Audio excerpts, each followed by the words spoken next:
But sometimes I have to ask myself this question. It's true that to us, his imaginings are nothing but the inventions of a busy mind. But to him, there simply is no other reality. Furthermore, he is happy there. So why, I ask myself, why in the name of healing him must we drag him painfully into the world of our own reality? Doctor's Memo. Chapter 1. Beckoning Town. On the other side of the dirty clouds was a vision of himself.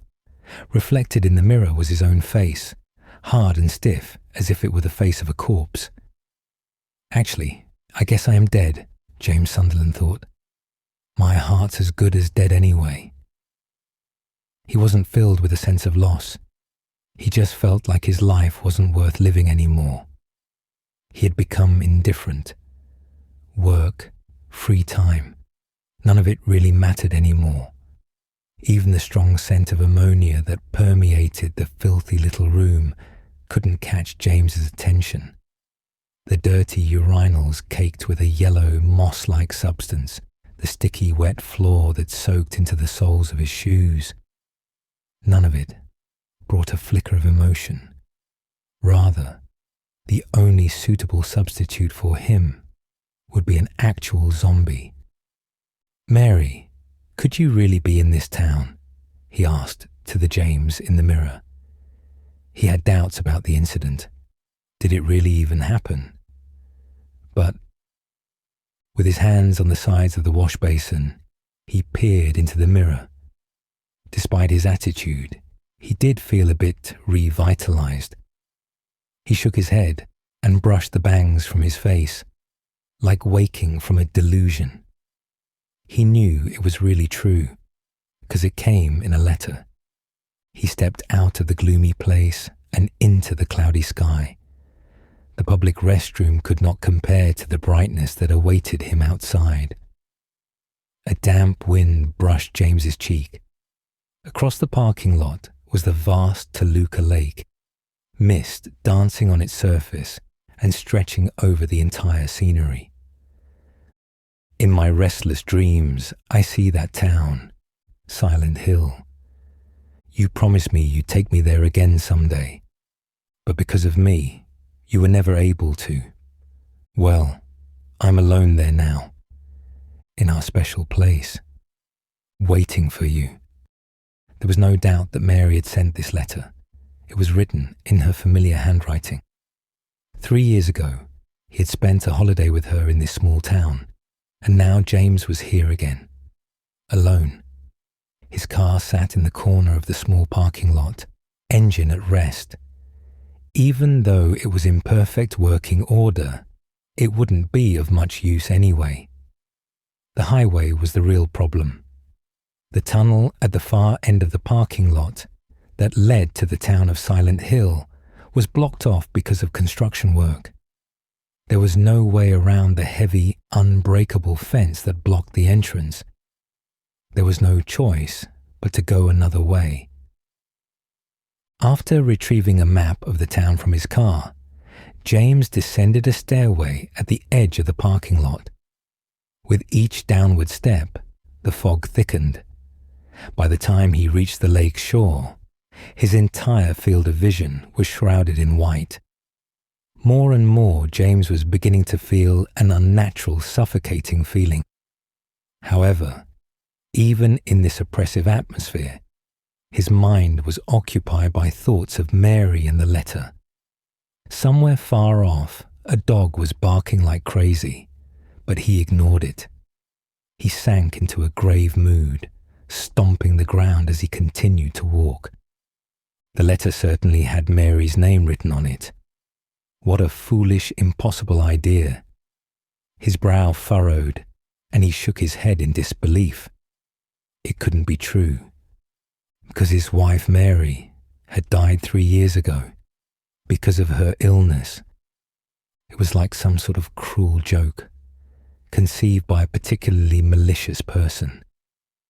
A joke played to mock James, even though he was still heartbroken and grieving. Maybe it was one of his neighbors, or perhaps it was one of his co-workers. At any rate, after he lost his wife, James took to drinking and began to conceal his sorrow with outbursts of anger. It affected everyone around him to the point that his co-workers didn't want to put up with his sullen behavior. Before long, he was treated like a troublemaker. For that reason, he could easily see how someone could hold a grudge against him. Extending along the lake, the end of the path was surrounded by trees and dense fog. Even after just a few yards, he couldn't see the overlook where he had started from. At the head of the valley, the mist also hid Toluca Lake's magnificent scenery. But James could care less. He didn't come here to sightsee. As he walked, all he could picture was Mary's face. Even if James still had his doubts about the letter, it, along with the memories of his beloved wife, was what had brought him this far. It was no wonder then, with these kinds of thoughts in his head, that James found himself wishing for a miracle. Did she really die 3 years ago? Or had she died and somehow been revived? Perhaps after the funeral, and after the workers and mourners left the grave unattended, Mary woke up and began desperately beating the lid of her coffin. But if that were true, why would she have waited 3 years to contact him? He considered the possibility that she received brain damage due to asphyxiation and suffered memory loss as a result. The workers would have fled in terror at seeing a supposedly dead person move, leaving her without any idea of who she was or what she was doing there, to unsteadily wander off somewhere. Or perhaps, he thought, she could have been kidnapped by some ill-intentioned gravedigger. James ground his teeth in frustration. The noise of the dead leaves scattered along the path crunched louder as he carelessly trampled over them. It was irritating how his imagination kept spewing forth one unpleasant scenario after another, no matter how hard he tried to stop it.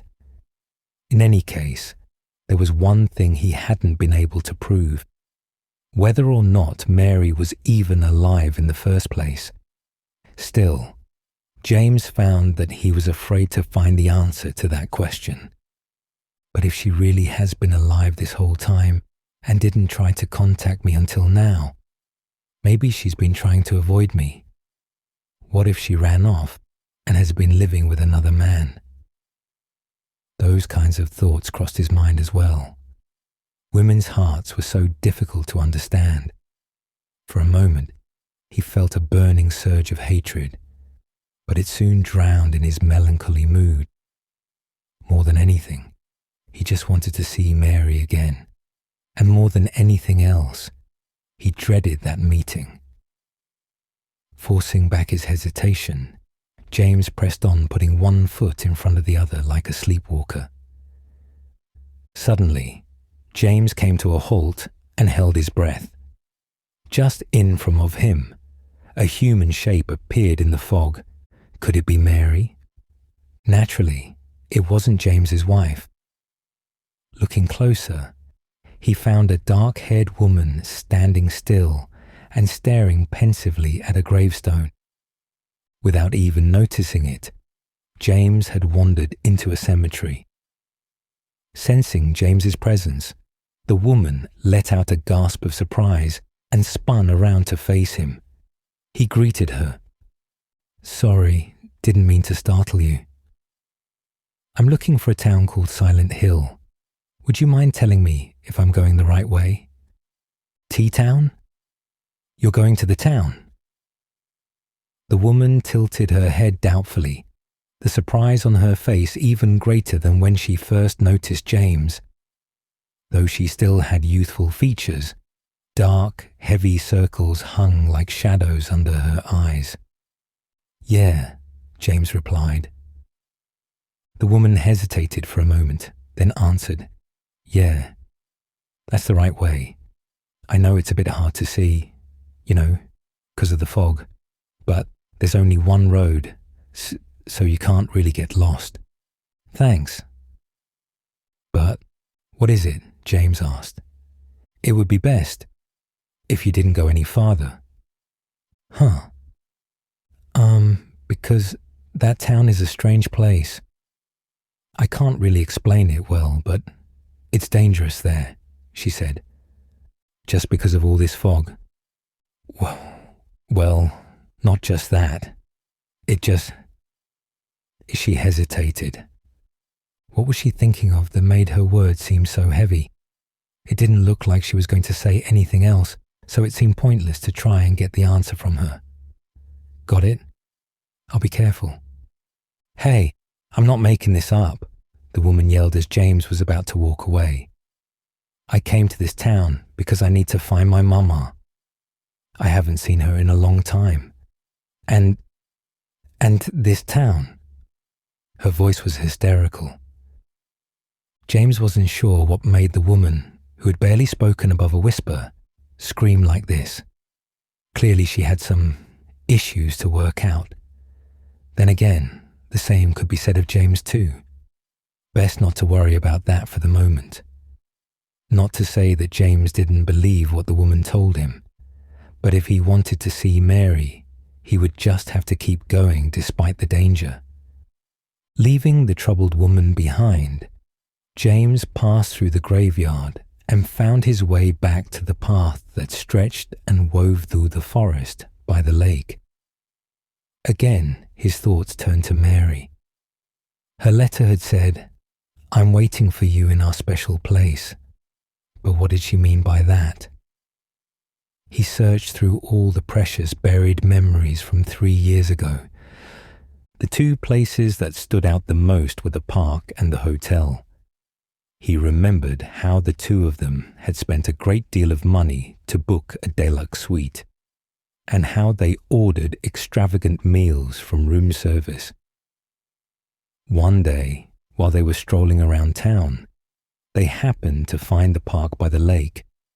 The couple had sat on a bench together, watching the boat sail back and forth over the shimmering waters. They ended up staying there all day, just enjoying the scenery and each other's company. The question remained, was Mary waiting for him at the park or the hotel? Before long, the sound of dead leaves crunching underfoot stopped, and the dirt forest path gave way to an old asphalt road. The road led to a tunnel that ran under the highway that would have made his journey faster and easier if only it hadn't been closed.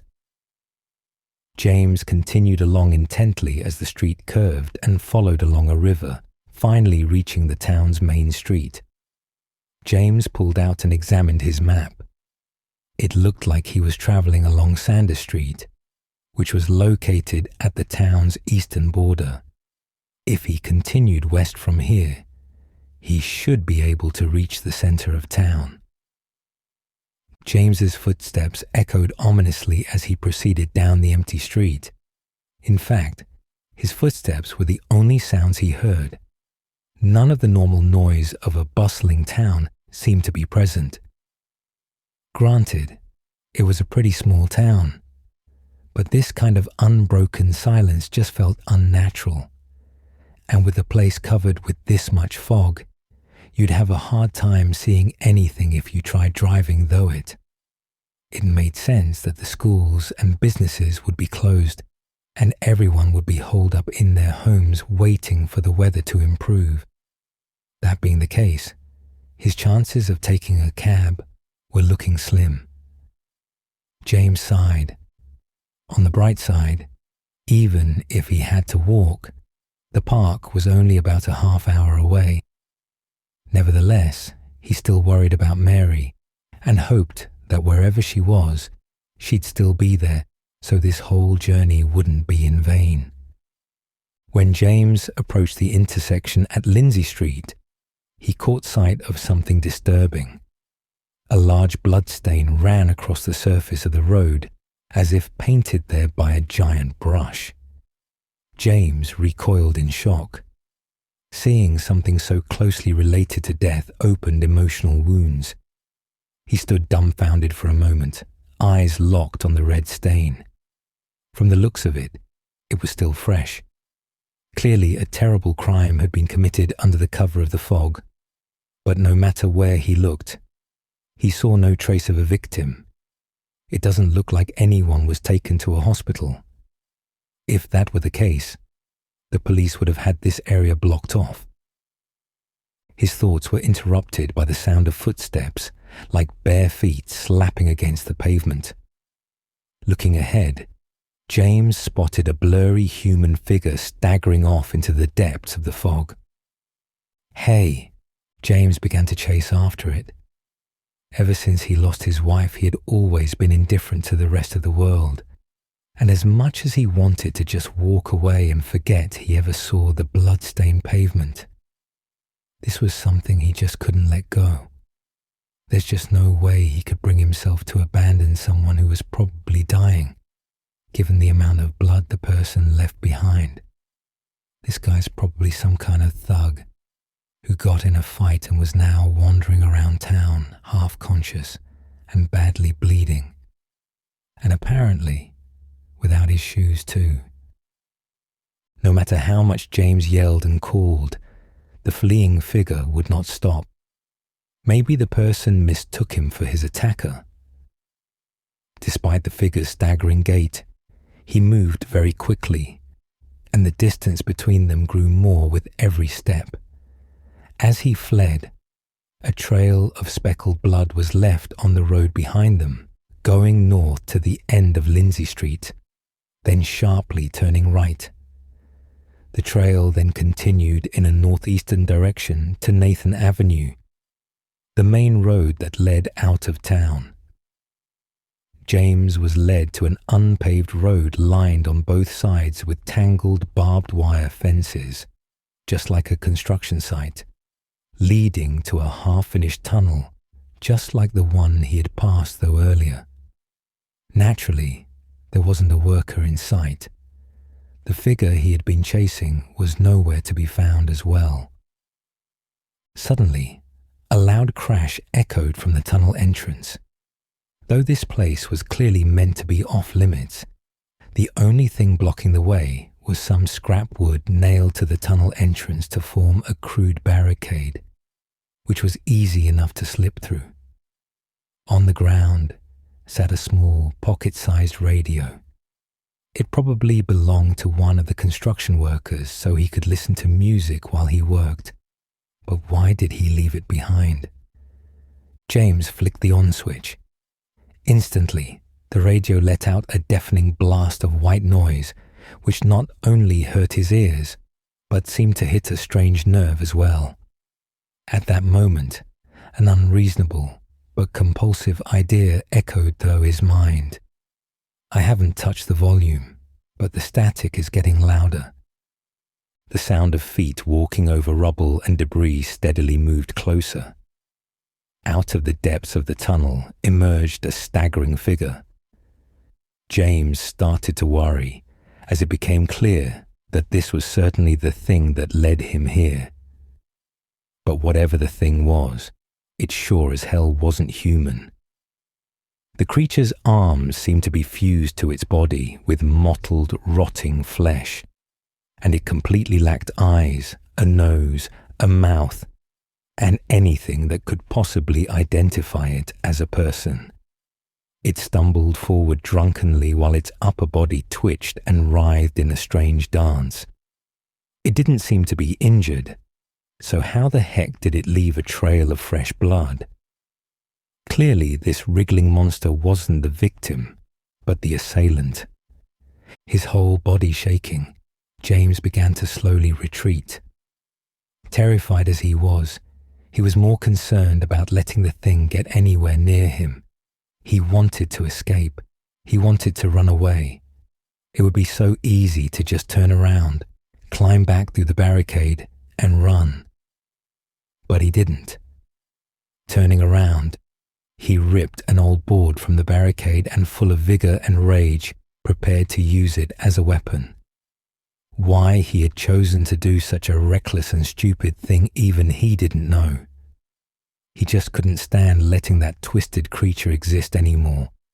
He couldn't leave a dangerous monster to wander around and cause more harm. However, the true reason he hated this thing had nothing to do with any sense of justice. It was disgust.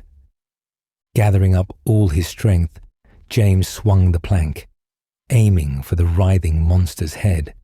The creature recoiled, and despite not having a mouth, let out a piercing screech. Again and again he swung the plank until he lost count of how many times he had struck the thing, and his arms became sore and tired. Badly injured, the monster fell to the ground, landing where its arms should have been on the scattered debris. Despite the beating it took, it still twitched and wriggled on the ground. Then finally, it grew still. Is it dead? Just to be safe, James nudged it with his wooden board. No sign of movement. Now that it was lying on the ground in a pool of blood like this, it looked more like a slimy slug than a human being.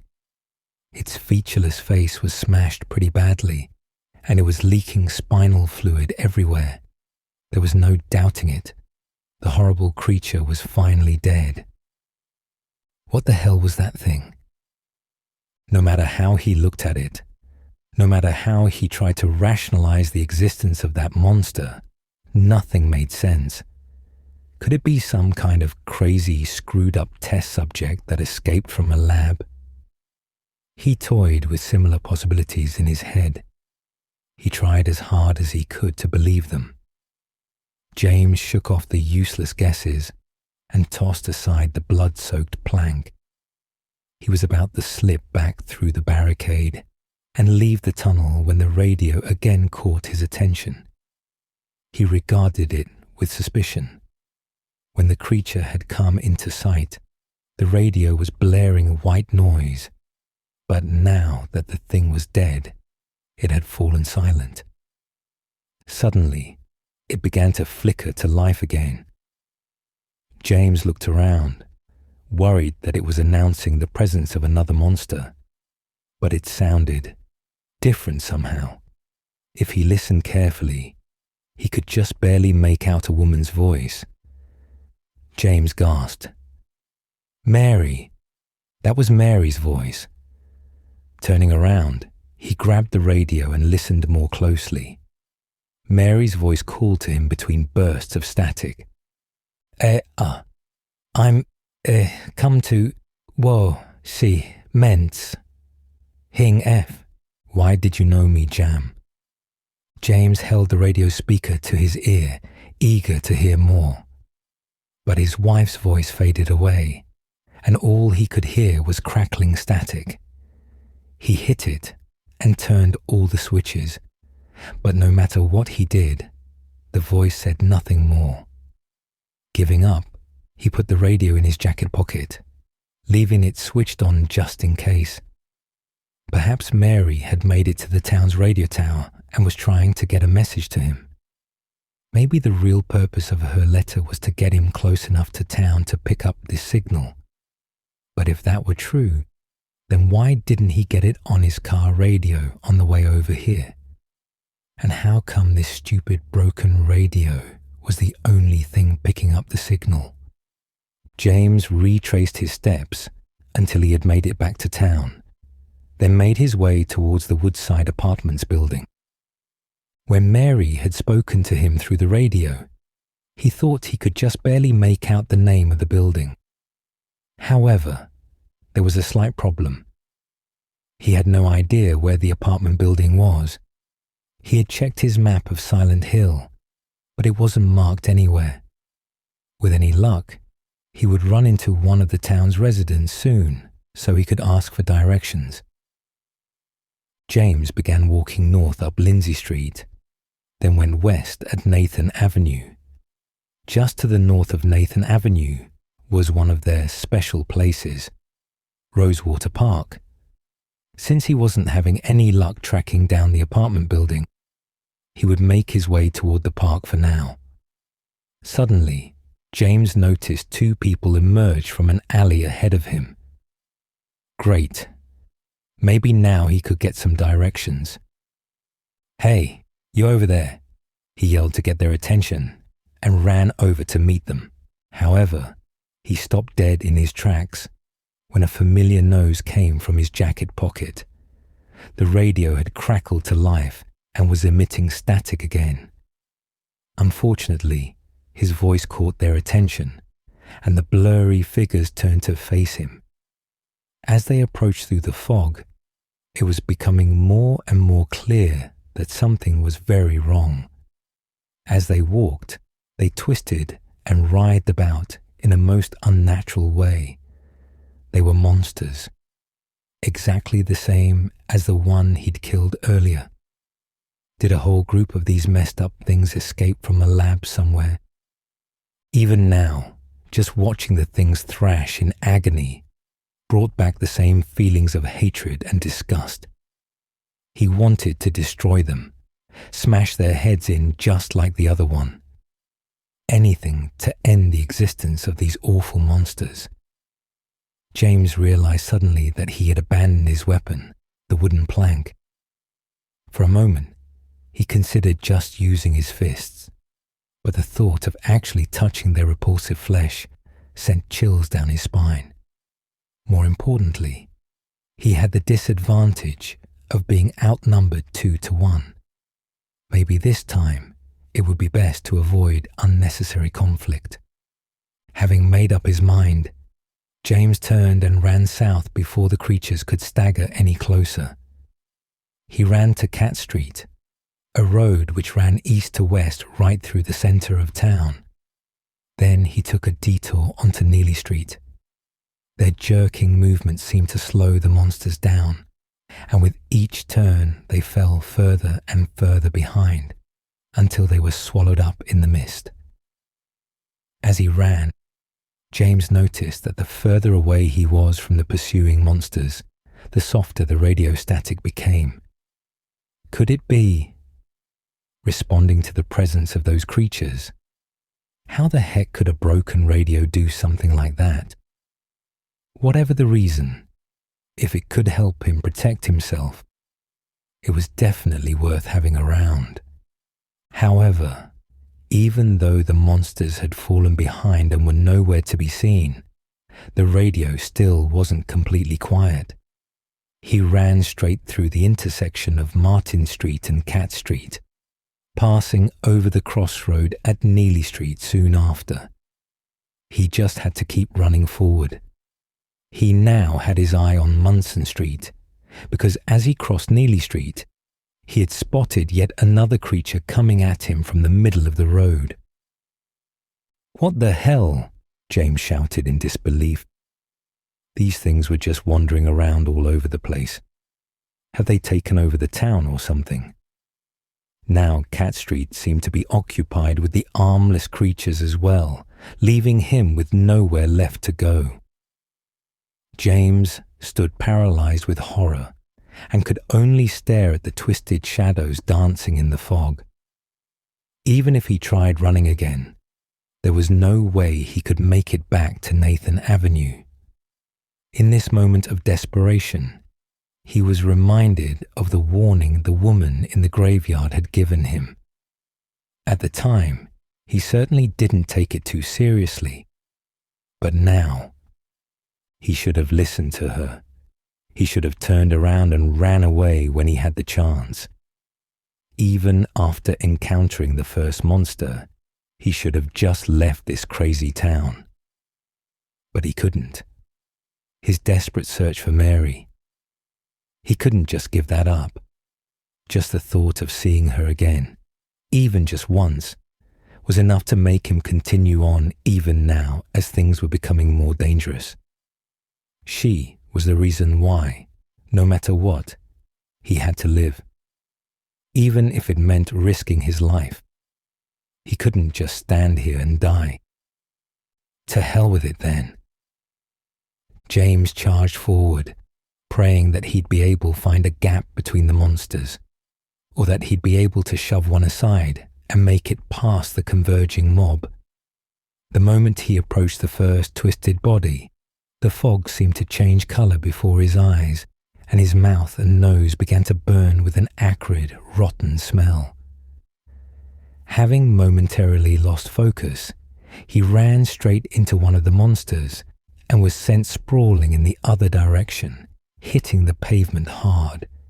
He was suddenly struck with a violent coughing fit, and his mouth felt numb, as if he had been injected with anesthesia. It was poison. Now these vile creatures were spewing poison into the air. How the heck could they spit poison if they didn't have mouths? As another monster stumbled towards him, he looked up to see that its body was split by a cavernous vertical crack, running from its neck to its waist, its dark, wet entrails fully visible. The creature bent backwards, as if it was taking a breath from its bizarre second mouth.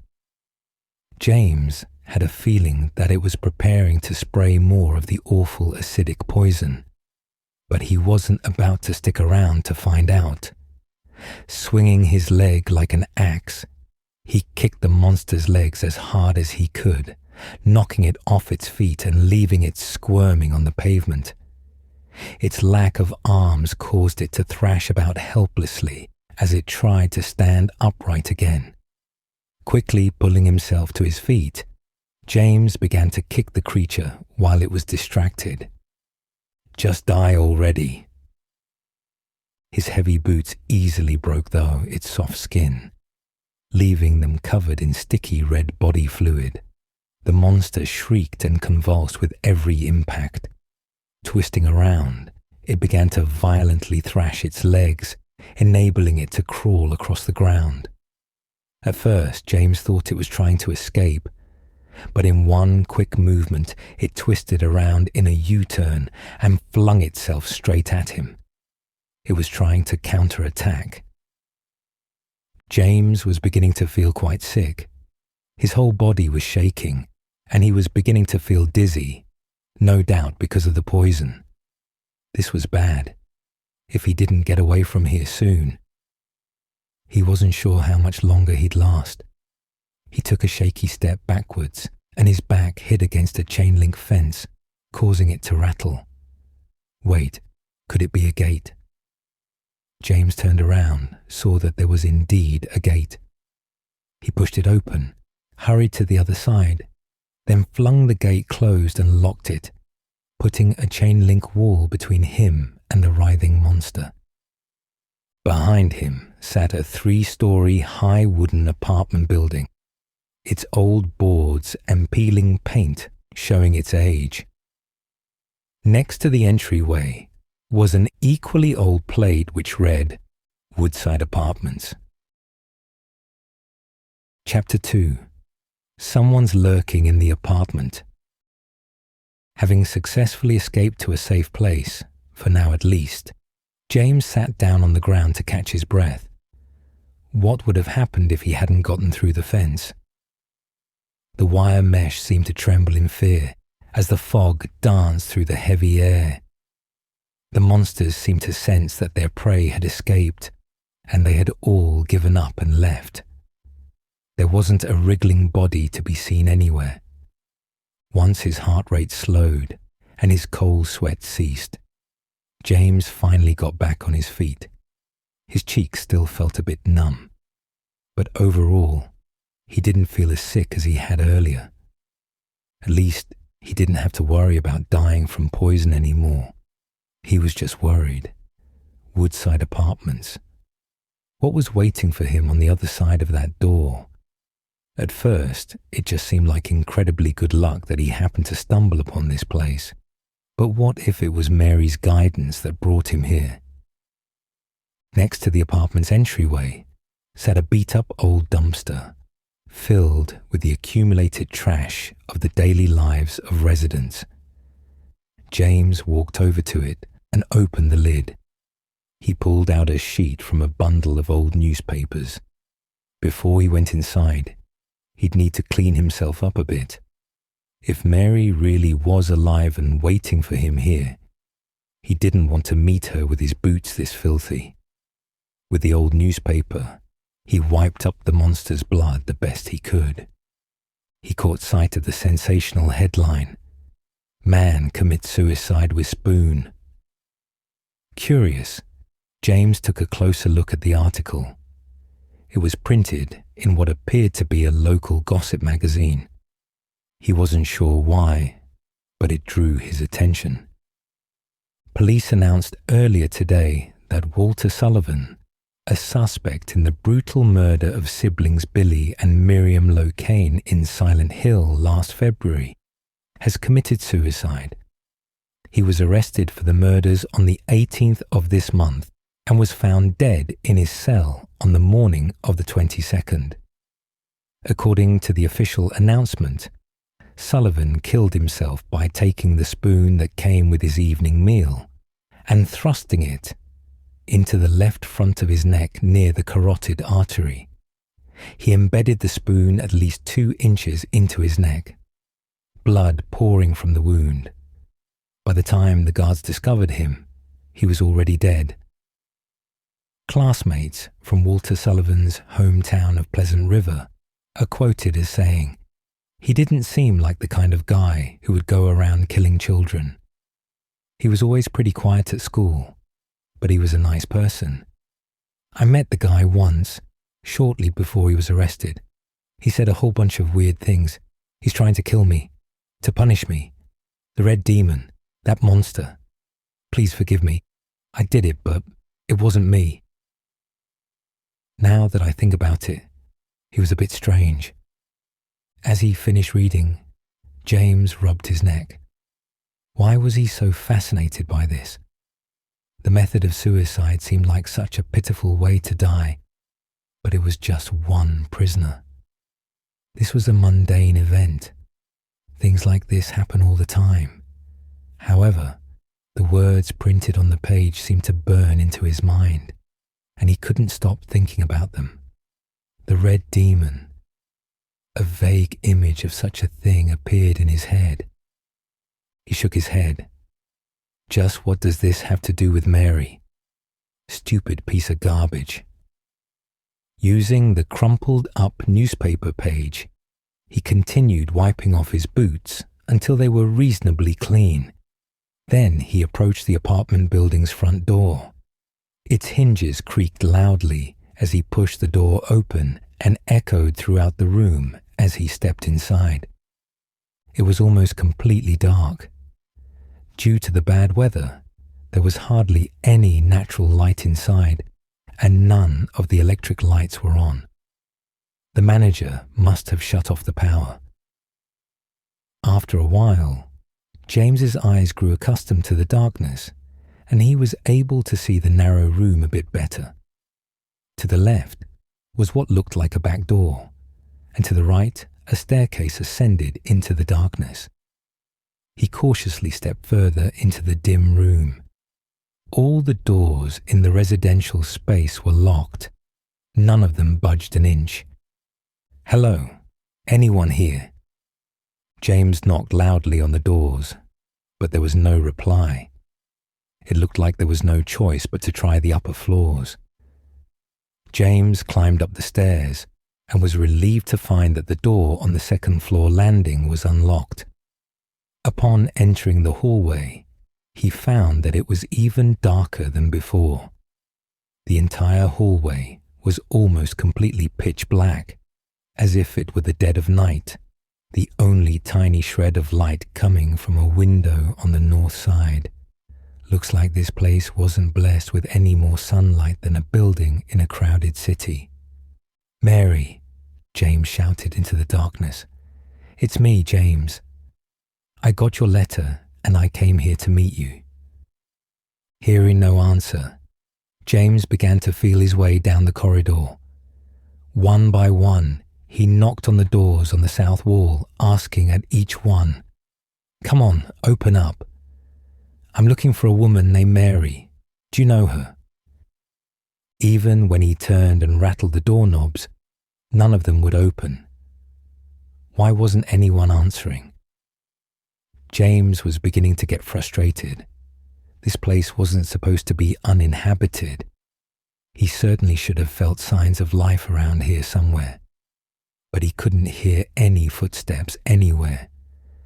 Woodside Apartments was dead quiet, like it had been abandoned. James continued down the hallway, the wooden floor creaking with every other step. When he came to the easternmost room, room 205, he was surprised to turn the knob and find it unlocked. He cautiously peeked inside. "Excuse me?" James said in a low voice. Running out of patience with the lack of replies, he didn't wait very long before he let himself in without permission. The room's overhead lights were turned off, but there was still a single source of illumination. Behind this light stood a human shadow that James took to be the apartment's inhabitant. Sorry for barging in like this. I'm looking for someone. Have you seen?" James fell silent. As he approached, he saw that there was no use trying to talk to the person. Wearing only a blouse, skirt, and a cardigan, the figure stared back at him with a blank face. It was just a sewing mannequin. The woman who lives here must work as a seamstress from home. But something about the clothes the mannequin was wearing seemed to stab at his heart. All at once, he realized those were the same clothes Mary was wearing in the picture of her he carried. Could this mean she was still nearby?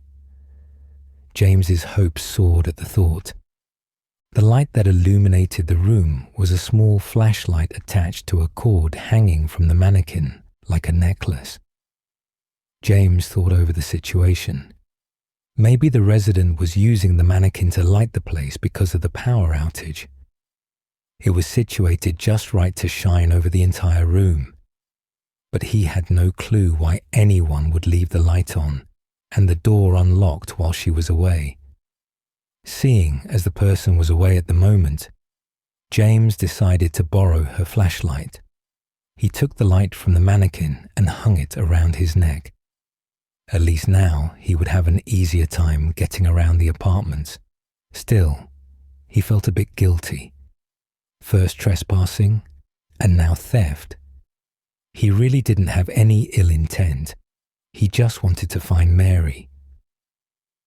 Leaving room 205 behind, he proceeded down the corridor that extended north from the eastern edge of the first hallway.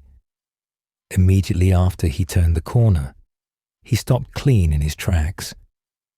Flickers of static began to emanate from the radio in his coat pocket. The beam of his flashlight fell on what appeared to be a naked figure standing in the middle of the hallway. Only it didn't seem to have a head. A mannequin?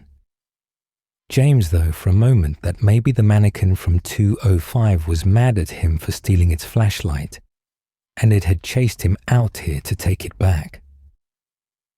The thought brought a bitter smile to his face. Still, seeing the thing just standing there made him more than a little bit nervous. That, and the fact that when the radio made noise, there was likely a monster nearby. He took a couple wary steps forward to take a closer look at the mannequin. Its body was bent and posed in a manner that seemed almost coquettish. He first thought that something about its arms was strange, only now he could see that it, in fact, had no arms. At the mannequin's waist, where its torso should have begun, was another pair of legs that were missing feet. These extra limbs were both bent and twisted into unnatural positions. The mannequin had a surreal style, almost in a weird artistic way. But why wasn't it wearing any clothes? Suddenly, it moved. Twisting around its extra legs, the mannequin's body began to sway back and forth. James's eyes opened wide in terror. This thing was no mannequin. It was another monster. Though it had a different form than the squirming monster from before, he had no doubt that they were related somehow. Oddly enough, he found that being confronted by this grotesque being didn't bring up the same feelings of hatred and disgust that the other monsters had. Still, if it was half as dangerous as the other ones, he didn't want to stick around. Leaving the mannequin creature behind, James turned and ran back to the second floor's main hallway. Now that he had a light, he could see another hall branching off of the main corridor and leading north. However, his flashlight also illuminated a figure lying on the floor that wriggled and squirmed in a very familiar manner. These things really were running rampant in this town. First, they had infested the streets. Now they had spread into the apartment building. At least this explains why no one would answer him. The residents were probably all holed up in their rooms, hiding from the horrible creatures roaming the halls. Or had they all escaped like the person from room 205? It was becoming clear that the second floor was not a good place to be at the moment. Ducking into the stairwell to his left, he began to trudge toward the third floor. He hesitated for a moment. What would he do if there were monsters on the third floor too? Would he just try to leave the apartment building? But if he did that, he would also have to consider leaving Silent Hill altogether. He had come this far. The least he could do was keep trying. He opened the door to the third floor hallway just a crack and carefully listened for any signs of monsters roaming around. He couldn't be sure, but everything seemed quiet. As he opened the door and stepped into the hallway, he saw that most of the living area was blocked off by a metal shutter that divided the corridor. It seemed a bit out of place here. Was it installed as a security measure, or was it put up to keep away the invading monsters? If the other side of those bars was a safe zone, there was a good chance Mary would be there with the other residents. Now that he thought about it, James wished he was over there too. Anywhere was safer than here. He tried calling his wife's name through the bars, but there was still no answer. As worried as he was about Mary's safety, there was just no way around the shutter. Turning around, he saw that the small hallway was lined with two doors that sat side by side. Might as well check them out. It's not like I have anywhere else to go, James thought. The door to room 302 wouldn't open, but 301 was unlocked. However, the room was completely empty. No furniture, no nothing. Instead, a lone shopping cart sat abandoned in the middle of the empty darkness. What was something like that doing here? James regarded it a bit suspiciously. After all, it was the last thing he expected to find in this room. He caught sight of something shiny reflecting the beam of his flashlight. Creeping closer, he peered inside the shopping cart. It was a gun. James picked it up and examined it. He could hardly believe his luck.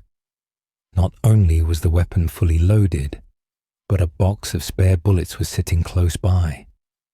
A complacent smile came to his face. This was just what he needed. No more running away and hiding every time a monster crossed his path. Stuffing the extra bullets into his coat pocket with the radio, he began to formulate a new plan. Now that I have a proper weapon, I can keep searching on the second floor. Clutching the cold handgun, James left room 301. Retracing his steps through the gloomy hallway, he found his way back to the stairwell door. Before he opened it, he caught sight of something in the blocked-off section of the hallway. How had he not noticed this before? Under the beam of his flashlight, he saw a small object lying on the floor just beyond the shutter. It was a key, sitting just close enough that he might be able to grab it if he reached far enough. Maybe it would unlock the shutter. He slid his hand underneath the grate and groped in the darkness to find the key. The tips of his fingers fell on something cold. Stretching out his arm as far as he was able, James tried to pull the key closer, just a little more. Suddenly, James felt the presence of another person. Before he could see what was happening, a tennis shoe-clad foot came into view and in one magnificent strike, kicked the key far across the hall. "Hey!" His yell turned into a cry of pain as the foot took the opportunity to smash down on his grasping fingers. Fuming with rage, James glared up at the prankster.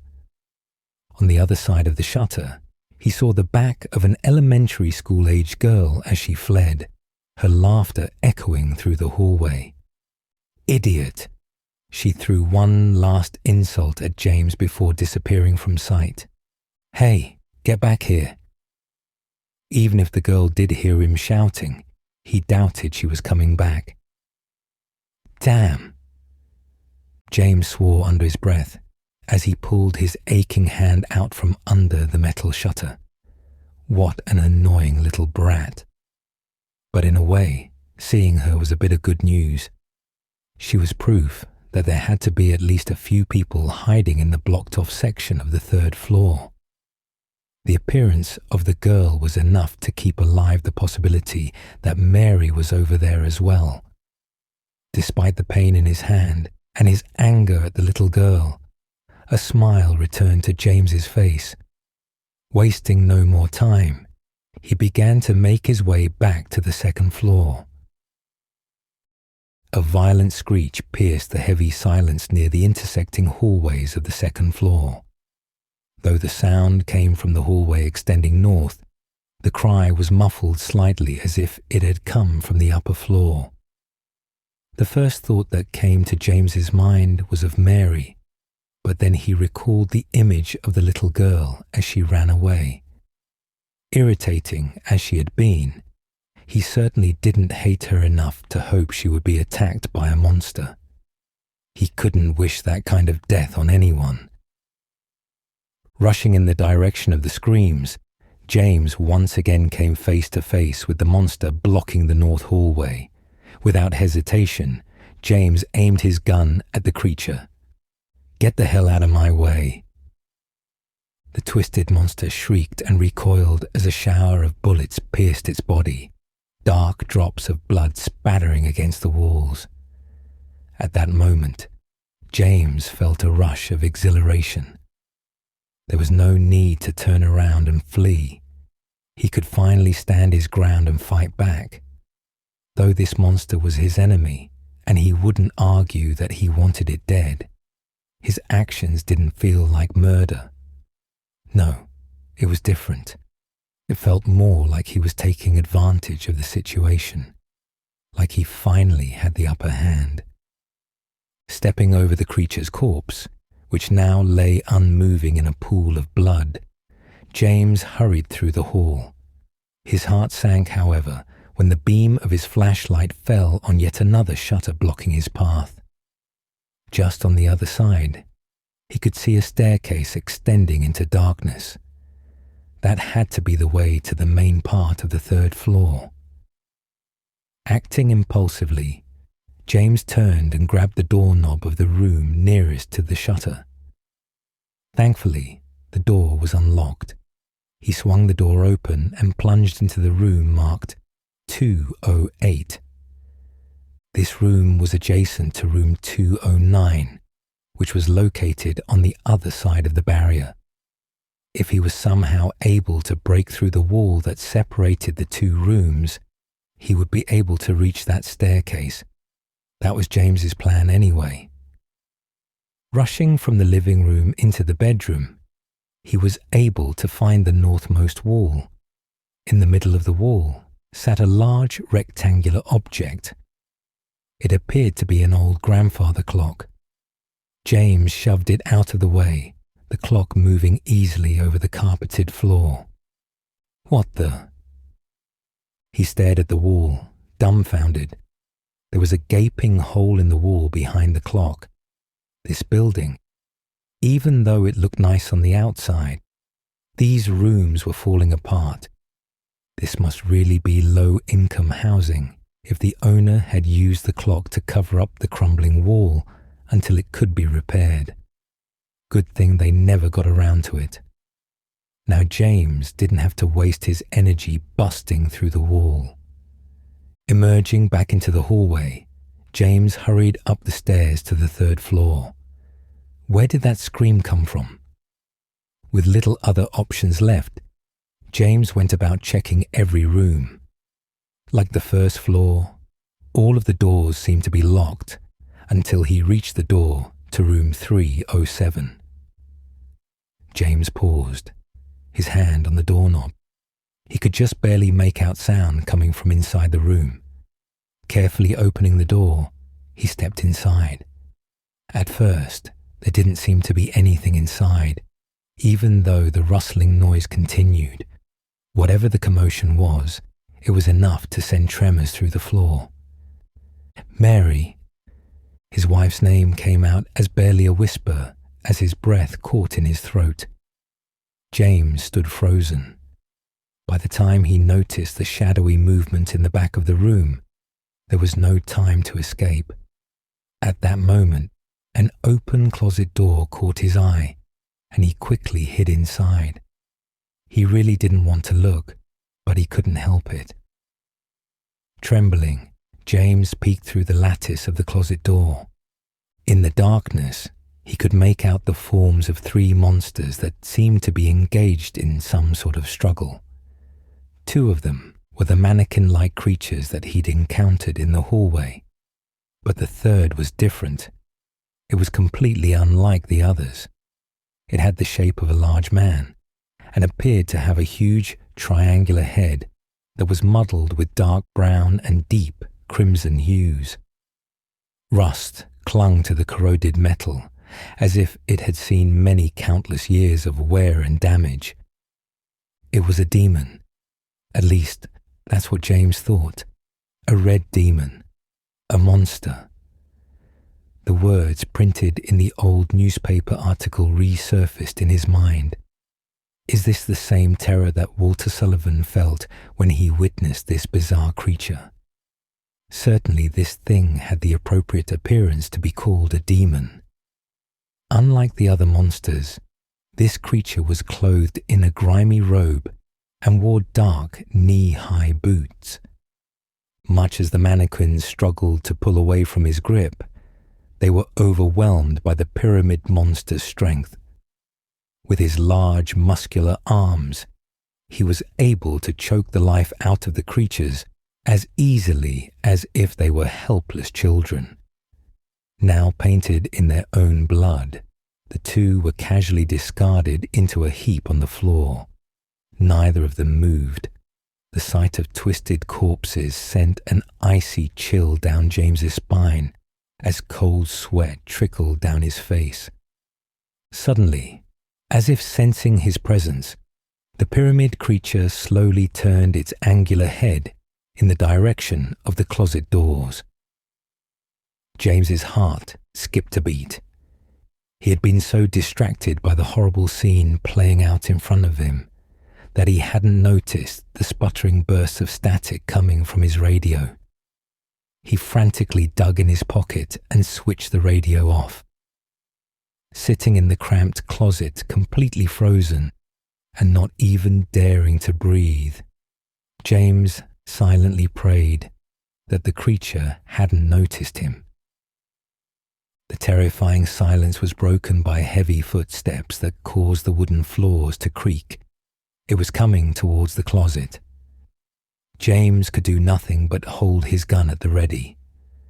The sound of ragged metallic breathing came from just outside the door, and the tiny space was quickly filled with the stench of rotting flesh. There's no way I'm going to survive this. There's just no way. James clutched the gun tighter in his shaking hands. If victory goes to the one who makes the first move. For a moment, his despair turned to determination. James pulled the trigger, firing blindly in the monster's direction. Once I run out of bullets, I'm going to die, he thought bleakly through the ear-splitting shots. What hope did he really have of killing this massively strong monster? If anything, he was just going to make it angry. It would shrug off the bullets like mosquito bites and come smashing through the door any second now. And then James would be next to join the pile of corpses. I'm going to die. This dusty little closet might as well be my coffin.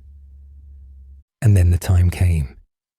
The spray of bullets ceased, and silence fell over the room. James almost thought he could hear the flapping wings of the angel of death coming to take him away. But the silence only continued. There were no footsteps, no breathing, nothing at all. Is it dead? Did I really manage to kill it? Relying on that vain hope, he peeked through the lattice door. The room appeared empty. He pushed the door open as quietly as he could, barely breathing as he took a better look. The pyramid monster was gone. Now that he thought about it, while he was loading the creature full of bullets, it had howled as if it was screaming in pain. Maybe it was afraid of the gun and fled. James wasn't fully satisfied with either of these explanations. He just couldn't bring himself to believe in his unlikely victory. It seemed very unlikely that the monster ran away, seeing as the front door was still shut tight. It was like it just disappeared from the room like smoke. As James sat exhausted on the floor, his eyes fell on the massacred mannequins.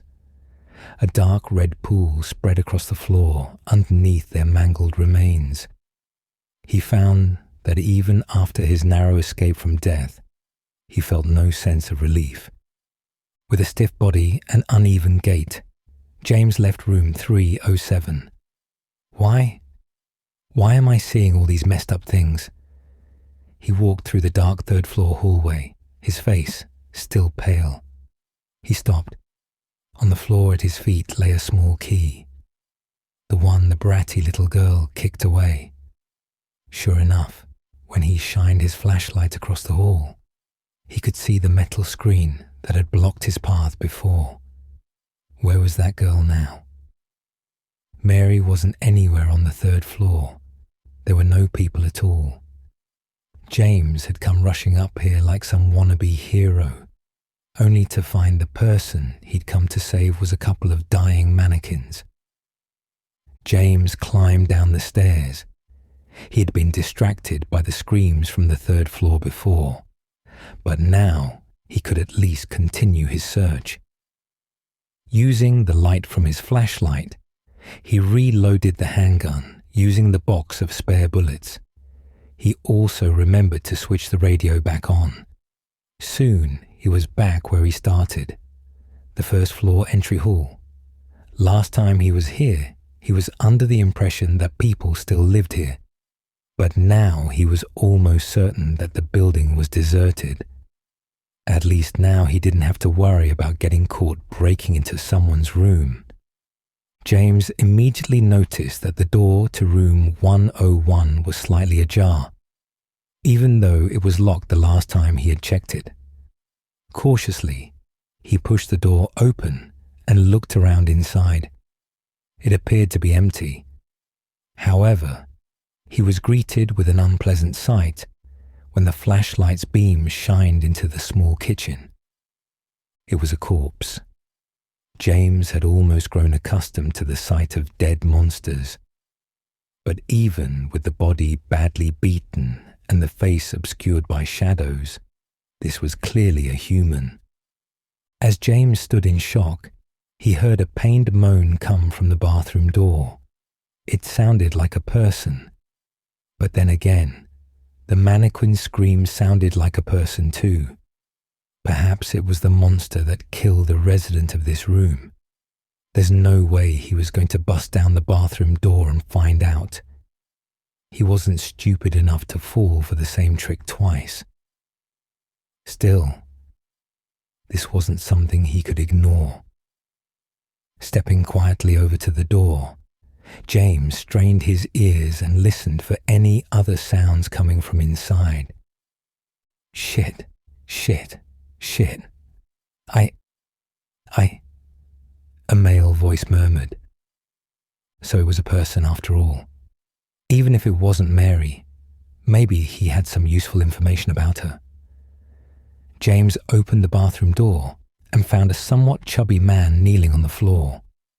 Clutching the toilet tightly, he vomited into the bowl until his stomach was empty and he could only cough violently. "Ah, hey there. Are you all right?" James spoke up. The man looked over his shoulder with his round face. He wore a backwards baseball cap on his head, and he seemed to be a bit younger than James. Terror in his eyes, the man shook his head back and forth. "It wasn't me, I swear." "What?" "I didn't do anything. He was like that when I found him. I just... It's okay, just calm down." James crouched beside the man and patted his back reassuringly. It seemed like the man misunderstood his intentions. James didn't quite know the circumstances, but the man was acting defensive as if James was someone here to arrest him. "You don't have to worry. I'm just a tourist. My name's James. James Sunderland. What's your name?" "Eddie," the man muttered in the same frightened tone. "Okay, Eddie," James said with a nod. "The person in the kitchen, did you know him?" No, I didn't do anything. I'm no killer." Again, Eddie furiously shook his head. Okay, I understand, Eddie. I don't think you killed anyone. You seemed to be in shock, and I was a little worried. It was just a question. I didn't kill him. Of course you didn't. If anything, it was probably those monsters. Maybe the weird wriggling ones, or the ones that look like mannequins. Maybe even the red pyramid thing. A red pyramid thing? I don't know anything about those things. Honest. I did see some weird creature though. Scared the hell out of me. So I ran in the apartment building to hide. His words filled James with disappointment. After all this time, he finally found another person to talk to. And he wasn't even a resident of the apartment building. Even if the chances of getting any information about Mary were slim, maybe he could get some answers about Silent Hill. What exactly happened in this town? I don't know. I don't know anything. I don't even live in this town. What? You too? James shrugged. Well, then why are you here? Well, Eddie hesitated. It looked like he didn't want to talk about it. Fine then. But you better hurry up and get out of here. This place isn't right. Yeah, I'll do that. Be careful, all right? Okay. You too, James.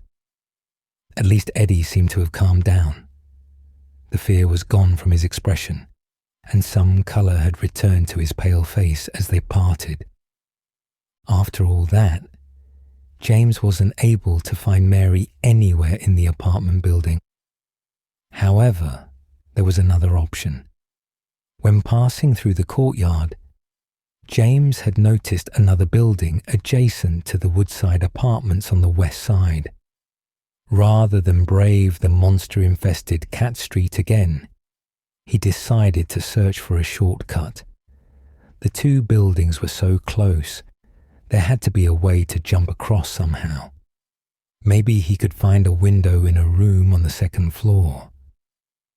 Wasting no time, James climbed to the second floor and advanced to the western end of the hallway. Luckily, the window on the other building looked to be missing altogether. Bracing himself, James jumped across and through the window, landing in a forceful manner and rolling across the floor in the adjacent room. As soon as he left the room and entered the hallway, James found himself face to face with yet another mannequin-like creature. Unsurprisingly, the monsters were running rampant in this building too. Aiming his gun without fear or hesitation, James opened fire on the mannequin until it fell lifeless to the ground. Again, he felt the satisfaction of defeating another monster. However, James would have to force himself to start avoiding unnecessary conflict in order to conserve ammo. As it was now, the remaining number of spare bullets was distressingly low. Reaching the end of the second-floor hallway, James descended the stairs. In room 109, an unexpected reunion awaited him. The room was mostly empty, with a large mirror stretching across one of the walls, not unlike a ballet studio. That, or the person who owned this room, was just particularly narcissistic. A woman was lying on the floor in the middle of the mirrored room. Like a child playing with a toy, she held a sharp kitchen knife in her hands, which she used to stab the floor with monotonous repetition. The face reflected in the mirror was familiar. It was the woman he'd met at the graveyard. Noticing James's reflection, the woman spoke. "Oh, it's you," she said listlessly. With her faint voice and vacant gaze, she seemed like a completely different person than the one he'd met before. "Yeah, call me James. I'm Angela. Angela Orozco." "Angela, huh?" "That's a nice name," James addressed her in the gentlest way possible. The way Angela stared so intently at the knife as she buried it into the floorboards again and again. She looked very much like she wanted to kill herself. "So, what are you doing here?" "Looking for my mama." "Really? I thought you were leaving town before. Haven't you found her yet?" "No, Did your mother live in this building?" James asked. "I don't remember." "So all you know is that she lived in this town?" "She's just like me, running around town looking for someone with only the smallest clues to go by." James felt bitter sympathy for her situation. "Is that so?" Suddenly, Angela raised her upper body and glared at James with a strange light in her previously empty eyes. "How do you know that?" she yelled, her expression turning fierce. "What do you mean?" James asked, puzzled at her response. Angela gripped the knife tighter. That blade was uncomfortably close. "How did you know that Mama lived in this town?" "So that was the reason. Man, I better watch what I say. She really looks like she'd kill me if she got the chance." Not breathing a word of these thoughts, James replied, "I just thought that since you were looking for her here, that your mother lived here." "Anyone could have thought that." "Yes, I guess you're right." The hostility disappeared from her face, and Angela fell back into her lethargic behavior. "Isn't that why you're here?" I don't know." "Then why come to Silent Hill in the first place?" At James's question, Angela cast her eyes to the floor. "Why are you in this town?" Angela avoided the question by asking it right back. James thought his search for Mary to be somewhat of a private matter, so he answered vaguely, "I'm looking for someone." "You find them yet?" Angela asked. "No." "You and me both." Angela stopped suddenly, but James knew what she was about to say. "Yeah, I guess we're stuck in the same situation," James murmured. Suddenly, he found that he could no longer contain his troubling emotions, and they all came spilling out. "That's not all. She, my wife Mary, has been dead for a while now. But I really want to believe that she's still alive. that she's living in this town somewhere. I just got this letter from her. If she was really dead, how could she have possibly sent me a letter? James. Sorry, I just needed to tell someone. I hope you find her. Thanks. I hope you can find your mother. Perhaps some of James's passion rubbed off on her because Angela seemed to regain a bit of humanity. She even managed to smile. I won't give up. I'll look everywhere for her if I have to. Angela pulled herself to her feet and stood in front of James. Let's go together. I can protect you so you don't have to carry that around anymore. Besides, that knife doesn't suit a young lady like you at all. James spoke cheerfully, gently closing his hands around her fist that held the sharp blade. Don't touch me. Her hysteric scream pierced his ears. She tore herself away and pointed the knife at him threateningly. However, she quickly regained herself. I'm sorry.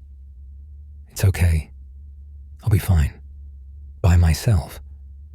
But why? Are you worried about me? You think I'm going to kill myself? Angela stared at the gleaming blade as if she was spellbound. And maybe you'd be right. As long as I have this, it would be so easy to do. Hastily, as if she wanted the thing out of her hand as soon as possible, Angela tossed the knife on top of a shelf. Dashing towards the door, she fled into the hallway. James didn't follow her. Clearly she had a severe social phobia. To her, it would probably be more frightening to be with another person than to wander the monster-infested halls all alone. James happened to spot a photograph that had fallen on the floor where Angela had been lying. Someone had shredded it to pieces, though. Looking through the tattered scraps, it appeared to be a picture Angela with her family. As room after room turned up empty or locked, James's confidence began to fade. Did Mary really say something about Woodside Apartments when she spoke through the radio? Already the memory was becoming hazy. Maybe he had misheard her, and this was all just a waste of time. Or maybe the voice wasn't even Mary's in the first place. No, that couldn't be it. James refused to think such fearful thoughts. Mary must have been here for a time, but she left before he could find her. Maybe she ran away to escape the monsters.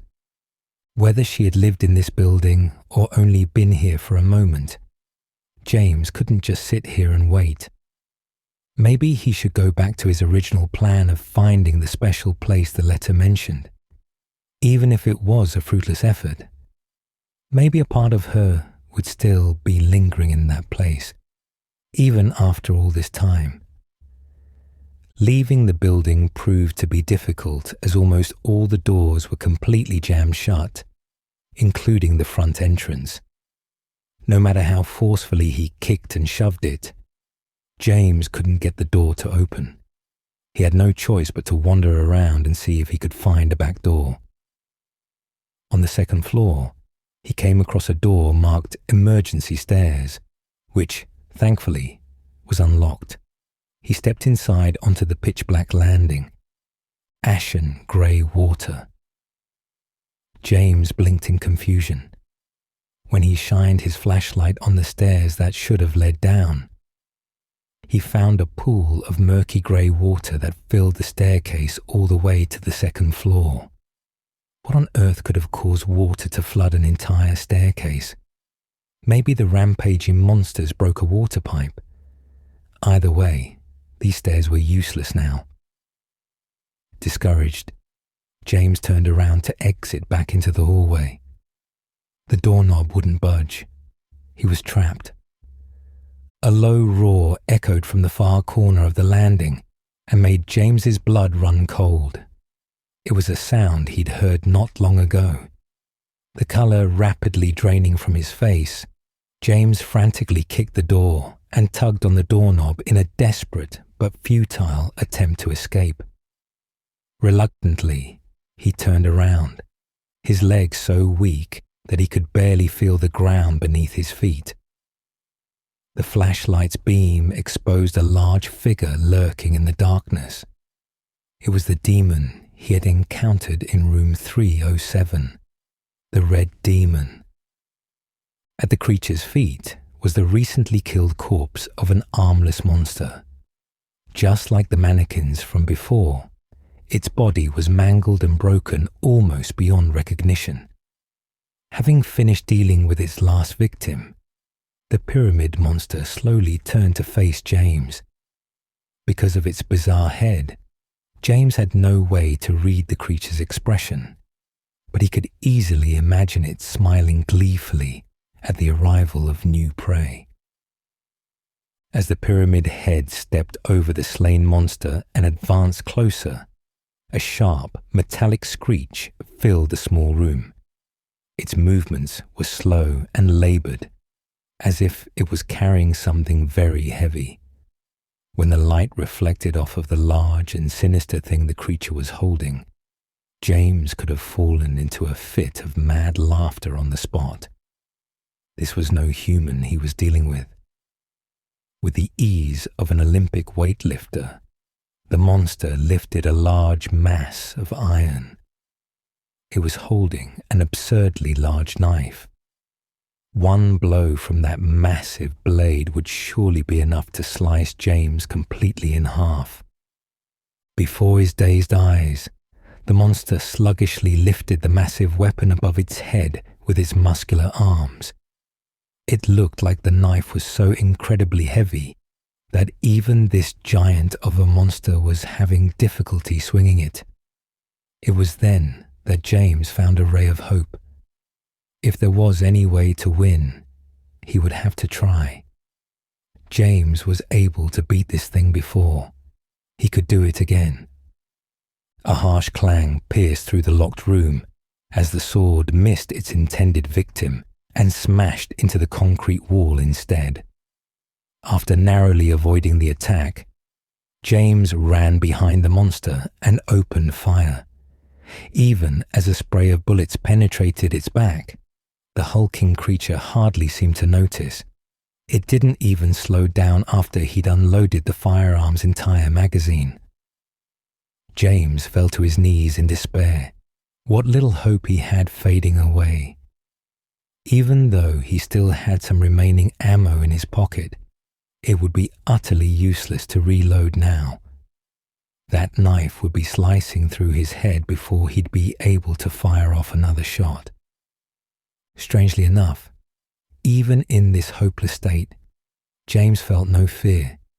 In fact, it was like his self-preservation instincts had been completely turned off, and all he felt now was peace.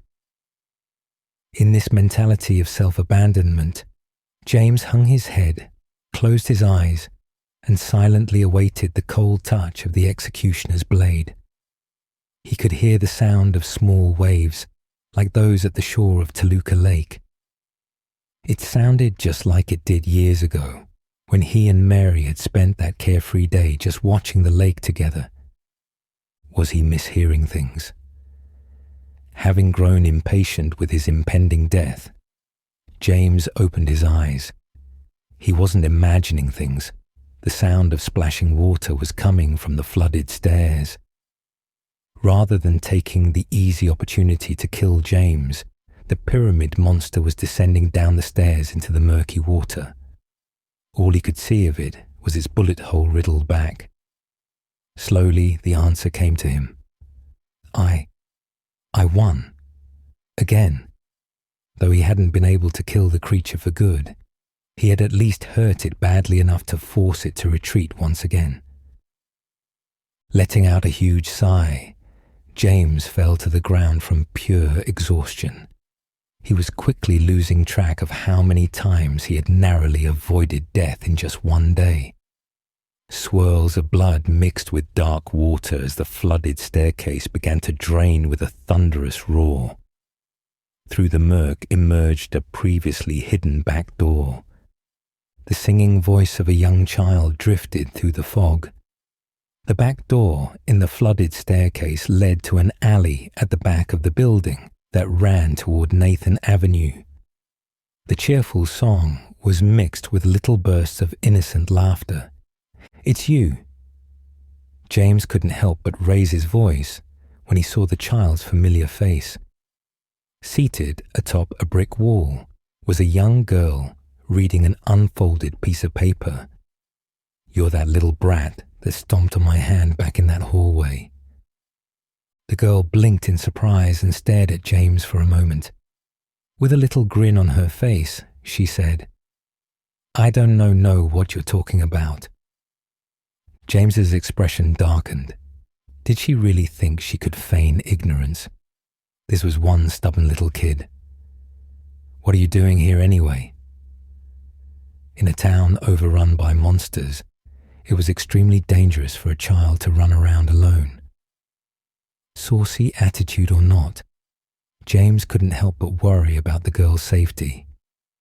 The girl, seemingly uninterested in the conversation, gave an answer that had little to do with the question. "Are you blind or something?" "Stupid."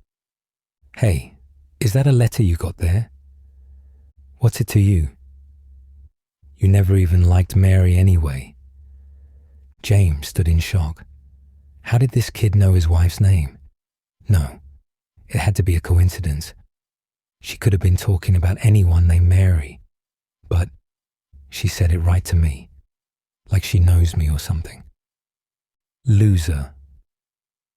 After sticking her tongue out at him and insulting him one last time, the girl slipped over to the other side of the wall. "Hey, get back here. How do you know Mary? Tell me where she is."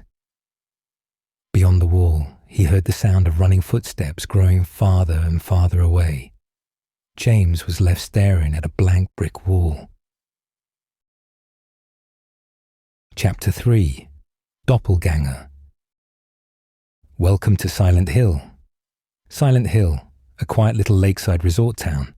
We're happy to have you. Take some time out of your busy schedules and enjoy a nice restful vacation here. Row after row of quaint old houses, a gorgeous mountain landscape, and a lake which shows different sides of its beauty with the passing of the day, from sunrise to late afternoons and sunset.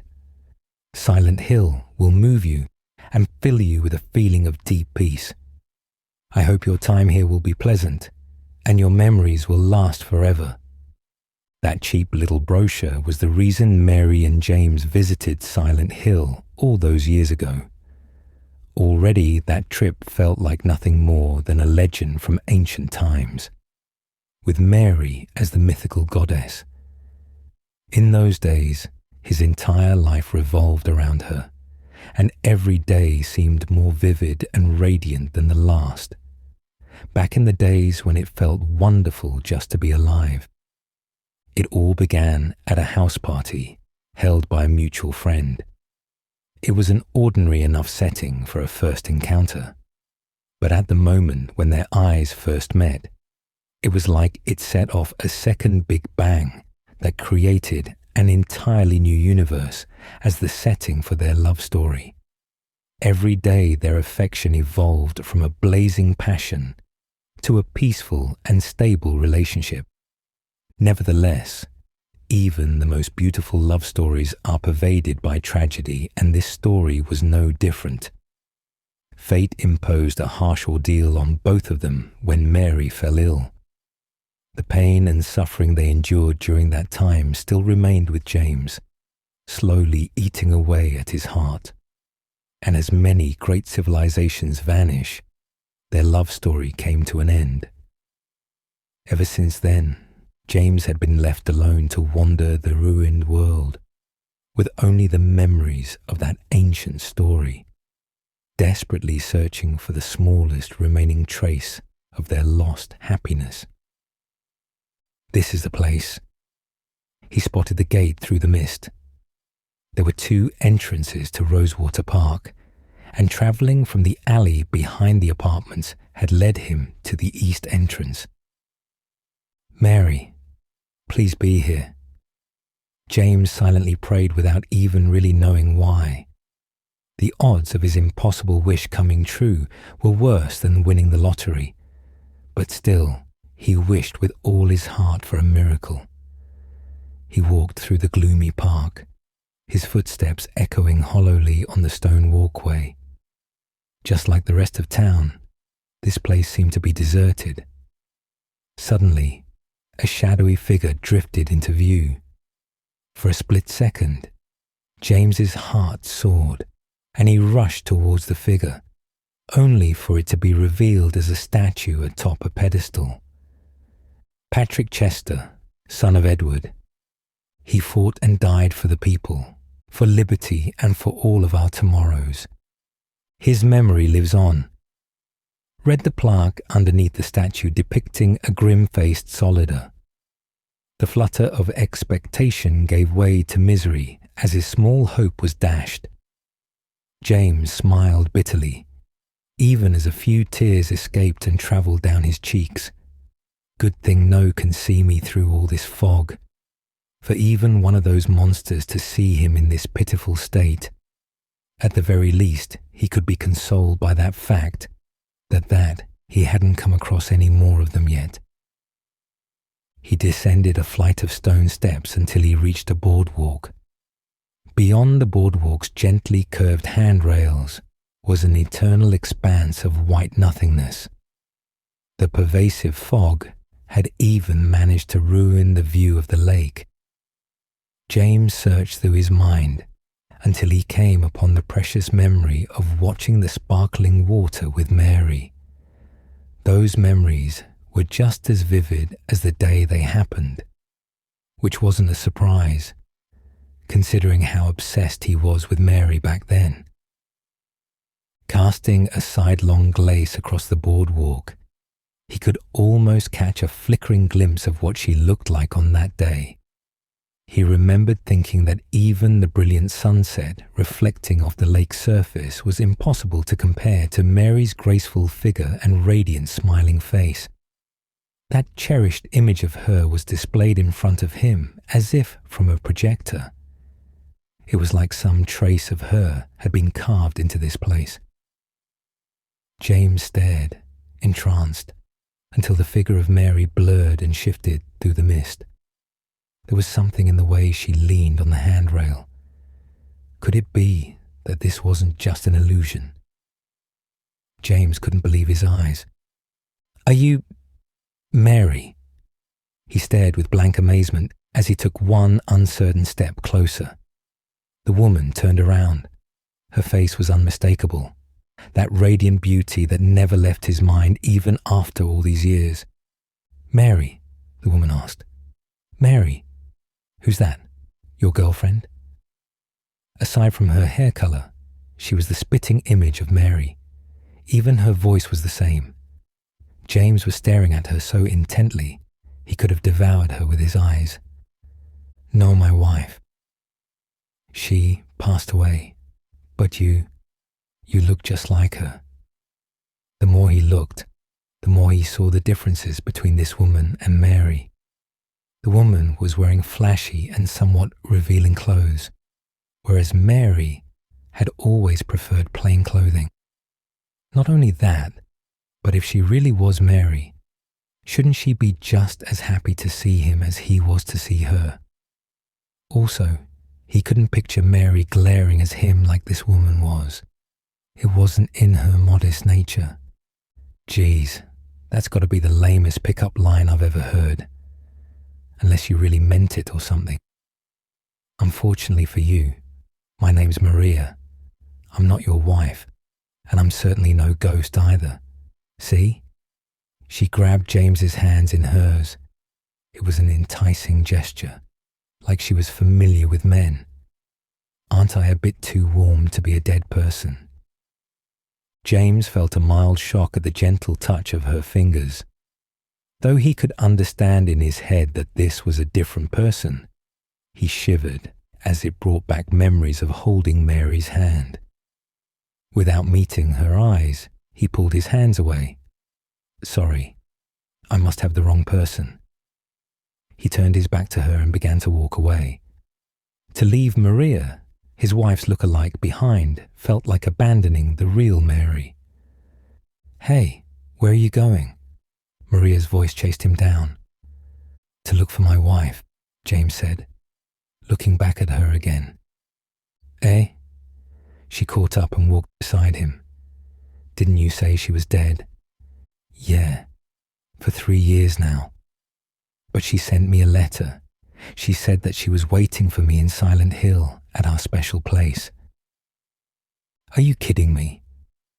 You really got a letter from your dead wife? You sure someone isn't messing with you?"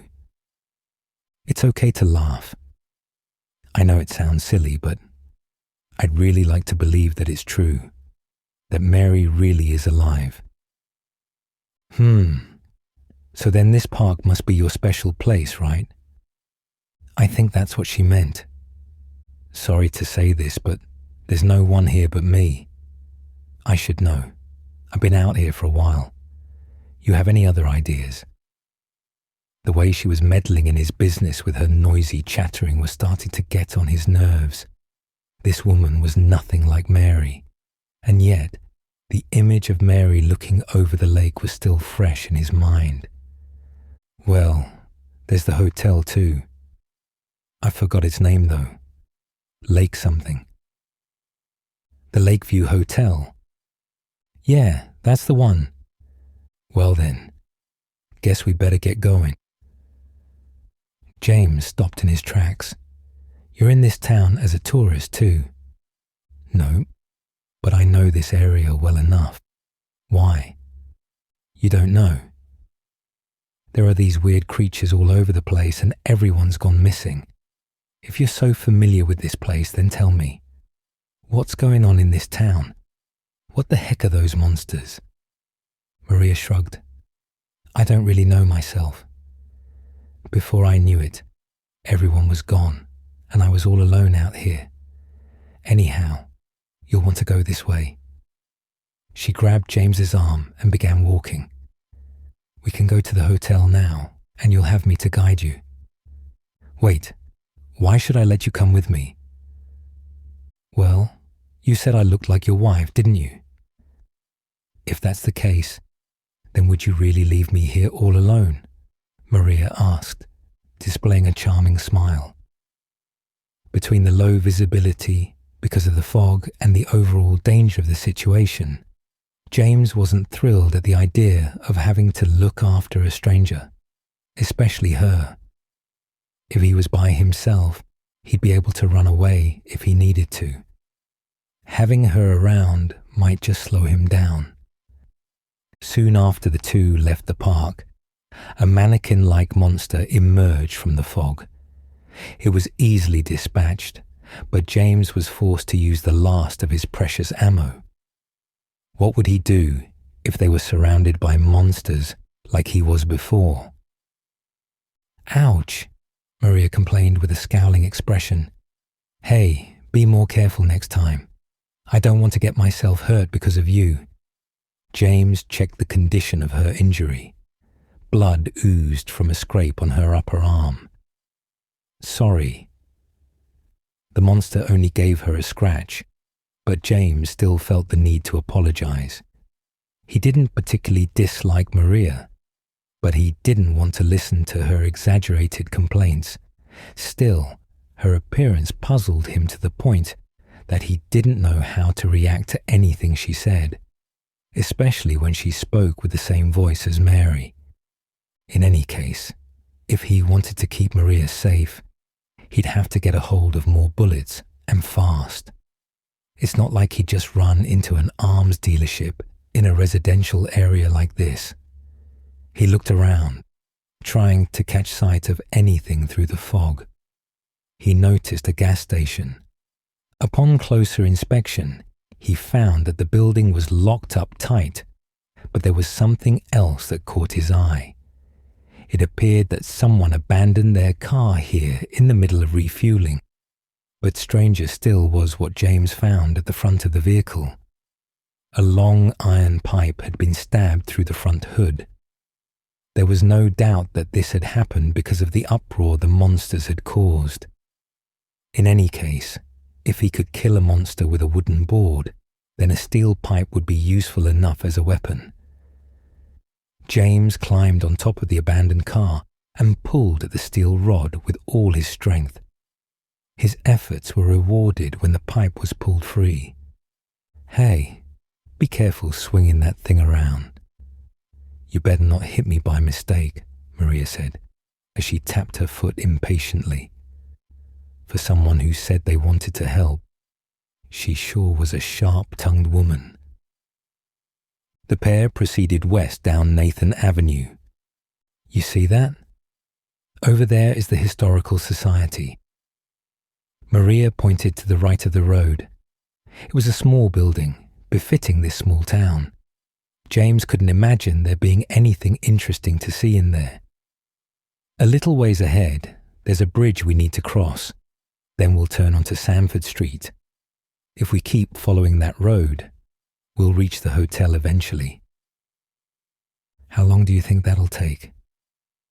The last time he'd visited this town, he had a car, so the distance to the hotel had seemed like nothing at all. "We still have a long way to go. It's all the way on the other side of the lake, after all." "That far, huh?" James let out an exasperated sigh. It looked like he'd be stuck with Maria until they reached the hotel. However, it soon became clear that protecting Maria was the least of his problems. In the place where the bridge should have begun, there was a huge gaping hole in the road. The bridge had collapsed. There's no way. Could those monsters have caused this too? Maybe the bridge had been destroyed in the panic as people were trying to leave the town. Seeing as the other end of this highway was blocked for construction, this would have been their only means of escape. "What do we do now?" Maria asked, sounding more amused by the situation than anything. "There's no other way." Discouraged, James hung his head, completely unable to find a way around this new obstacle. His gaze fell on what appeared to be a body lying in the corner of the road. Was it another dead monster? James crept closer to get a better look and was startled to find yet another human corpse. It was clutching something in its pale hands. Choking back his disgust and crouching next to the body, James pried the object from its cold fingers, taking great care not to touch it any more than he had to. It was a map of Silent Hill. Map in hand, James scurried away from the rotting corpse and back to where Maria was waiting. Unfolding the paper, he found that one point was marked with an X in what appeared to be blood. "That's the bowling alley," Maria remarked, peeking at the map over James's shoulder. "It's right across the street from that gas station we stopped at." "Yeah, but why is it marked?" "What kind of place is it?" "It's just an ordinary bowling alley. It's not a very popular place, so you'll hardly ever see anyone there." "Well, let's head there then." They would have to turn around and walk back to town anyway if they wanted to find another way to reach the Lakeview Hotel, so it couldn't hurt to stop at the bowling alley along the way. If that person on the side of the road had risked his life to hold on to this map, maybe it was the key to solving the mystery of the unusual phenomena in this town. Maybe, James secretly thought, finding this map is somehow Mary's way of guiding me. After making their way back into town, the two located the Pete's Bowl Orama, the bowling alley underneath the bloody X. As James opened the door to step inside, Maria abruptly said, "I'll just wait out here." "You'll be all right by yourself, won't you, James?" "You changed your mind?" "I hate bowling anyway." "Really? Or are you just scared?" "You don't have to worry. If I come across any monsters in there, I'll be sure to take care of them. I guess if it really is that dangerous inside, I really would prefer to be alone." "Fine by me," Maria said, as she causally leaned against the wall. James stepped into the pitch-black room, letting the door fall shut behind him. It seemed like only one set of lights in the entire building were actually working. An amber glow came from further inside. He could make out the voices of two people chattering in the dim light. "You a robber or a killer?" "Nah, nothing like that. I'm not that awful of a person." "What? But that's so boring. Did you get chased by the police?" "I don't know what the cops are doing. I just ran away, 'cause I was scared." "If someone's mad at you, why don't you just say you're sorry? That always makes things better." "That's no good. No one would ever forgive someone like me." Not only did James recognize both voices, but he easily recognized the face of the younger speaker. It was the girl from earlier. James quickly ran over to where they were sitting, but the girl, probably frightened by the sudden sound of footsteps, ran away and hid in some dark corner of the room. Turning on his flashlight, he scanned up and down the lanes, trying in vain to find her hiding spot. "Eddie," James called to the other person. Sitting at a table illuminated by a small camping lantern was Eddie's portly figure. He was munching on a piece of pizza taken from the box that sat on the table. And you are?" he asked through a mouthful of food, regarding James questioningly. "I'm James, remember? We met back at the apartments." "Oh yeah, you're the guy from before. That girl that just ran away, who is she?" "You from the hospital. Trying to catch Laura." "Not exactly. I just need to ask. Laura, was it? I need to ask Laura something." The light pitter-pattering of footsteps echoed through the space. "Bye-bye," came Laura's mocking voice. James hurriedly searched with the flashlight's beam, but was still unable to find the girl. She must have ran outside. "Come on, Eddie, we have to find her." Maybe later." "You're not going to go after her? Aren't you her guardian? There's all kinds of monsters running around out there, and you'd rather sit here eating pizza than go make sure she's safe." "Her guardian? That's not it at all. Me and Laura just met by accident on our way to Silent Hill. It's not like I brought her here or anything. Even then, it's still your responsibility to look after her. Laura'll be fine by herself. If I went with her, she'd probably just complain about how I'm getting in her way anyhow." "Just forget it." Infuriated by Eddie's careless attitude and tired of this pointless argument, James turned and headed back to the entrance. Eddie didn't seem to find a problem with this, as he simply returned to his leisurely meal. "Go ahead and eat your stupid pizza to your heart's content. I hope you get eaten by a monster next, you fat idiot." Maria was still waiting outside. "Maria, did a little girl run though here?" "Yeah, she went that way. I tried to chase her, but she got away." Maria pointed to an alley that extended south from Nathan Avenue and continued past the bowling alley.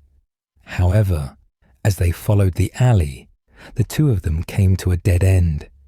Again, the path was blocked by a brick wall, and Laura was nowhere in sight. She probably got through here and ran on to Carroll Street. There was a small, cramped gap between two of the buildings, hardly big enough for a child to squeeze though, let alone an adult. "Is there another way around?" "Yup." Right that way, Maria motioned to the door directly behind her. It was the back door to one of the buildings, and it looked pretty promising. However, "It's no good. We're locked out." "Is that so?" Maria dug in her skirt pocket and produced a key that fit perfectly in the door's keyhole. What a jerk. Even if Laura would be fine, the idea of Eddie sitting in that empty bowling alley, carelessly and greedily stuffing his face with pizza, still irritated James. He just couldn't understand how someone could act like that. How could he just ignore the fact that a helpless child was wandering the monster-infested streets of a deserted town all alone? Even stranger was how Laura seemed ignorant of the danger, like she couldn't see the monsters. How can she act like there's nothing to be afraid of? I don't think I could do that even if I tried. Truthfully, he sort of envied Laura in this regard.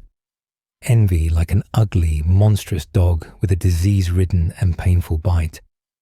James had courage, only it was more like recklessness. I really can't stand that kind of weakness. I don't want to go outside. I just want to stay shut up indoors. Being alone really is the best thing. I don't want anyone else to get hurt because of me.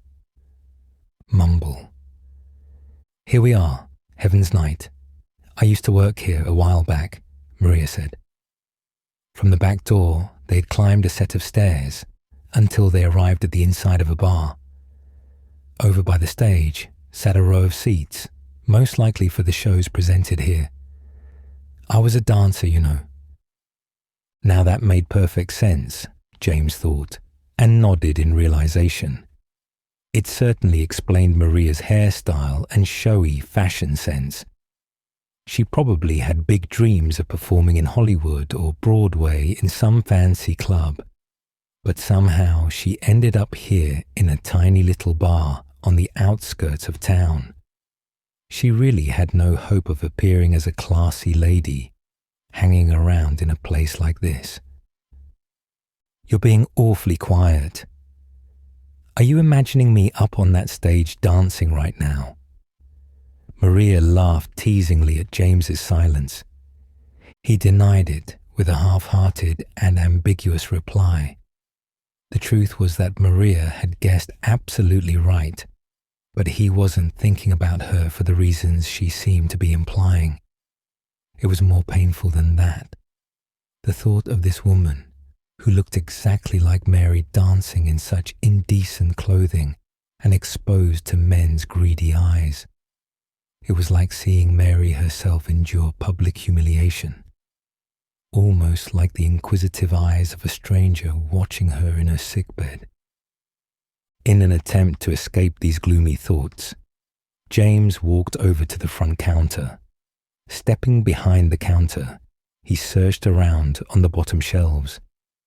As he had hoped, he came across a gun kept for security, an automatic weapon that held 15 rounds. But with his good fortune came a bit of bad luck. There was no extra ammo to be found. James stuck his new weapon in his belt loop and discarded the gun he had used before. For a moment, he pondered what to do with the pipe he had went through so much trouble to acquire. He came to the conclusion that it would be best to keep it and rely on it as much as possible for fighting, saving the gun for a dire situation. Well, it doesn't look like that girl is hiding in here. I bet she's left at the other side of the building by now, Maria said as she held the front door open, inviting James to follow. The two descended another staircase and re-emerged onto the foggy streets. To the north, the road was blocked by more construction. Where else did the girl have to run off to? Over there, Maria shouted, pointing to the south where a small figure swiftly slipped into the mist. Alerted by Maria's voice, the shadow darted to the side and hurriedly entered the nearest building. Wasting no time, James and Maria chased after the fleeing child until they reached the door she had retreated into. Marked on a plate above the entrance were the words, Brookhaven Hospital. The door had been left ajar, almost like an invitation to step inside. Chapter 4. Patient Records. Why would a young child like Laura want to be in a place like this? Brookhaven Hospital was completely devoid of liveliness and dominated by an uneasy stillness. There wasn't a soul to be found anywhere. The lights in the entrance hallway were all switched off, giving the area a dim and hollow atmosphere, as if the building had been abandoned for years.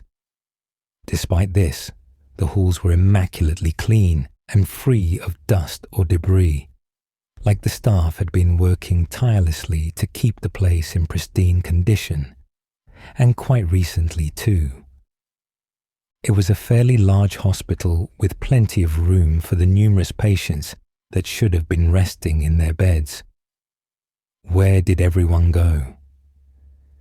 James began searching through the ward on the first floor, with Maria huddled uncomfortably close.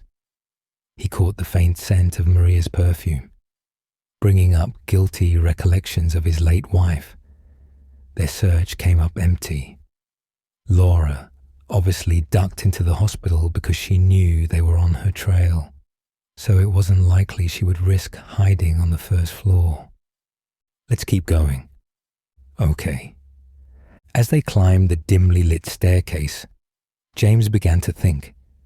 He had been so intent on catching Laura that he hadn't noticed before, but now he couldn't help but wonder, why hasn't Maria asked anything about Laura? She knew he was here to look for Mary, but he hadn't mentioned anything to her about the letter Laura was carrying. And despite this, she unquestioningly followed him on the hunt for the little girl, as if she knew that it was important. Even though she certainly seemed to be a nosy person, this seemed a little much, especially in a dangerous situation like this. Having reached the second floor, James absent-mindedly took a left when they came to a branching hallway. He stole a quick glance at Maria, who was still clinging nervously to his arm. If he was so worried about her motivations, why didn't he just ask her right now? He tried to form the words, but he kept hesitating, like he was afraid of saying the wrong thing. It was that uncertainty, among other unpleasant emotions swirling in his mind, that always made speaking with Maria so difficult. It was so strange that, "Look out!" Maria's frantic cry shocked James out of his thoughts. She yanked him backwards, nearly pulling him off his feet as a long object swung through the darkness. The metal pipe that was clearly aimed to bash his brains out made a dull metallic sound as it met the linoleum floor mere inches in front of him. Whoever the attacker was, they meant business. The unknown assailant pulled its metal pipe off the ground and swung it again, but James was prepared this time and blocked the strike with his own pipe. The sharper, ear-piercing clang of metal hitting metal shot through the empty hallway, and the force of the impact sent a jolt of pain through James's arms. "Who are you?" James shouted through gritted teeth. With their weapons locked together, his opponent was forced to stumble closer into the flashlight's beam. The attacker had the figure of a human, enough so that it would appear perfectly normal from a distance. But at this close range, its true nature was revealed. It was a monster in a white dress, masquerading as a nurse. The proof was its ugly face, swollen beyond recognition, and its grey, decomposing skin that gave it the appearance of a walking corpse. The odour it carried was repulsive, like rotting garbage. The creature's grotesque exterior concealed surprising strength, but its decaying body was still too fragile to fight for long, and it soon fell to the ground. "Hurry, finish it off," Maria shouted, while standing a safe distance behind James. What a silly thing to say. Of course he planned to kill this monster, and quickly too, as it was already trying to pull itself back to its feet with its weak arms. But if that's true, then why am I so reluctant? It's just a monster. Something that's going to kill me if I don't kill it first. But what if it really isn't? Could it really be a normal nurse who was unfortunate enough to catch a disease from an infected patient? And now, driven to a state of madness, she wanders the hospital's halls, too scared and confused to tell if people are trying to help her or hurt her. And if anything was to be gathered from her appearance, she's probably suffering immense physical pain as well. If James looked at the situation that way, it almost seemed pitiable. Then, at most, it'd be nothing more than a mercy killing, right? It was as if Maria was shouting words of encouragement, and she knew how conflicted James felt. The nurse was standing again, with the rusty pipe still clamped firmly in its grey hand. He steeled himself, swallowing all his feelings of doubt. It has to be painful for anyone that disfigured to live. Monster or human, the best thing would be for it to die. James raised his steel pipe above his head and swung down with all his might. The nurse's skull cracked under the crushing force of the blow, and its legs crumpled, sending it sprawling across the floor again. Only this time, it didn't stand back up. James stood silently for a moment, staring at the slain monster. Dark blood pooled under its crumpled body, joining the small splatters that had sprinkled across the hall when he had struck it. I made the right choice, didn't I? Even if he could make himself believe that, the whole situation left a bad taste in his mouth. He felt Maria's hand on his shoulder. James, you did what you had to do.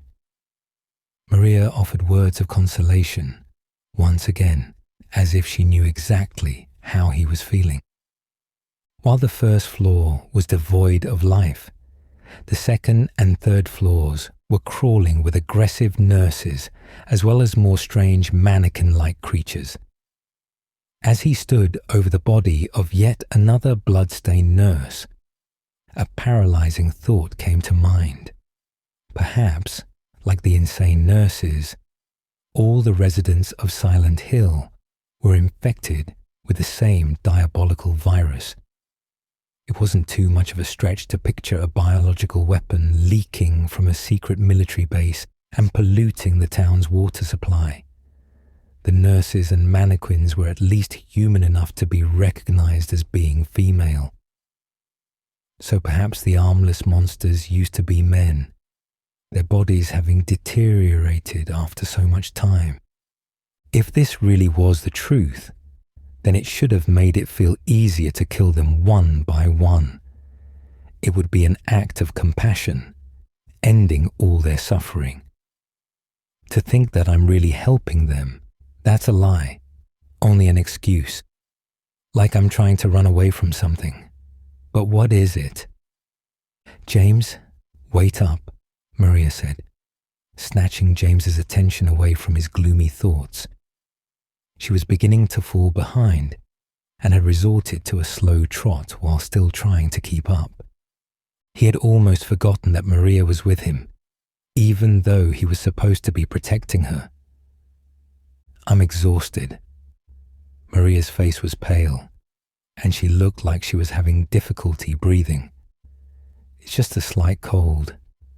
I wasn't feeling great this morning either. I guess I got distracted when I saw that everyone was missing. James frowned. He was getting a feeling of déjà vu, bringing back memories that carried sorrow like a curse. This was just like the beginning, when Mary had said it was just a slight cold. You better rest for a while. Driven by anxiety, he hurriedly searched for a safe place for her to lie down. After stealthily examining the nearby room, S03, and finding it to be free of monsters, he invited Maria inside and carefully helped her to the bed. I'll go ahead and at least make sure the third floor is secure. Then I'll try to find Laura. I think she knows where Mary is, Are you sure you'll be okay here by yourself?" "Yeah," Maria answered in a faint voice.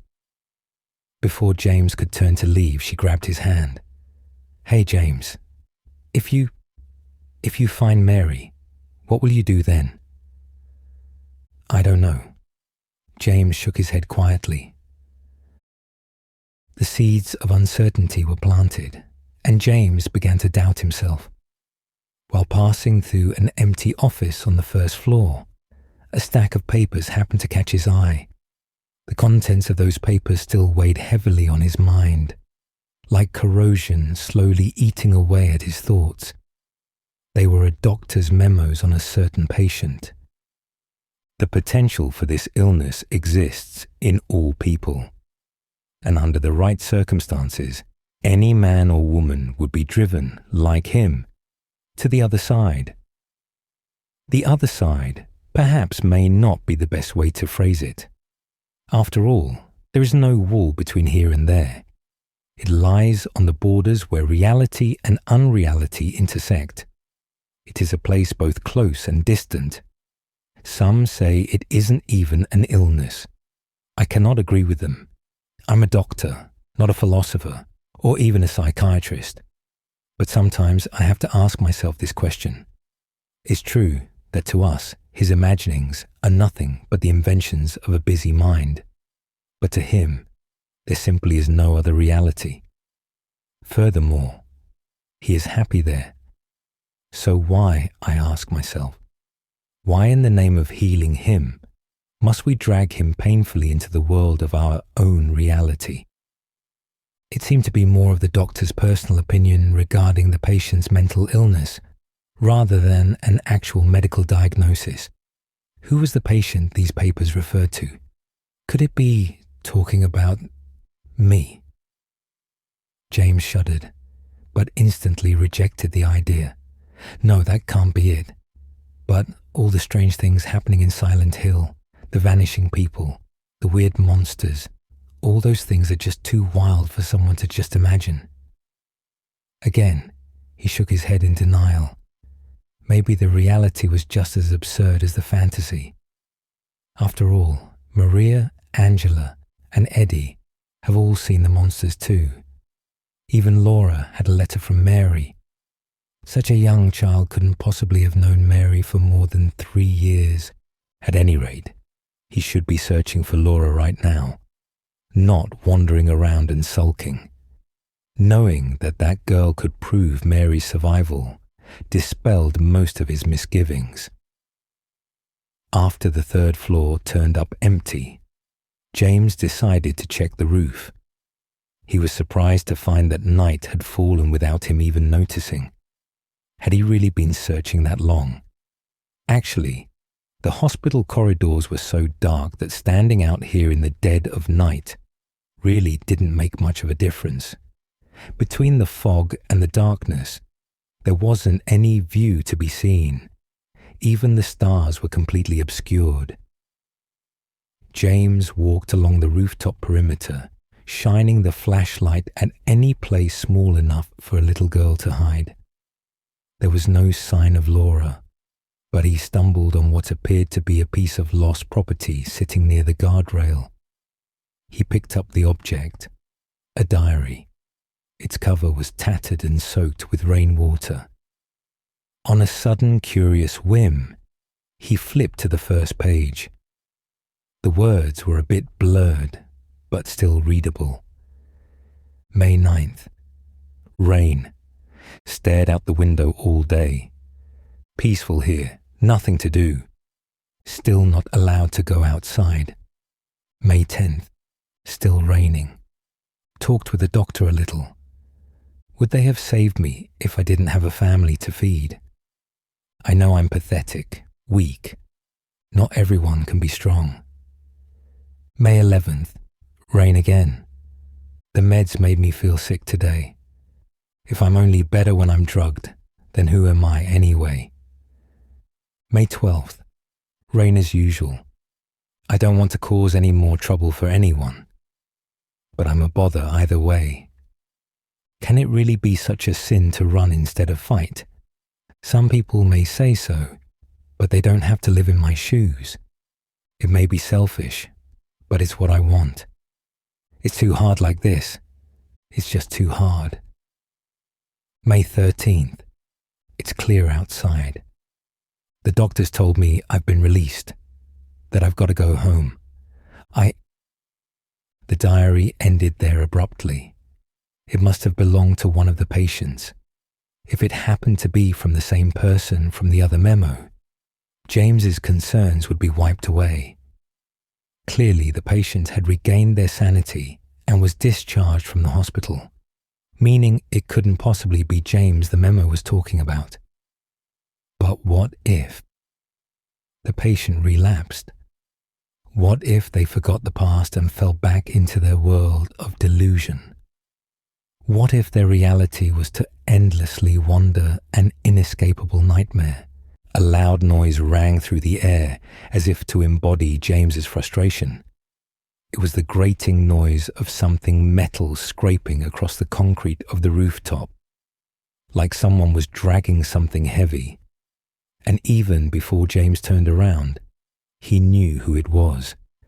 "Come and get me, asshole," James challenged, pulling his treasured gun from his belt. Unlike before, he felt no fear facing the pyramid monster, though his confidence came from the fact that he was able to repel the monster twice before. The biggest reason was that he now doubted the creature's very existence. There's no way this ridiculous bastard could be real, but could it really just be the product of an insane delusion? Either way, James was soon going to find out. Completely defenseless other than the gun in his hand, he exposed himself before the imposing monster. If it was just a delusion, then that nasty hatchet would be nothing more than a papier-mâché toy. The hollow blade would pass right through his body without leaving a scratch. The monster sluggishly lifted its blade, aiming to slice its target in half. James's bravery faltered, and he recoiled backwards, only to find a chain-link fence at his back, preventing any chance at escape. The fence's metal frame was rusted and brittle, and it began to creak under James's weight. All of a sudden, the structure gave way and tipped backwards off the roof, taking James with it. The blade of the monster's massive sword grazed the tip of his nose before he was swallowed by darkness and fog. For what seemed like forever, James lay in shock, staring up at the gaping hole in the ceiling. Chunks of debris and dust were scattered about on the floor of the dark room. The roof here must have rotted enough for him to be able to fall right through it. Even after surviving the impressive fall, the pain in his back was the furthest thing from James's mind. The pyramid monster hadn't followed him, meaning he was safe for a little while longer. Using the steel pipe as a makeshift cane, James stood up and surveyed the room. He was in the special treatment unit on what appeared to be the third floor. Several doors were lined up on the wall, each leading to a small isolation room for the severely mentally ill patients. James couldn't help but laugh at the irony. The action sent a stab of pain through his back. Making his way carefully through the hallway, James quietly peeked into room S03. Maria was out like a light. Now that the pyramid monster was wandering around, he worried even more for her safety. But even if she were able to continue on in her bad state, what would they do if they were to encounter the creature? It would be even more dangerous for her. Leaving the sleeping Maria behind, James stepped away from the room and headed towards the stairs. He hadn't yet explored the basement. It would have been far easier to get to the basement if he were able to use the elevator. Unfortunately, the one he was able to find was out of order, leaving no choice but to find another way. James came across a fire door that led to an emergency staircase, but it was locked tight. They must keep the key around here somewhere, maybe somewhere in the offices. With his body still sore from his earlier fall, he continued to the first floor. A small figure caught his eye. Skirt fluttering, the figure darted across the ward. It was Laura, and she was trying to escape again. James ran to the hallway where she had fled, but the girl was gone. The corridor directly ahead led to a dead end, and with the fire door and the elevator both out of service, she had to be hiding close by.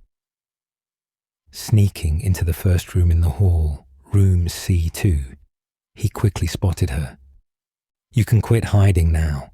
Come on out." Giggling merrily, the girl's face peeked out from under the bed. Oh, you found me. You're not going to tag me it now, are you?" Had Laura been running all this time because she thought they were playing tag?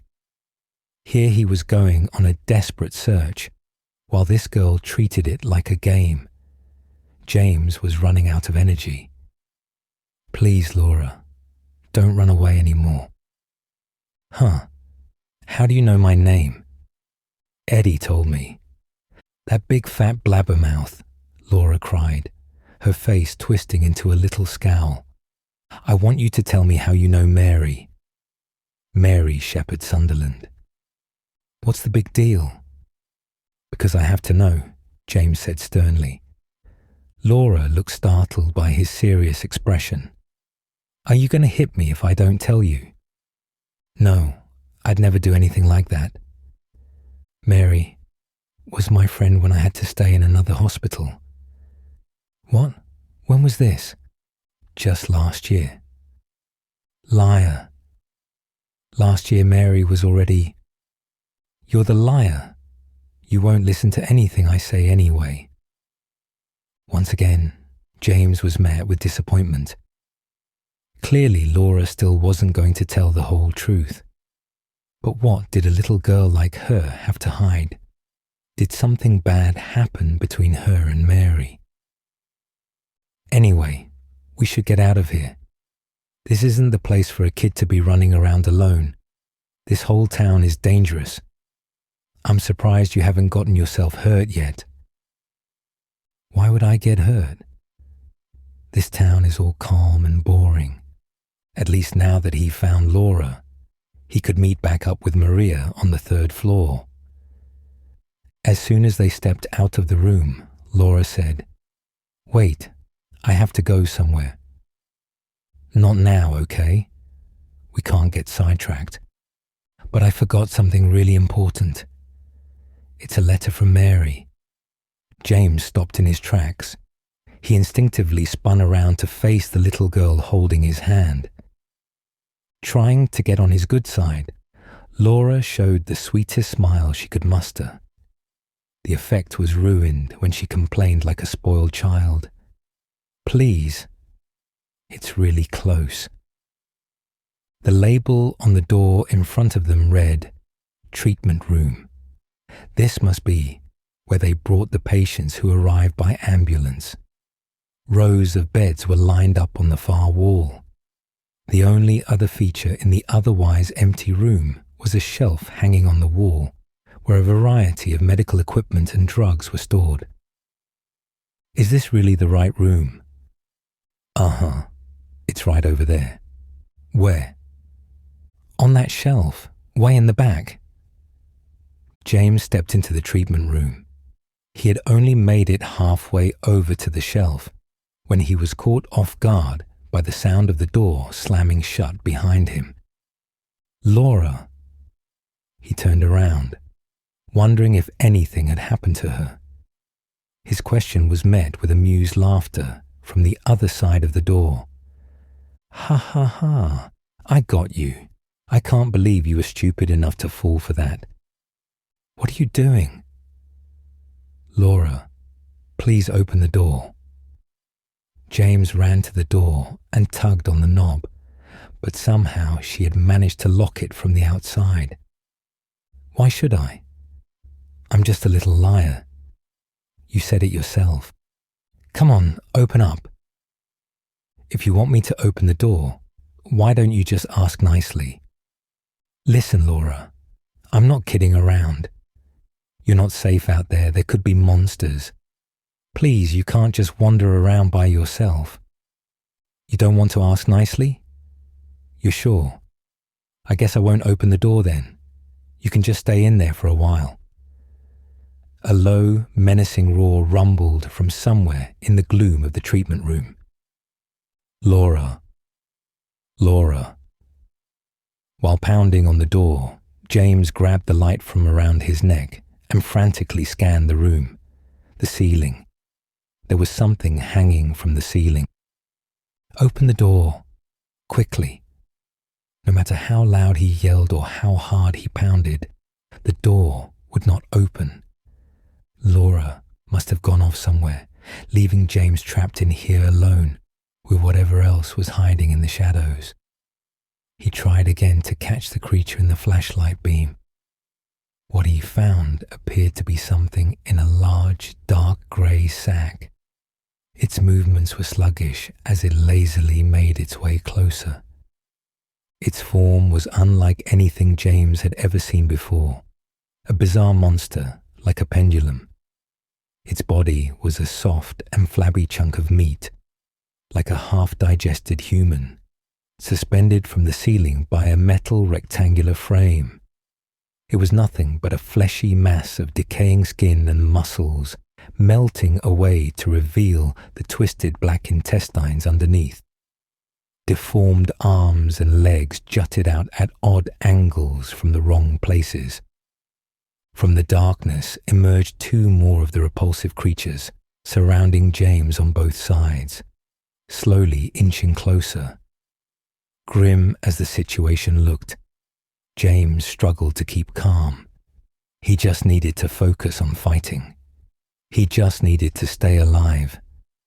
It would be impossible to fight them off with the pipe. Their bodies were too well protected by the cage-like frames. He would have to use his gun. The thought of using up his precious bullets filled him with dread.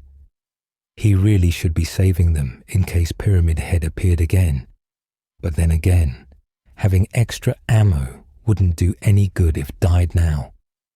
James opened fire on the three creatures, making sure to divide his remaining ammo equally. Even being trapped in a dark room surrounded by monsters, the emotion he felt more than fear was his anger towards Laura. He had to get out of here alive, if only to punish that evil little brat. Driven by this immature rage, James's carefully aimed and controlled gunshots turned to wild and almost random firing. Die, you fucking piece of shit monsters! As the bullets pierced the ugly lumps of meat, spurts of blood scattered through the air and splattered across James's face. He looked like a demon. All his rage and excitement, along with the smell of blood, swirled together, and he began to feel dizzy. James. It was the cold whisper of a female voice. It was so soft that it seemed to be coming from inside his head. James. His consciousness blurred and faded into darkness.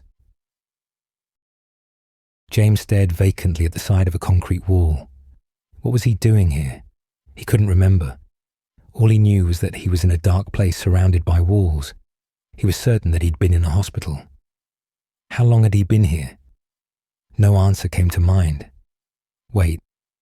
He had been in the treatment room before, fighting those monsters. But something still didn't feel right. When James opened the door to return to the ward, it was like the world had completely changed. The worn linoleum was peeling from the floor, revealing the bar concrete underneath. The walls were faded, cracked, and dyed red with dried bloodstains. Broken bits and pieces of medical equipment were scattered everywhere, all of it covered in the layer of dust and filth. Brookhaven Hospital had fallen to ruin. James could not even begin to grasp this sudden and jarring change. He could only stand and stare in mute amazement. This is impossible. Have I gone crazy? Is this some insane nightmare? Maria. All thoughts of Laura gone from his mind, James began a steady walk to the third floor, almost like something was pulling his soul there. All he clung to as he traversed the darkened halls was one single idea. If he could find Maria, he could find out if this unsettling situation was something only he was seeing. He could ask her if it was all just an illusion. More than anything, he wanted to believe that this wasn't real. He swung open the door to room S03 to find the bed empty. The only thing that remained was an empty bottle of pills that rested on the bedside table. Was it from the hospital's supply? Or was it something she had been carrying with her? James's gaze was fixated on the bottle. He remembered this medicine. It was what Mary had been required to take in large amounts 3 times a day back when she became ill. The fading pain in his chest began to ache again. Did Maria have the same disease? Maria, where are you? In James's mind, Mary and Maria were beginning to overlap, as if Maria was trying to replace Mary. Maybe the last traces of his wife's existence were no match for the need and concerns of a human being who was still alive. After wandering and searching for so long that he lost track of time, James found himself in a ground floor storeroom. Large, rusted pieces of equipment had been crammed in the small space like unwanted garbage. The whole place was narrow enough to feel like it was suffocating him. There didn't seem to be anyone else in here. James's shoulders sagged with disappointment. Suddenly, he heard a voice calling out his name. It was like a beautiful sound from heaven, like the song of an angel, so captivating and breathtaking that it could even wake the dead. Heart lightened, James turned around. There was that lovely face he'd been pursuing for so long. Mary, I'm Maria. She glared at him, the annoyance plainly visible on her face. Oh, sorry. James shrank away. I guess I was just confused. I don't really know what's going on right now. Anyway, I'm glad to see you're still alive. Are you feeling any better? Anyway. What do you mean anyway? Do I really mean that little to you? I could have died back there. Where the hell were you when I needed you? All you ever talk about is that dead wife of yours. Is that really all that matters to you? Do you even care what happens to me at all? As the angry questions poured out, Maria looked to be on the verge of tears. James found himself to be overwhelmed by her furious accusations. No, it's nothing like that. Then stay with me. Don't leave me alone again. I understand. I promise I won't leave your side. Then it's okay. I forgive you little by little. Maria's temper seemed to melt away. Returning to her usual flirty tone, she said, Did you find Laura? Yeah, but she ran away again. The pesky little girl's prank had given him hell, and he was still bothered by the hospital's grotesque state. Honestly, he was getting sick of looking at it. Well, that's no good. Now we have to chase her down all over again, Maria said harshly, as if she was scolding James for letting Laura get away. You know, I'm not sure what it is, but all of a sudden, this hospital is giving me a strange vibe. Poor Laura's probably scared stiff. Those words took a burden off of James' mind. So I'm not so crazy after all. If Maria can see these strange things too, then it's not just a hallucination. Yeah, we should get going. James nodded vigorously. I wonder where a little kid would want to hide around here. Maybe the basement, We haven't checked down there yet." I thought the same thing, but there's no way to get down there. The elevator won't move, and the door to the staircase is locked, so I don't see how Laura could be hiding in the basement. Really? I peeked into the basement stairs a little bit ago. I didn't use a key or anything. Maybe whatever had twisted the hospital into its current form had somehow unlocked the fire door as well. If that was the case, then there was only one way for them to go.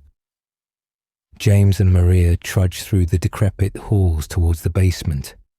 Just as Maria had said, the fire door was unlocked. James was positive that this door had been shut tight before, but he kept his mouth shut in an effort to avoid another argument.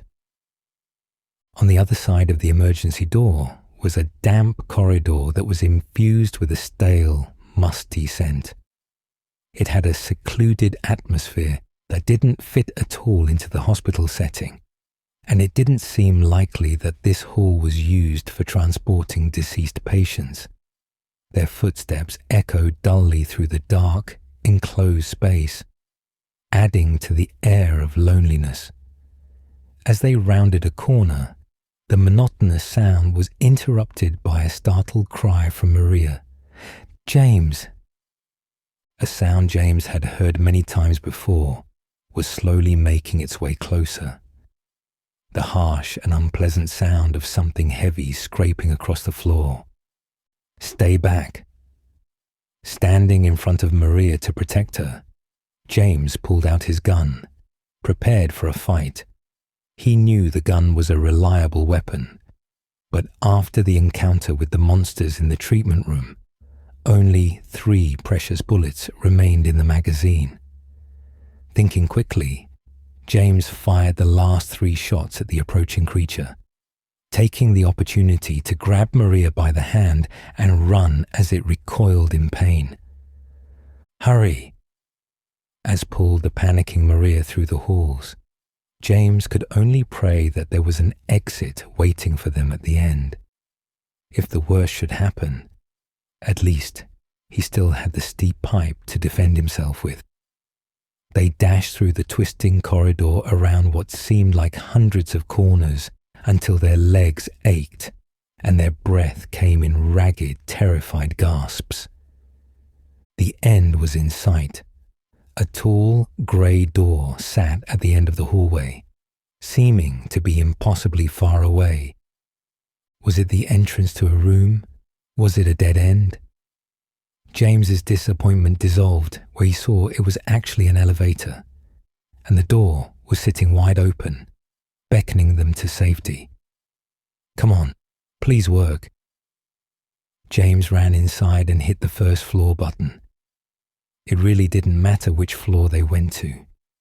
Anywhere was better than here.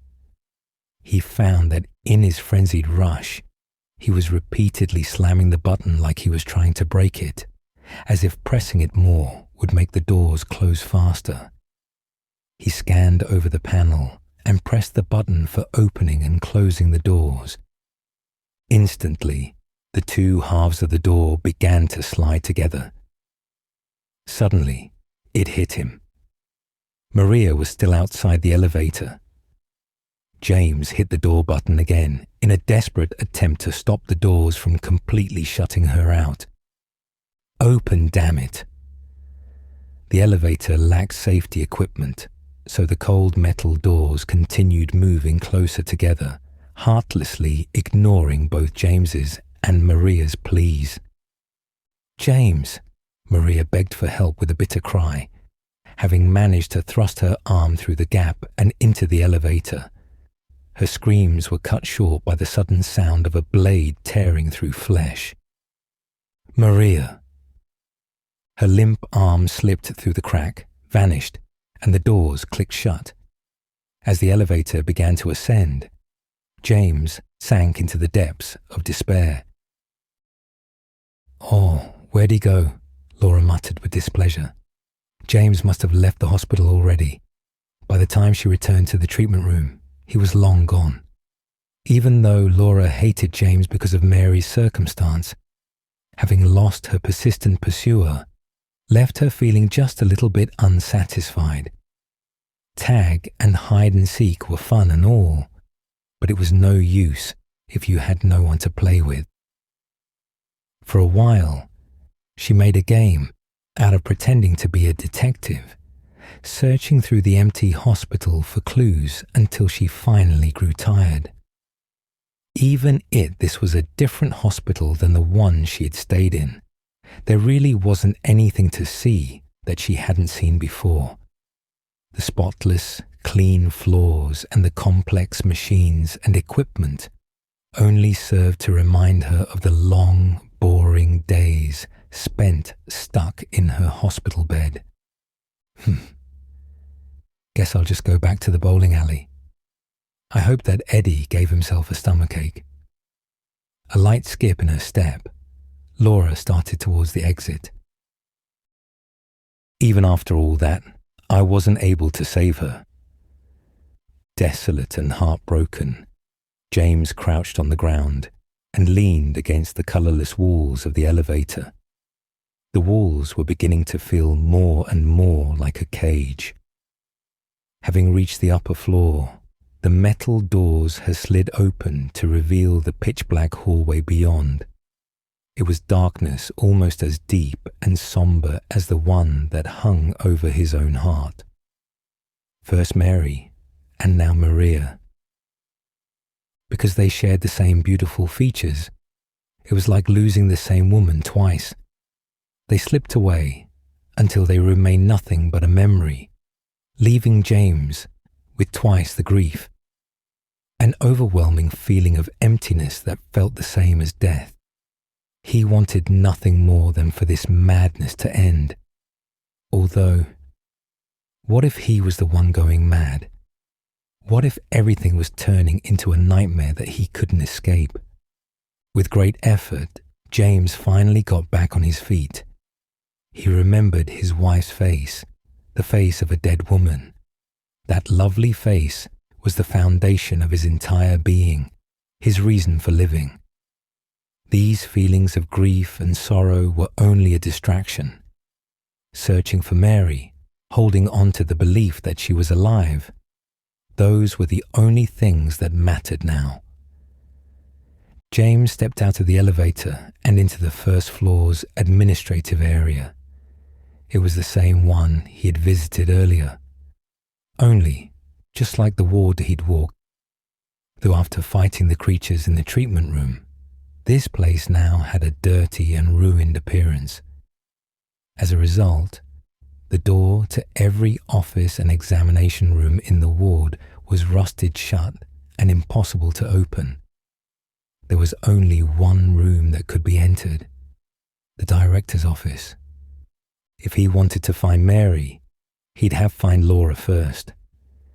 Besides their special place at the hotel, the girl was the only lead he had left. James peeked inside the director's office. The elegant spines of many well-kept medical books were tightly lined up on a bookshelf. However, there was no sign of Laura. He'd already searched through every accessible room in the hospital without any luck. Did this mean he'd have to wander aimlessly through town until he found her again?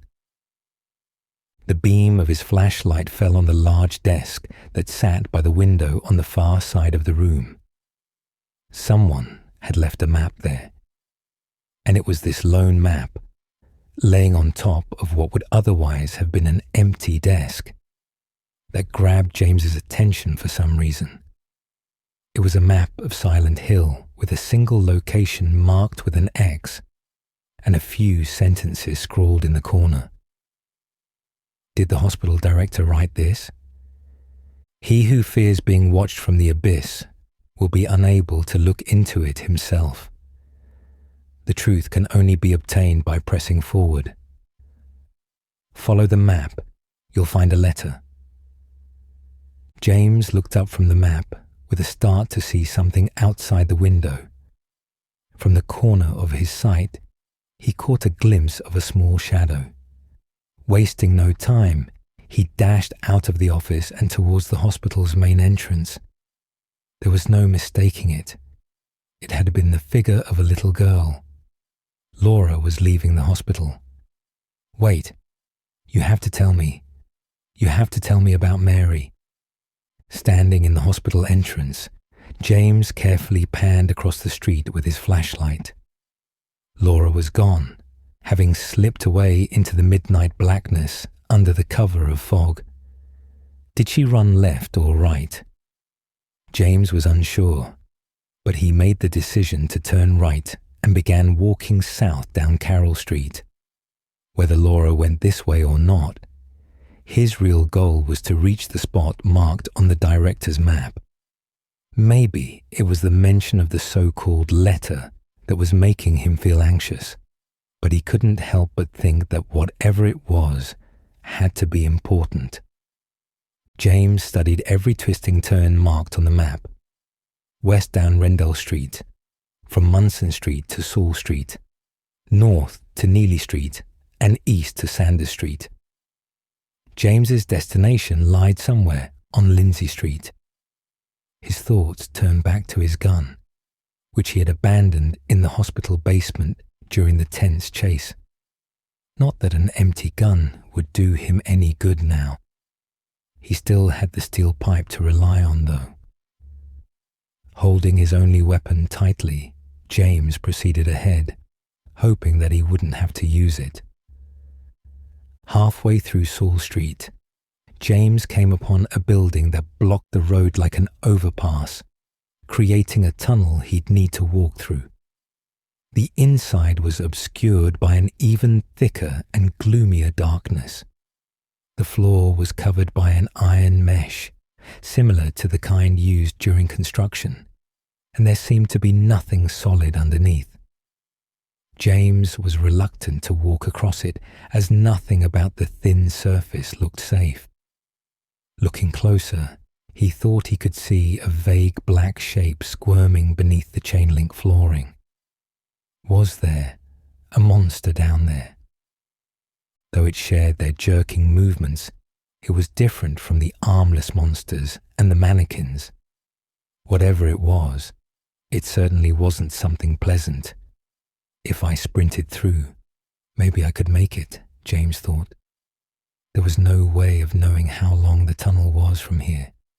But wouldn't a creature trapped beneath an iron mesh be unable to attack him? Back in his school days, track and field had been his strong point, and he had been especially good at running short distances. He had always placed well in races with his classmates. But now that he was an adult, his body was weakened by a definitive lack of exercise. Nevertheless, he had to try. With a quick chant of "Ready, Set, Go," James charged into the tunnel. As he ran, the light hanging around his neck jerked side to side violently, making it nearly impossible to see where he was going. He was sprinting at full speed down a pitch-black tunnel with no exit in sight. With every pounding footstep, the chain-link floor rattled and shook. The sound mingled with the white noise blaring from his radio. Underfoot, the shadowy figures of the monsters lied in wait, clinging onto the iron mesh. His intention was to run without distractions, but even against his better judgment, he couldn't help but look down. The creatures were dangling from the floor by their thick suction pad-like forearms, and they chased James with surprisingly quick and skillful movement. The way their arms flailed about as they followed behind him made it appear as if they were trying to get his attention, almost as if they had something they wanted to say. "I beg you, listen to me. Please understand." From underneath the metal grid, paw-like tentacles emerged and stabbed at James's feet, sending a shock of pain through his body. "Cut it out." James raised his steel pipe and swatted at the creature's ugly tumor-like arms. There was a small burst of sparks, and the metallic clang echoed the length of the tunnel. However, the metal floor was the only thing he struck, and the undamaged monster barely slowed. Between the metal grid protecting it and its incredible agility, it would be difficult to land a solid blow. Ow!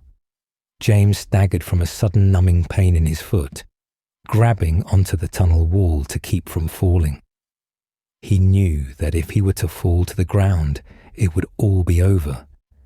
They would gnaw at his body with those nasty suckers, and he'd be unable to get up and escape. He would die as the creatures slowly ripped away and devoured his flesh. Though he was losing feeling in his legs, James continued forward. As long as he could still move, escape was the only option. James rushed madly ahead, desperately beating down any of the monster's attacking limbs. He raised his voice in what was both a war cry and a scream of pain with every step. He saw what looked to be a bar located on the corner of Neely Street and Sanders Street. With the radio static signaling the approach of more monsters, James decided to avoid them by slipping inside the building. He managed to exit the tunnel and burst through the front door just as the pain in his legs was becoming unbearable. Going by the vacant interior, this place had been out of business for some time. There wasn't a single chair, table, booth, or stool to be found. The whole place had an atmosphere of ruin and decay, much like the hospital. James fell to the floor, resting his back against the wall covered in peeling plaster. He shined the flashlight around the room. If there was a monster lurking around, he should have heard it by now, but it wouldn't hurt to take the extra precaution. Apparently, after this bar was closed, it had become a hangout for the local delinquents.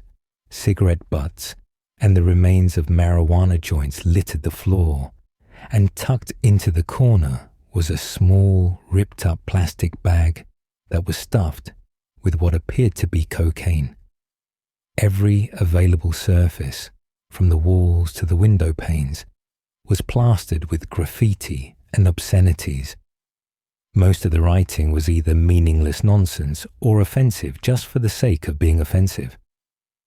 But as he casually scanned over the words, his eyes became nailed to one message.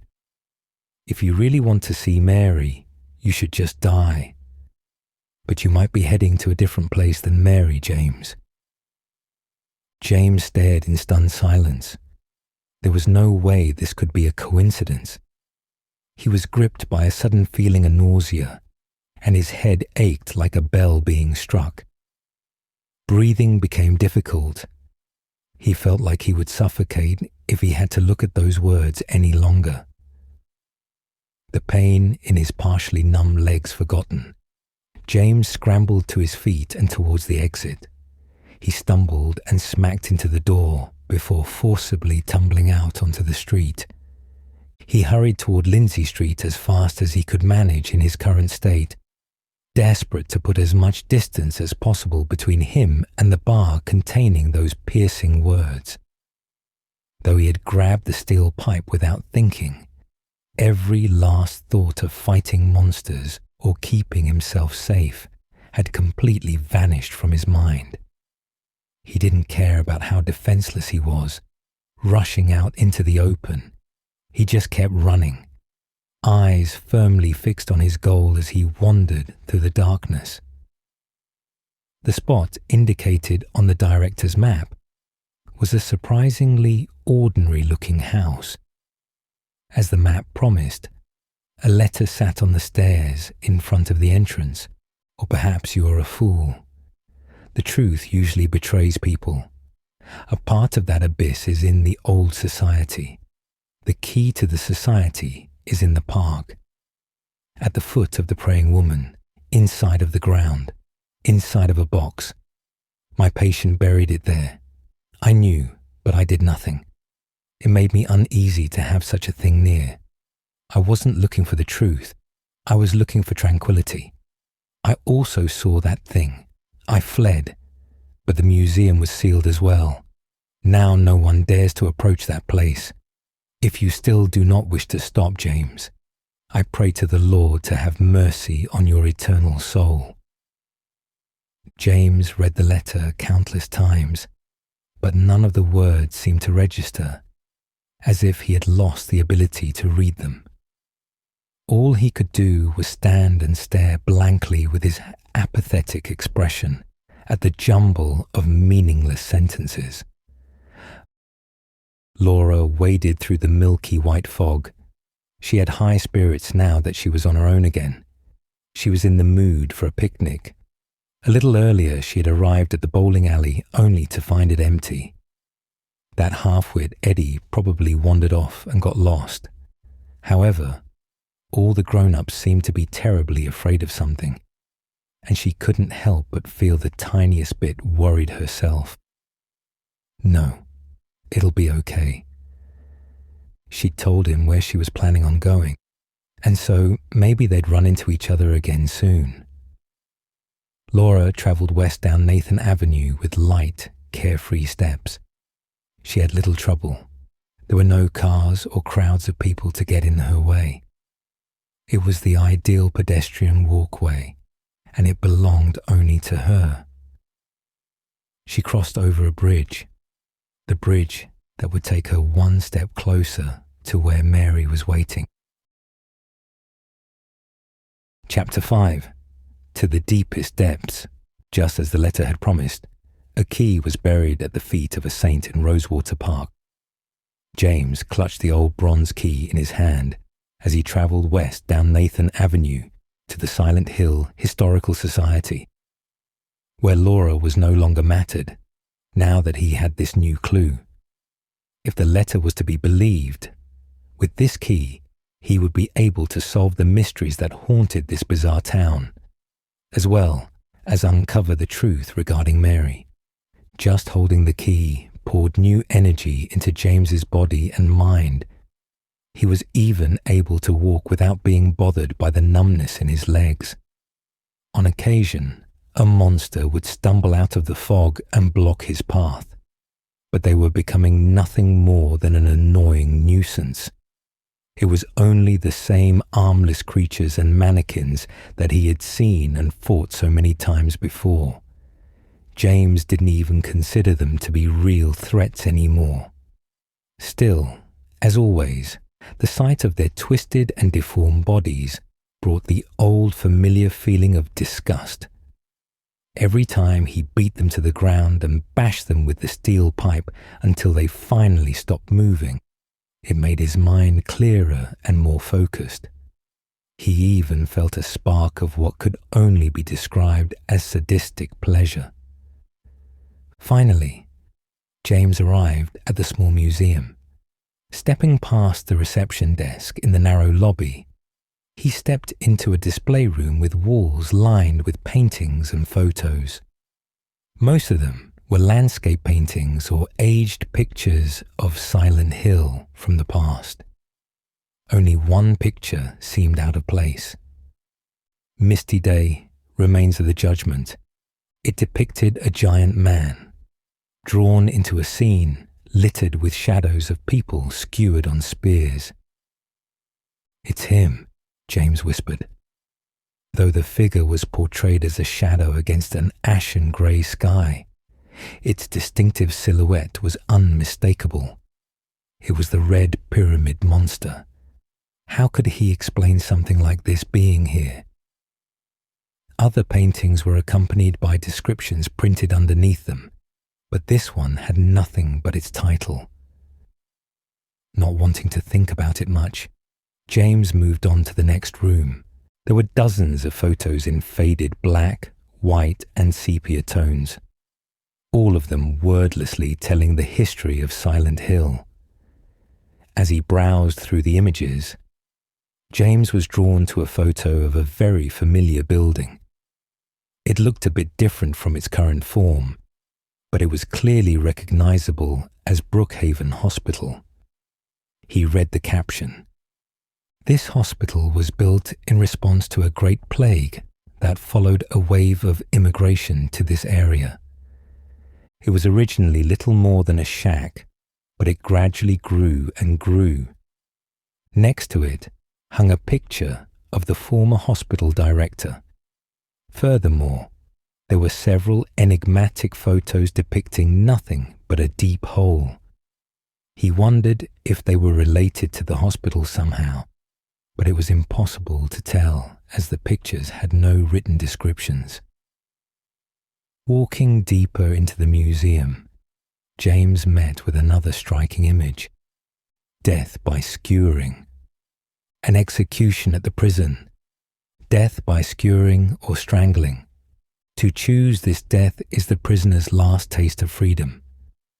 Hanging next to it was a photo entitled Toluca Prison Camp, built during the Civil War, later became Toluca Prison. Going by these descriptions of past events, that prison must have been a site of extreme cruelty. James had never heard of anything like death by skewering being carried out in colonial times. And if a prisoner had the freedom to choose their fate, why would they ever choose that? What would push them to choose to die in such a brutal fashion? The stories these images told was chilling and was beginning to give the display room an eerie atmosphere. Eventually, as would be expected in such a small building, James came to a dead end. However, he was puzzled by what he found in the middle of the furthest room. At least now there was an explanation for those photographs of holes. What the hell is this? Looking into the square opening in the floor, he found nothing but a gaping abyss. Gazing into the bottomless darkness, a thought drifted through James's mind.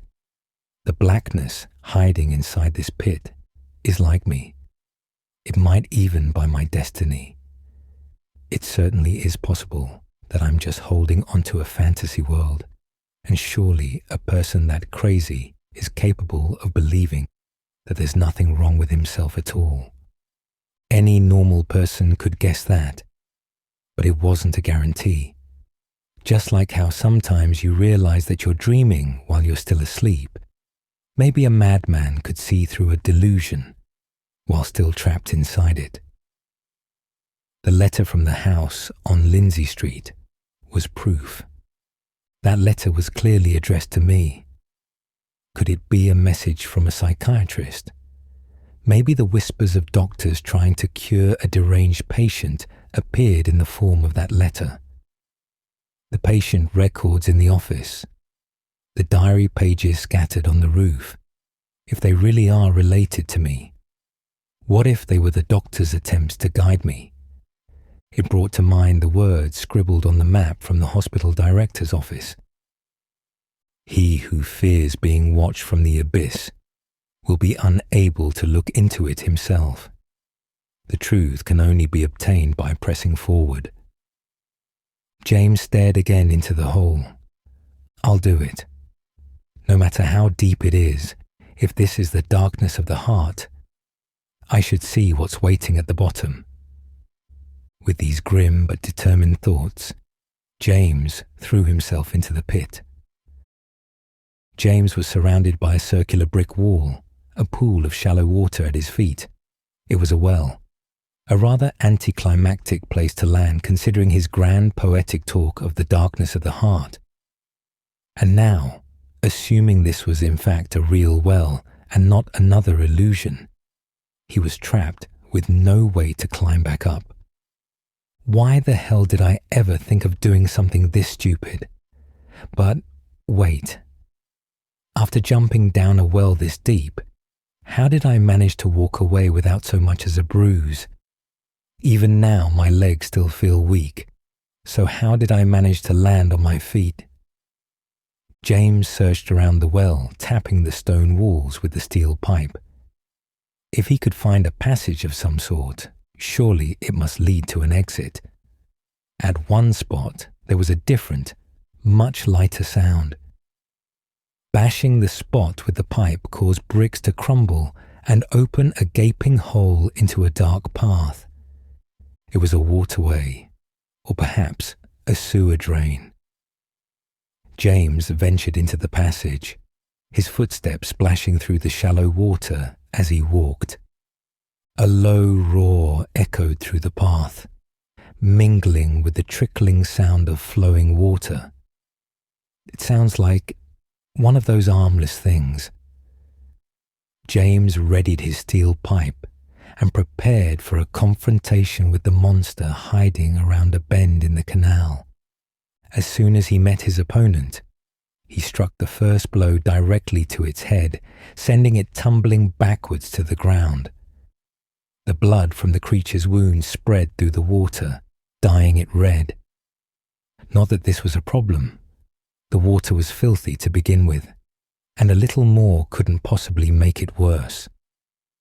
Before James could finish it off, the injured creature fled, padding its way through the water as skillfully as a frog. He knew that by letting it live, it would only come back to attack him again later, but James chose not to pursue the monster. With the passage flooded with water, he'd have little chance of catching it anyway. It'd be too dangerous to even try. Before long, James reached the end of the canal.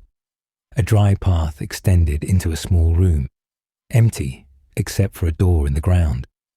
It was a normal door with a regular knob, only the placement was a bit odd. James had to tilt his head at the peculiar sight. It must lead to a basement. He grabbed the door to pull it open and yet another pitch-dark space, so deep that the light of his flashlight couldn't reach the bottom. A wry smile spread across James's face. I suppose the darkness of the heart is hidden by many layers. He jumped in without hesitation. The drop felt longer the second time. Could it be that I'm already dead? James was doubtful. How could I survive those falls without injury unless I was a ghost? But while this place is far from heaven, it's not enough to be considered hell. Several tables and chairs were neatly lined up in the room, the old wooden furniture covered in thick layers of dust. This was certainly no well. The place looked to be set up for feeding many people like a cafeteria. The flashlight beam fell onto a human figure sitting in a chair with his upper body slouched over the table and his face lying in a pool of blood. He had been shot through the head with a gun. This doesn't look like the work of a monster. But who else is down here other than me? Killing a person so easy. You just stick the gun to their head and pow. Only takes one shot, said a man crouching on the floor near the corpse as he raised his head to look into the shining light. He had a revolver pressed against his temple in a joking illustration of his own words. It was Eddie. Did you kill him? James asked nervously. Eddie's expression stiffened and he shook his head, the gun still in his hand. It wasn't my fault. He made me do it. Please calm down, Eddie. No one's blaming you. Just tell me what happened, James said calmly, aware of the cold sweat beginning to form on his forehead. He has a gun. I have a pipe.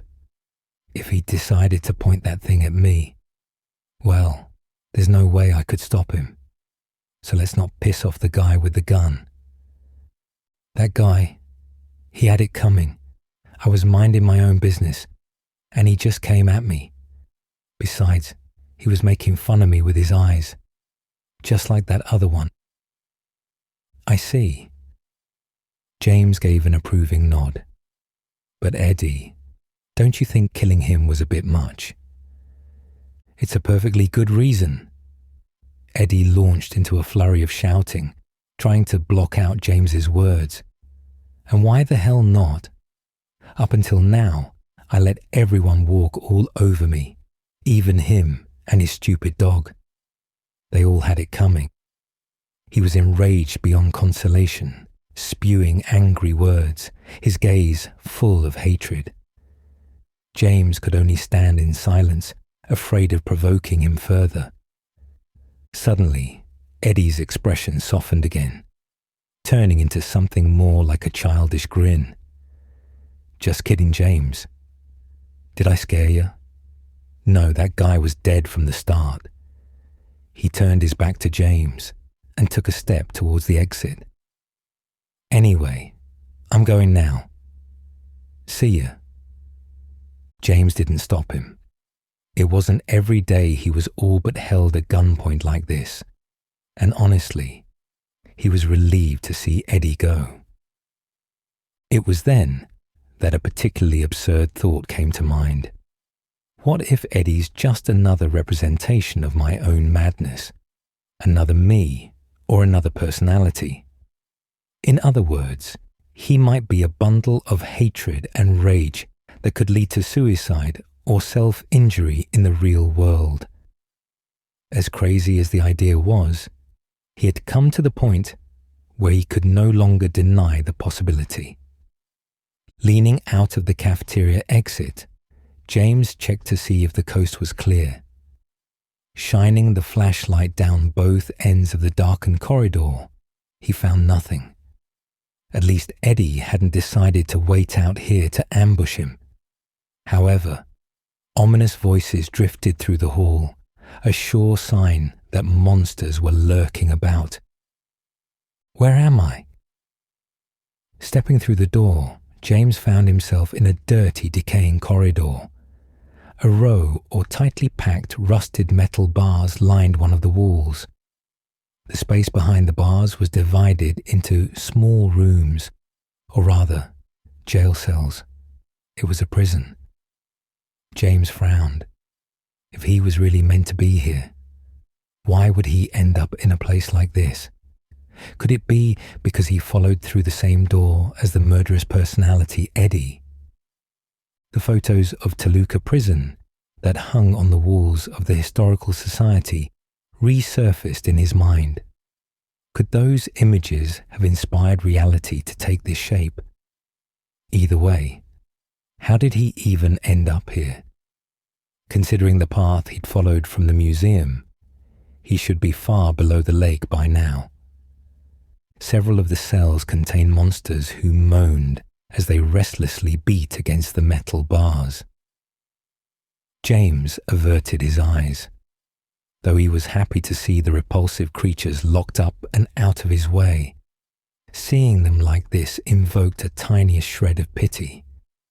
That unpleasant little shred grew until he was no longer able to look at them. However, he wasn't exactly eager to let them out of their cells. He continued past the cells and down the hallway until he reached another, longer corridor. In the middle of the passage were two doors directly facing each other. One led to a place that looked to be a shower room, while the other opened into a large, hall-like space.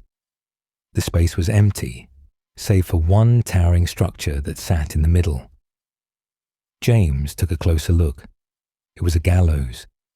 A segment of rope tied into a loop hung from the very top, dangling almost like an invitation. Suddenly, James was clutched by dizziness as an apparition appeared before him. Hands tied tightly behind his back, he was standing atop the wooden platform. The jailers, acting in place of a judge, were reading aloud a list of charges. All of the accusations were directed at James. You are lying to yourself by fleeing from the truth. Because of this, your sentence is to be put to death. At those words, the executioner appeared, a giant man wearing a rust-caked, triangular metal helmet. Grabbing the noose, he quickly pulled it around James's neck. James staggered backwards, waving his arms in front of his face as if to drive away the morbid illusion. Terrifying as the idea was of being executed in a place like this, he was far more disturbed by the realization that as he had stood there with a rope around his neck, something that felt like relief began to settle over him, as if somehow he were wishing for his own destruction. "Help me," escaped from his lips in a choked whisper. "Somebody please, help me." He called out to the supposed psychiatrist, hiding in the safety of the real world. He called out to anyone who would listen. "If you're really there, looking into the face of your deranged patient, and if I'm really there too, then please help me. Use medication or whatever you want. I don't care how rough it is. Just please cure me of this insanity. I don't want to see these things anymore. I want out of this nightmare." Holding back this torrent of words was like trying desperately not to be sick. James ran blindly through the heavy darkness, out of the large room, through the hallway, past countless doors, wandering aimlessly and seeking any source of salvation. Before long, he found himself in a small standby room for the prison guards. At the heart of the space was a well-stocked armory. While this wasn't exactly the kind of salvation he was looking for, this place was the ideal shelter for a weak heart. James picked up a hunting rifle and extra ammunition, holding the coal barrel against his cheek. It was more than a weapon, but a symbol of order and control that offered comfort. It helped to ease the terror. James sat in the armory, clutching the rifle like a child holding a blanket, with no intention of going back outside. The idea of staying holed up here, in a safe place surrounded by munitions, was far too reassuring to let go of. Yet he knew it wouldn't solve any of his problems. Maria was dead. He couldn't do anything to save her.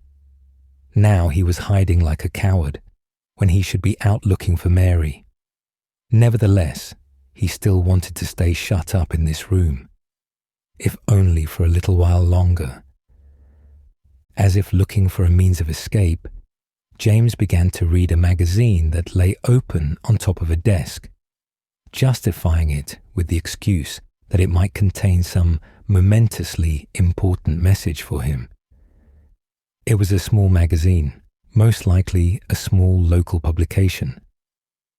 Located in the center of Silent Hill is the town's major tourist attraction, Toluca Lake. However, this beautiful, clear lake has another side as well. Though it may sound like the silly folk tales or ghost stories that are all too commonly found circulating through old towns like these, this legend is actually true. On a foggy November day in 1918, the Little Baroness, a ship filled with tourists, failed to return to port. A couple hours later, after the fog had cleared, no sign of the ship was anywhere to be found. In fact, the fog that day was so thick that the ship couldn't even be seen as it set off from shore. Because of this, it's impossible to know what became of the vessel or how it went missing. An article written by a newspaper reporter at the time simply says, "It probably sunk for some reason." Despite frantic search efforts by the police, not a single piece of the ship was ever recovered. Likewise, the bodies of the crew and the 14 passengers, let alone any survivors, have never been found. While it's certainly not an impossible story, without evidence, it's difficult to determine whether or not it's really true. In 1938, an even stranger incident occurred. Unlike the Little Baroness, this ship was found. Or rather, only the ship was found. Not a single soul was found on board. With the vessel completely undamaged, there was no reason for anyone to have jumped overboard. Much like the Mary Celeste in 1872 and the Carol Deering in 1921, the passengers vanished as if they were never there. At the time, the prevailing theory was that a mass suicide had been carried out, but this seems highly unlikely considering it was nothing more than a tourist boat. More recently, another unexplainable event happened only 6 years ago. In order to verify the truth of the legend surrounding the lake, in an act that was in actuality nothing more than a dare, 2 students went missing after venturing out onto the lake in a small boat. We've had the good fortune to have met with a young man who is familiar with this incident, being a classmate of the missing high school students. He claims to have been present on the morning the 2 set off. However, he believes that the boat was capsized. Either way, that lake really creeps me out. He shared with us one of the ghost stories he'd heard about the lake.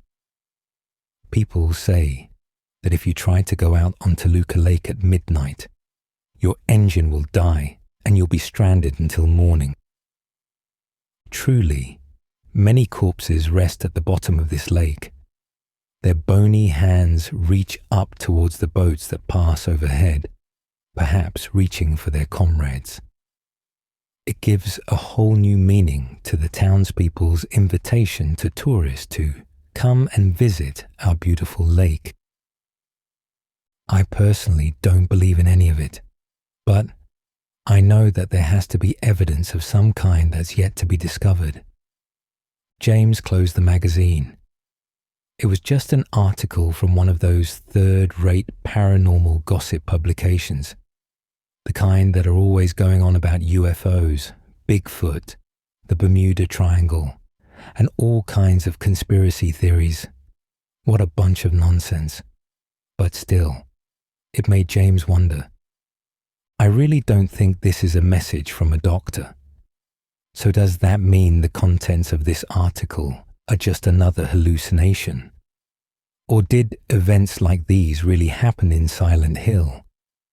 Anyone with an ounce of common sense would think these stories to be impossible. Boats disappearing from the lake, getting a letter from someone who's supposed to be dead. But if these impossible things turn out to be true... James exited the room, filled with new determination. Doubting his own sanity like that was depressing, but necessary. He had no choice but to gamble on that possibility. In the hallway, almost directly in front of the waiting room, was a hole covered by a heavy iron lid. Another hole that, of course, he'd have to jump into in order to proceed. First one hole, then another, and then yet another. How amusing. James smiled. Whether this is a product of my delusions or the hidden secrets of Silent Hill, I guess I've got no choice but to see it, though, till the end. It seemed the deeper James descended into the prison, the more decayed and ruined the surroundings became. Here, the grimy walls were stained in various dark, reddish shades, and the floor was littered with broken glass and other debris. The small space looked like it had been thoroughly destroyed. On the far wall was an elevator, its door sitting wide open. So this place goes deeper still. He didn't expect something this far underground in the ruins of an old prison to still be working, but it was worth trying. Once aboard, James pressed a button, and the doors, which turned out to be metal bars rather than standard elevator doors, slid closed. The elevator began to descend. Looking through the bars as the elevator seemed to endlessly fall, he saw a bare stone wall pass by, like the shaft was carved out of bedrock. He finally arrived at a passageway that looked more like the inside of a building. Compared to previous floors, this place was in good shape. Even the plaster that clung to the walls was intact, rather than scattered across the floor in ripped-up pieces. Along the way, the passage branched off into many other directions, each leading to a dead end with stairs leading further down. It was starting to look like a maze of the mind. or a maze to bewilder the one who would try to uncover the mysteries of Silent Hill. James took a careful look down one of the staircases, climbing all the way to the floor below. As he stepped into the hallway, he heard the distinctive sound of metal rattling underfoot, and the solid floor turned into a wire mesh. More troubling were the sounds of the creatures moving underneath the wire. They were the same monsters who attacked him from under the floor in the tunnel on Saul Street. Instinctively, James turned to retreat back up the stairs. He recalled how those things had given him hell when he tried running through the tunnel. Even now, his feet were still sore after that dangerous encounter. Something was approaching from the depths of the murky passage. Something with footsteps heavy enough to make a violent clash as it walked over the chain-link floor. Against his better judgment, James turned to see the grim, giant figure emerge into the light. It was the Red Pyramid monster. There was no sound of a knife being dragged across the floor. Instead, the creature wielded a long, thick spear. It was exactly like the painting back in the Historical Society. James was trembling with fear. The mere thought of being impaled by that spear filled him with a sweet terror, stronger even than the feelings that still haunted him of hatred and vengeance for Maria's death. Turning around, he dashed back up the stairs and into the hallway, sprinting as fast as his feet could carry him until he reached another set of stairs. The intense dread of the perusing monster was like a torch held to his back, only encouraging him to run faster. James had no idea how far he continued through the labyrinth. He just had to escape, no matter where this path took him. Whether that destination was heaven or hell was something only God knew. James advanced blindly through the maze. Any monsters foolish enough to stand in his way were blown away with a rifle shot. Before long, the Red Pyramid monster seemed to have fallen behind, but he didn't stop running. Running downstairs, more stairs, and even longer stairs until he found himself in an unexpected place. It was a room, separated in half by iron bars. On the other side of the bars was a cell, and in that cell sat a woman. Maria. James could hardly believe his eyes. She was killed by the pyramid monster in the hospital. He saw it. So how could she be sitting in front of him now? Maria, you really are alive. Aren't you injured? Are you all right? I'm quite all right, thank you, Maria shrugged. Of course, now I'm stuck in here. But fortunately, I wasn't hurt. I'm so glad you're okay. When you couldn't make it to the elevator, I thought for sure you were dead. Elevator? What are you talking about? Maria tilted her head, a puzzled expression on her face. James was just as confused as she was. It wasn't even that long ago. Don't you remember? Maria sighed. James, honey, did something happen to you after we got separated in that long tunnel? Perhaps you're mistaking me for someone else. You always were so forgetful. I wonder if you remember that time at the hotel. Separated. Always were. Maria, what are you saying?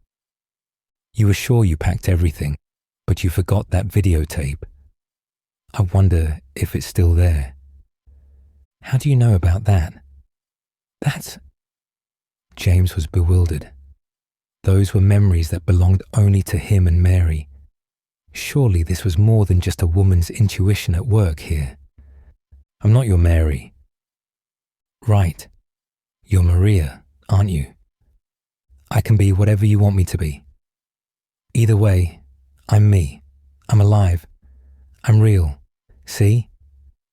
Maria's pale arms reached from between the bars and caressed James's cheek. Her fingertips were soft, warm, smooth, and like smoke. James was transfixed. "Hey, come and get me.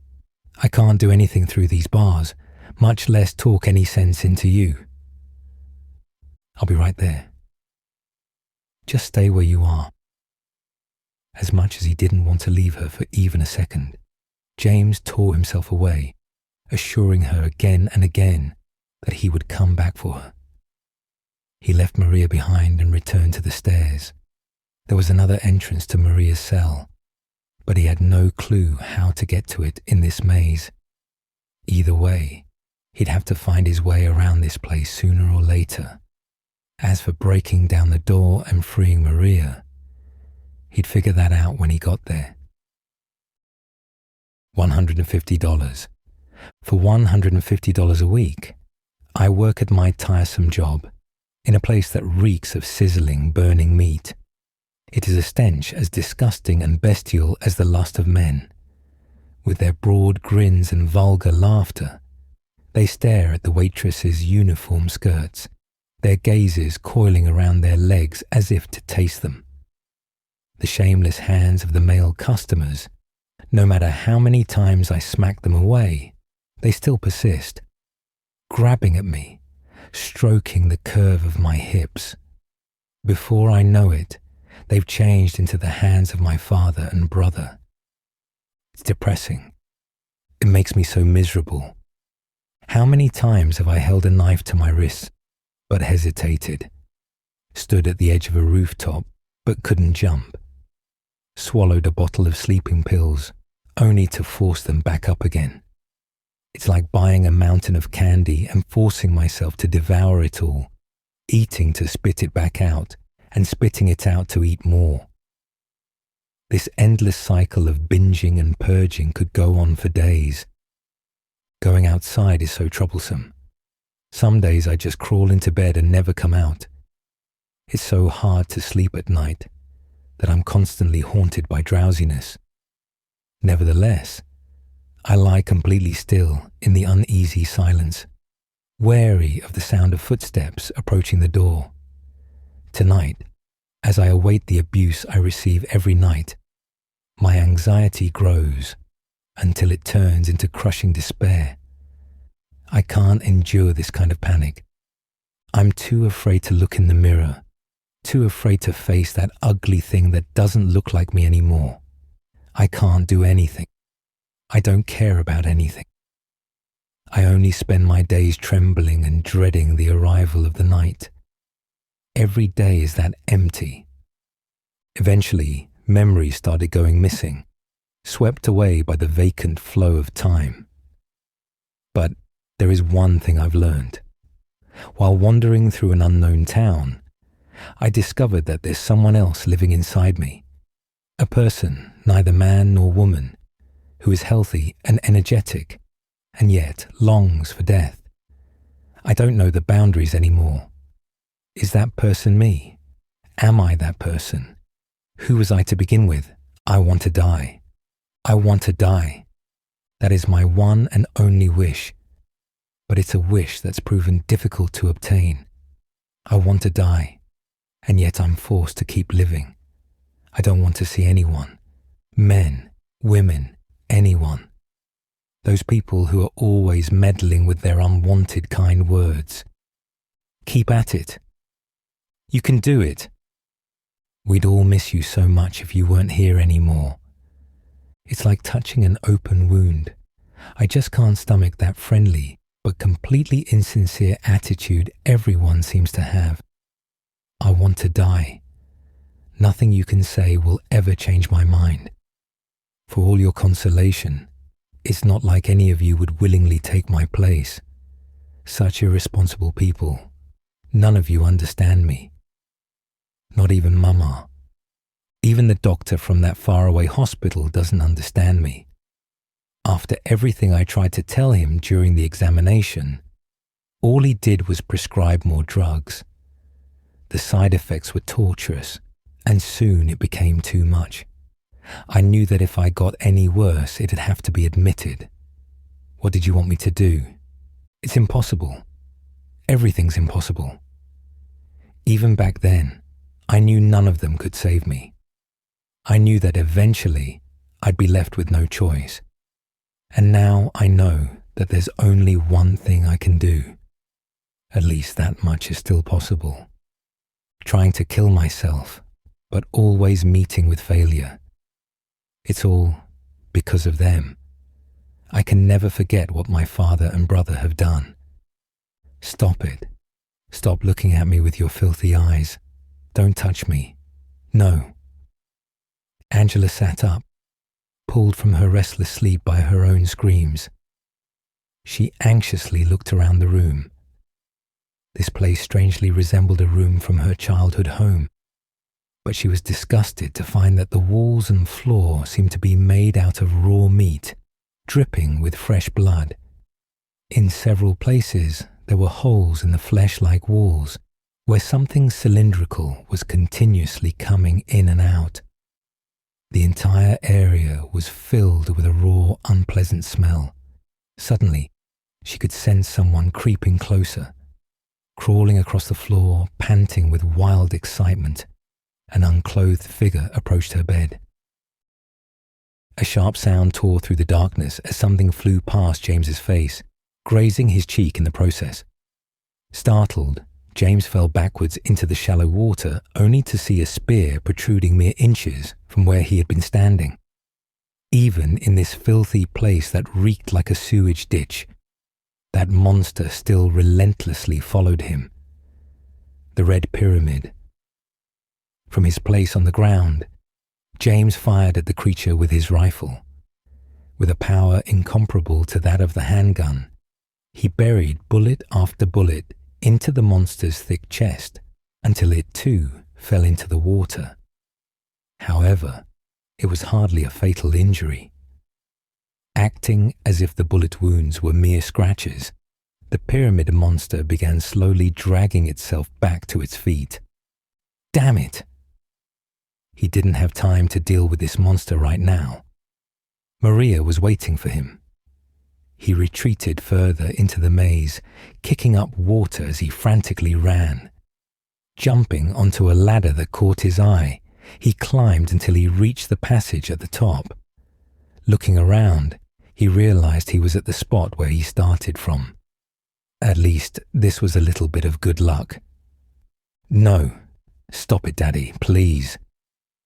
James heard a shriek echoing through the hall. The woman's voice seemed to have come from within a room on the far end of the hallway. Could it be Maria? Opening the door, James found himself to be in what appeared to be someone's home. The place was staged like a living room. There was even a television in the corner. But aside from the television, everything in the bizarre room was wrapped with squirming flesh. What was a room like this doing far underground? Before he even had time to think, James became aware of the presence of a monster he'd never encountered before. Its figure was made up of what appeared to be two entangled human bodies covering the frame of a bed, its arms and legs extending over the sides and acting as bedposts. With its makeshift legs, it slowly crawled across the floor. Without warning, it rose from its four-legged stance like a bear trying to intimidate an enemy. The creature howled from its two distorted mouths, giving off a warning cry. It drew nearer, its festering flesh quivering, attempting to crush James under the weight of its body. James quickly turned his gun on the monster, firing rapidly with the slide-action rifle. The monster fell to the floor, screeching in agony before it grew still. Angela was crouching in the corner of the room, staring with a blank, expressionless face. James was hardly surprised to see her in such a strange place. After all, he'd run into Eddie down here too. If they really were nothing but products of his delusion, then meeting them anywhere wouldn't be out of the ordinary.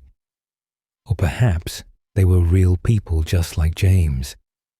Pathetic, pitiable people that were trapped and at the mercy of Silent Hill. Are you all right? You're not hurt, are you? James called over to her. All at once, her expression changed from apathy to rage. She jumped to her feet and began relentlessly kicking the unmoving monster, spurred on by a combination of hatred and sorrow. Just as she seemed to be growing tired, she grabbed the television, raised it over her head, and hurled it onto the monster's corpse. Angela, calm down. Don't order me around, Angela snapped back. I'm not trying to order you around. Well then, what do you want? Oh, I see. You're trying to be nice to me, right? I know what you're up to. It's always the same. You're only after one thing. No, it's not like that. You don't have to lie. Go ahead and say it. You could just force me. Beat me up like he always did. You don't care about anyone else anyway, you disgusting pig. Angela. James took a step closer, placing his hand on her shoulder in an effort to comfort her. However, he was met with a harsh rejection. Don't touch me. You make me sick. She glared at him, her eyes filled with contempt, and her mouth becoming a frosty smile. Hey, James, you said your wife died, didn't you? Yes, she was ill. Oh, really? Are you sure you just didn't want her around anymore? I bet you found someone else, Angela said as she left the room, scornful laughter accompanying her sharp words. James silently watched as she slipped into the darkness. He was as offended as one would expect after hearing someone insult Mary like that. Still, it seemed like Angela had bad experiences in the past with men. Even if he offered to protect her, she would only refuse. After Angela departed, James did the same, eager to hurry to Maria. Fortunately, the hallway he entered into was hardly confusing enough to be considered a maze. He checked every door along the way, looking in the rooms for anything that might lead him to Maria's cell. One room appeared to be a morgue, as it held a sizable collection of executed bodies. This prison used to be a POW camp, but though it continued to be in use, the conditions hadn't improved at all. Continuing onward through a long, narrow hallway, James came upon a metal door. Considering the apparent need for security, this door must lead to a cell. He peeked into the little room from a small window. Maria. James tapped the door gleefully. Maybe I can break the lock with my rifle. Such worries became useless as the door turned out to be unlocked. He swung the door open, half expecting a rain of grateful kisses from Maria, who'd been trapped in here for so long. But he received no such warm welcome. Maria. Stepping into the cell, James looked around, and a troubled frown came to his face. Something wasn't right. A faint odour hung over the room. Was it blood? Maria was lying on a small bed, her blouse and the mattress both soaked in red. The stains spread across her chest, proof that she had vomited a large amount of blood. What the? James hurried to Maria, kneeling beside her bed. Maria, Maria. Even as he lightly shook her, desperate for any kind of response, it was clear that she was already dead. I don't understand. How could this have happened? Once again Maria was lost, only this time she was truly dead. Grief hit James like a knife to the heart. Mary. The sight of Maria's familiar but lifeless face brought the name of his dead wife to his lips. It was just like before. When Mary died, I. Oppressive memories swirled in his mind. Chaotic, vague, dark memories. Slowly, James rose to his feet, feeling like little more than the empty husk of a soul. He gazed vacantly over Maria's lifeless body. On closer inspection, he noticed a hole in her chest that looked to be a gunshot wound. This was no accidental death, and she certainly didn't die of illness. But then, who killed Maria? Who would have a reason to shoot her to death? It didn't take long to reach a conclusion. In fact, it hardly took any thought at all. Besides James, there were only two people wandering through the labyrinth of the old prison: Angela and Eddie. Eddie was the only one with a gun. But was it him? Could he really have done this? Killing a person so easy. Eddie had said it himself, and with that creepy smile on his face too. You just stick the gun to their head and pow. Who other than a sick-minded murderer would say such a thing? Didn't he also say something before about being chased by the police? James left the cell to search for Eddie. He wasn't consciously aware of any desire to avenge Maria's death, nor did he harbour any hatred towards Eddie. He just wanted to know why. Why did he kill Maria? Why did the image of Eddie overlap with himself in his mind? Where am I? The hallway let out into a large open space. The ground underfoot felt like firm soil, but it was unlikely that he had exited the maze to end up outdoors. By shining around the halo of light from his flashlight, he confirmed the presence of 4 walls enclosing the space. The only other thing the light could find was a large cluster of stones that rose from the earth. They were all gravestones. The place that awaited him at the end of the twisting labyrinth was a cemetery. Civil War captives, executed prisoners, and countless other people must have been buried in this place. One grave bore a familiar name: Walter Sullivan, the name that came up in the old newspaper article from the Woodside Apartments dumpster. James was strangely attracted to it, but for some reason it made him feel as if someone was groping around inside his head. As he thought these strange things, James looked around at more of the names carved in stone. He nearly froze in shock when he came across 2 more familiar names: Eddie Dombrowski and Angela Orozco. At this point, someone still could claim that this was a coincidence. However, there was one more name: James Sunderland. The 3 gravestones were accompanied by the gaping holes of 3 open graves. They sat silently like the mouths of hungry beasts waiting to swallow up the dead. Eddie, Angela, and James. Maybe this was Eddie's idea of a joke. Surely someone as disturbed as he was would find something morbid like this to be funny. Maybe this was proof of his intentions to kill everyone, including himself.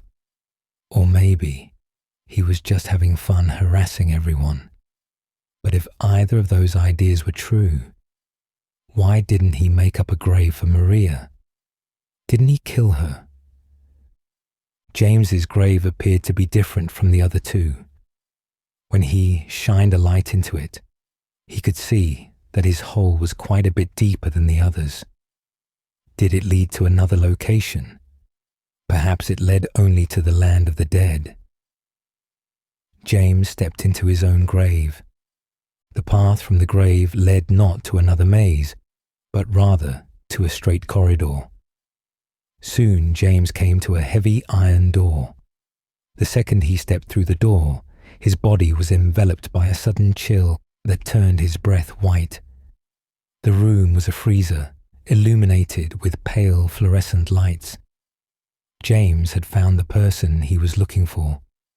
"Eddie, what are you doing here?" James called out, holding his rifle casually, but ready to use it at a moment's notice. "What does it look like?" Eddie grinned. "He was always giving me shit. You fat, disgusting piece of shit. You make me sick. Don't you dare show your ugly face around here." The look on Eddie's face turned into a dark, twisted smile. Maybe he was right. Maybe I am nothing but a fat, disgusting piece of shit. But you know what? It doesn't matter if you're smart, good at sports, pretty or ugly. It's all the same once you're dead. From now on, if anyone makes fun of me, I'll kill them. At least a corpse is more useless than I am. He was acting even nuttier than he'd been before in the cafeteria. Yeah, Eddie. Whatever you say. James nodded compliantly, trying not to anger him. However, this only served to provoke Eddie further. I knew it. You too. You're just like him, James. Eddie, I didn't mean anything. Don't bother. I understand. You've been laughing at me all along, haven't you? Ever since we first met. I'll kill you, James. Before Eddie could pull the trigger, James fired his rifle, purposely missing. His threat proved successful, and Eddie turned to flee into an adjacent room. However, James didn't immediately follow him. He was curious about what set Eddie off, but the thing James really wanted to know was whether or not he really killed Maria. Given the situation, he wasn't likely to get a straight answer to either of those questions, especially since Eddie's rage was now centered on him. If James walked through those doors, there was no doubt that only one of them would walk out alive. Crazy or not, Eddie was still a human being. It wasn't the same as dealing with another monster. But still, where else did he have to go? He couldn't climb up through the hole back into the graveyard. He could only move forward and meet his destiny to be reunited with Mary. Still a bit unsure, but prepared for the worst, he opened the door. The room Eddie had escaped into was a spacious, refrigerated warehouse. Many butchered slabs of meat hung throughout the chamber, suspended from the ceiling by frosted hooks. Do you know what it does to you, James? Eddie's voice came from inside the room. He was hiding somewhere. When you're hated, picked on, spit on, do you have any idea how I feel? That's why I ran away after killing the dog. Ran away like a scared little girl. Yeah, I killed that dog. It was fun. Then he came after me. I shot him too, right in the leg. He cried more than the dog. A gunshot rang through the warehouse, accompanied by the nearby sound of splattering meat. Eddie spoke again.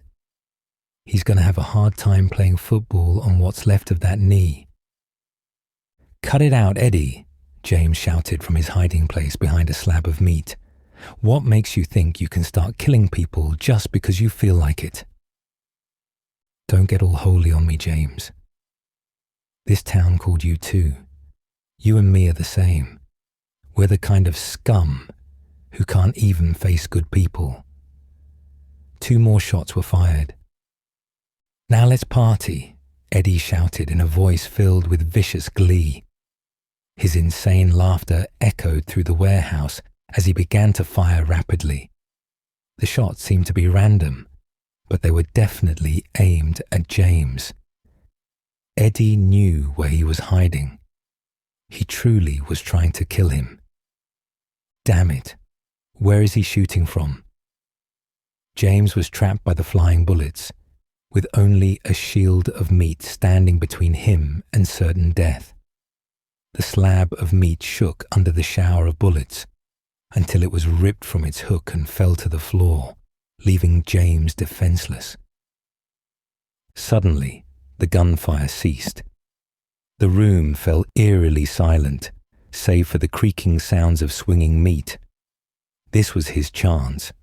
His opponent was probably in the middle of reloading. Not wasting another second, James rushed back towards the entrance of the refrigerated warehouse, planning to retreat into the previous room and block the door somehow. He didn't want to stick around long enough to get himself killed, and he knew that he wouldn't be able to shoot a human as unflinchingly as he would a monster.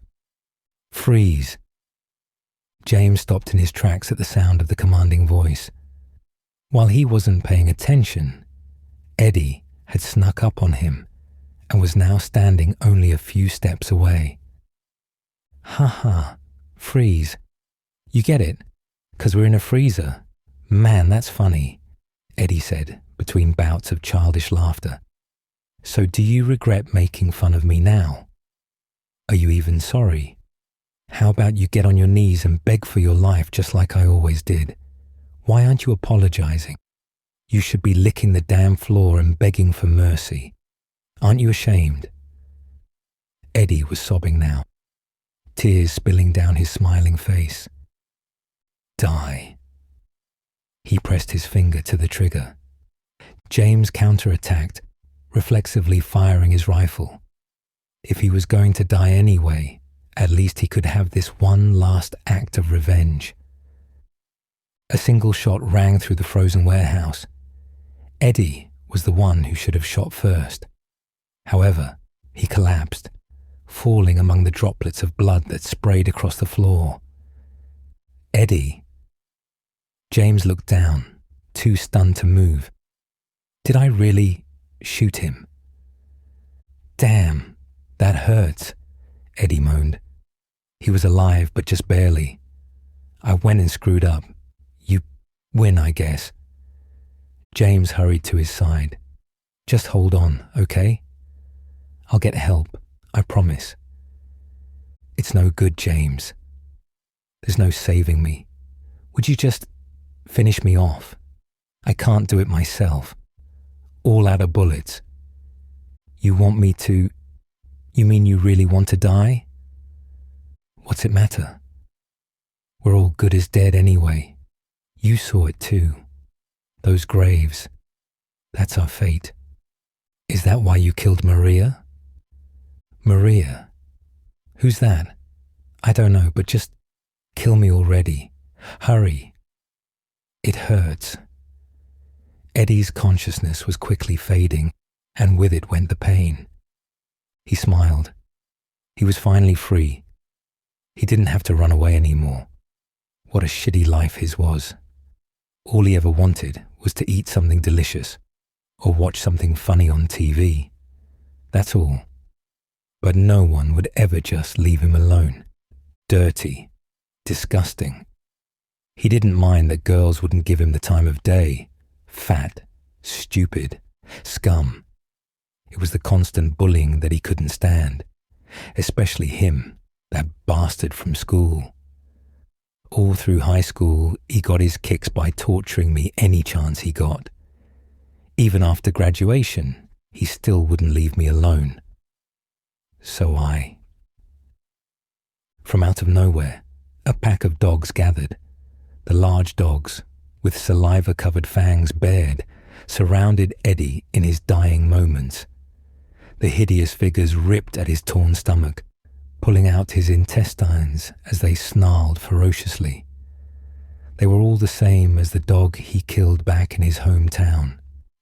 He had taken up his father's rifle, shot the man who had caused him so much suffering in the leg, and then killed his pet dog for good measure. And now, here they were, as if they had been here in Silent Hill all along, just waiting to ambush him. One dog became 4, still holding a grudge for their unfair death, chasing Eddie wherever he went. From him they appeared, to tear at his flesh and to rip him to pieces. Even now, this late in the game. "You stupid dog. You come back to bite me now, after all this time." Eddie laughed. With a carefree grin lingering on his face, he died. After witnessing Eddie's last moments, James stood. He looked down at his hands. They were covered in blood. These hands were drenched in the invisible blood of sin. "I killed a human being." His body trembled. His mind froze. "I killed..." Chapter 6. Memories of the Lake's Shore. On the other side of the door leading from the refrigerated warehouse lay the fog-shrouded outside world. Even after descending deeper underground time after time, somehow he was back at ground level. If this was a delusion, then the world was running on dream physics, so something like this wouldn't be that strange at all. If this was reality, then something about the strange phenomena in Silent Hill must be distorting the laws of space. Either way, James was relieved to be free from that hellish maze. But the fact that he had killed another human being remained unchanged. Those memories still lingered. Watching Eddie die before his eyes and knowing that it was all his fault. It was growing brighter outside. He could see that the warehouse was located on the shore of Toluca Lake, just off a large dock, most likely used for food transportation. From where he stood, he could even see the Silent Hill Historical Society. James walked across the pier, the wooden boards creaking underfoot, and his heart feeling unbearably empty. Taking a small rowboat, he set out across the lake. Mary. The name left his lips like a delicate winter breeze. His destination was only faintly visible on the opposite shore. Lakeview Hotel. If only he could fill his head with pleasant memories from that place. Maybe it would be enough to smother the darkness lurking in his heart. As he continued to row, staring intently through the fog, James couldn't take his mind off the feeling of his hands gripping the oars. Those hands were stained with blood. Those hideous hands had taken another's life. Something splashed against the lake surface. Out of the corner of his vision, James could see countless pale hands reaching up from beneath the waves. They surrounded the boat, waiting for the chance to pull it down to the bottom of the lake. Come here, they beckoned. An invitation to lure James into the abyss. He tried desperately not to see them, keeping his gaze firmly locked in the direction of the hotel. It was his beacon to guide him away from temptation.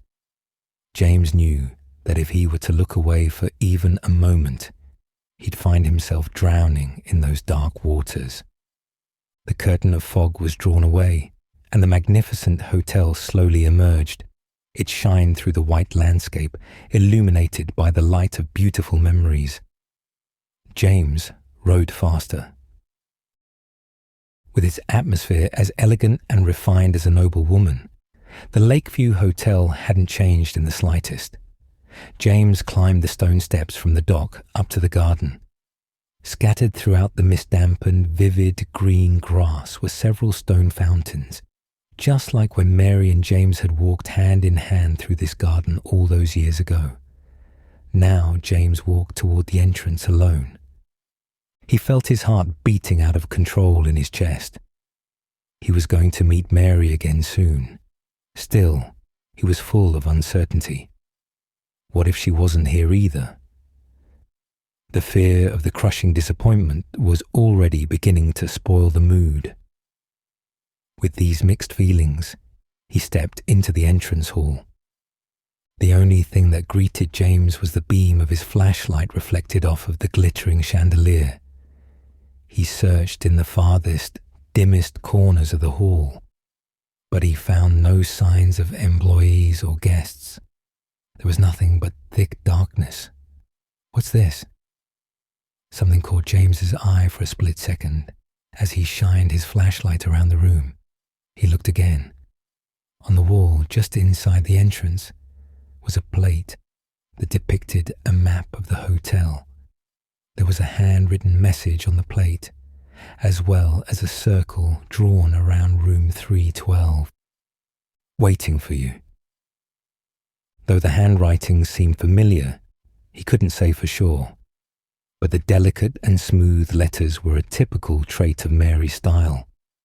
It had to be a message from her. James was sure of it. Mary really was alive, and she was waiting for him here.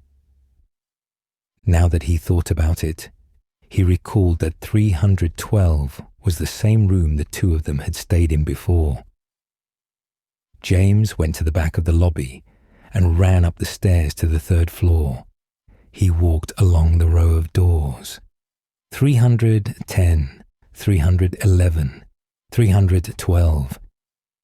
Resisting the urge to rush inside, James took a moment to straighten up. He combed his fingers through his unkempt hair, brushed the dirt and dust off his clothes, and wiped the mud off his shoes with a handkerchief. He couldn't do much with his jacket and pants, as they were worn out and soaked with sweat from his journey. But at least now he could be a little more presentable when he stood before Mary. With a tightly clenched fist, he hesitantly knocked on the door. "Mary?" "It's me, James." He waited in uncomfortable silence. There was no answer. Fearing the worst, he knocked harder. The door remained firmly closed.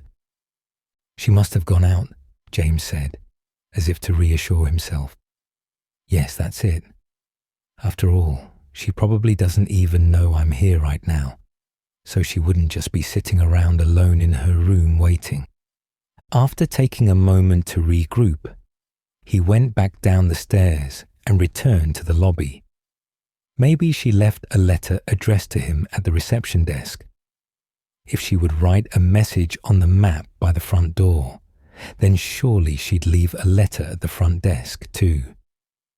As before, not a single soul was in the darkened lobby. It was almost as if the hotel had been shut down, but it looked far from deserted. There were little signs of recent human activity everywhere. The carpet was spotless. There wasn't so much as a speck of dust anywhere. Even a half-empty cup of coffee sat on a table outside the cafe. As he had suspected, there was a memo for James left at the front counter. "Mr. James Sunderland, the videotape you forgot here is being kept in the office on the first floor." He supposed it could be instructions from Mary. Perhaps it was something he'd forgotten during his stay years ago. He couldn't think of anything else. There appeared to be an office on the other side of the reception desk. Since no one came when he rang the bell, he'd have to go search for himself. He found the tape sitting on top of a desk. While he had the chance, he also borrowed a key to room 312 from the key box, planning to wait in the room for Mary's return.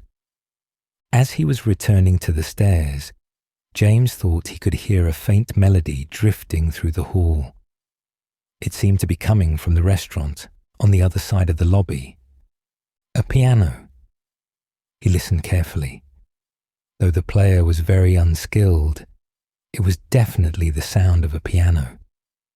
James felt a sudden stab of sorrow.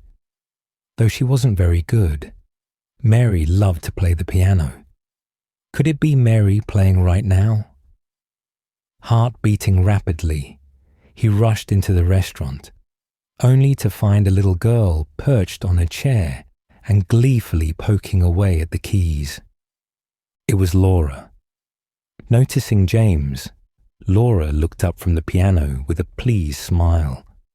"Are you mad? You thought I was Mary, didn't you?" Yeah. James was puzzled. Disappointed as he was that it wasn't Mary, he didn't know how to react to this unexpected development. Laura jumped off of the chair and stood next to James. "Are you here to see Mary too?" "Is that why you're here, Laura? Where is she?" "Do you know?" James froze with a dumbfounded expression. She was asking him where Mary was. Wasn't that the reason why he had been chasing Laura around in the first place? "Wait, you mean you don't know either?" Laura shook her head. "No. All I know is that she's supposed to be in this town somewhere. But I'm already too tired. My legs are all stiff, and it feels like I've been looking around forever." "What makes you think she's in this town?" "'Cause she said so in her letter. What letter? The one I got from Mary. You want to see? Of course I do. Please let me read it. What should I do? She said with a chuckle. I'm begging you, please let me see it. Laura, taken aback at seeing an adult beg so humbly, finally gave in. Mischievous though she was, she knew when to quit. Jokes and games were fun, but she wouldn't dare take it past the point that would make a grown-up seriously mad at her. She retrieved the letter from her skirt pocket. It was placed inside a snow-white envelope with "To Laura" written on it. It's okay for you to read it. Just don't tell Rachel, okay? Who's Rachel? She's our nurse. I took it from her locker. So you were in the same hospital as Mary? James unfolded the stationery. My dearest Laura, I'm leaving this letter with Rachel to give to you after I'm gone. I'm far away now, in a quiet, beautiful place. Please forgive me for not saying goodbye before I left. Be well, Laura. Don't be too hard on the sisters. And Laura, about James. I know you hate him because you think he isn't nice to me, but please give him a chance. It's true, he may be a little surly sometimes, and he doesn't laugh much, but underneath, he's really a sweet person. Laura, I love you like my very own daughter. If things had worked out differently, I was hoping to adopt you. Happy 8th birthday, Laura. Your friend forever, Mary. Once he finished reading, James asked Laura, You're 11 now, aren't you? Assuming this letter was 3 years old, that would be the only logical calculation. Laura replied with a frown. How rude, treating me like some sort of old lady. I just turned 8 last week. It was just a question. Sorry. So Mary really was alive, or at least she was alive 3 years ago. The thought made his eyes sting with warm tears. But she doesn't say anything about Silent Hill in that letter. You really don't get it. Laura spoke like a teacher scolding a clumsy student. She says she's in a quiet, beautiful place, right? Mary talked about Silent Hill all the time. She even showed me a bunch of pictures. She always said she wanted to come back, so that's why she's got to be here. It was childish reasoning. It was only natural. Though she seemed mature for her age, underneath it all, she was still just a child. To an adult, a quiet, beautiful place implied a far different meaning. I got another letter. If you saw it, then you'd understand. There's another one. Where is it? Huh.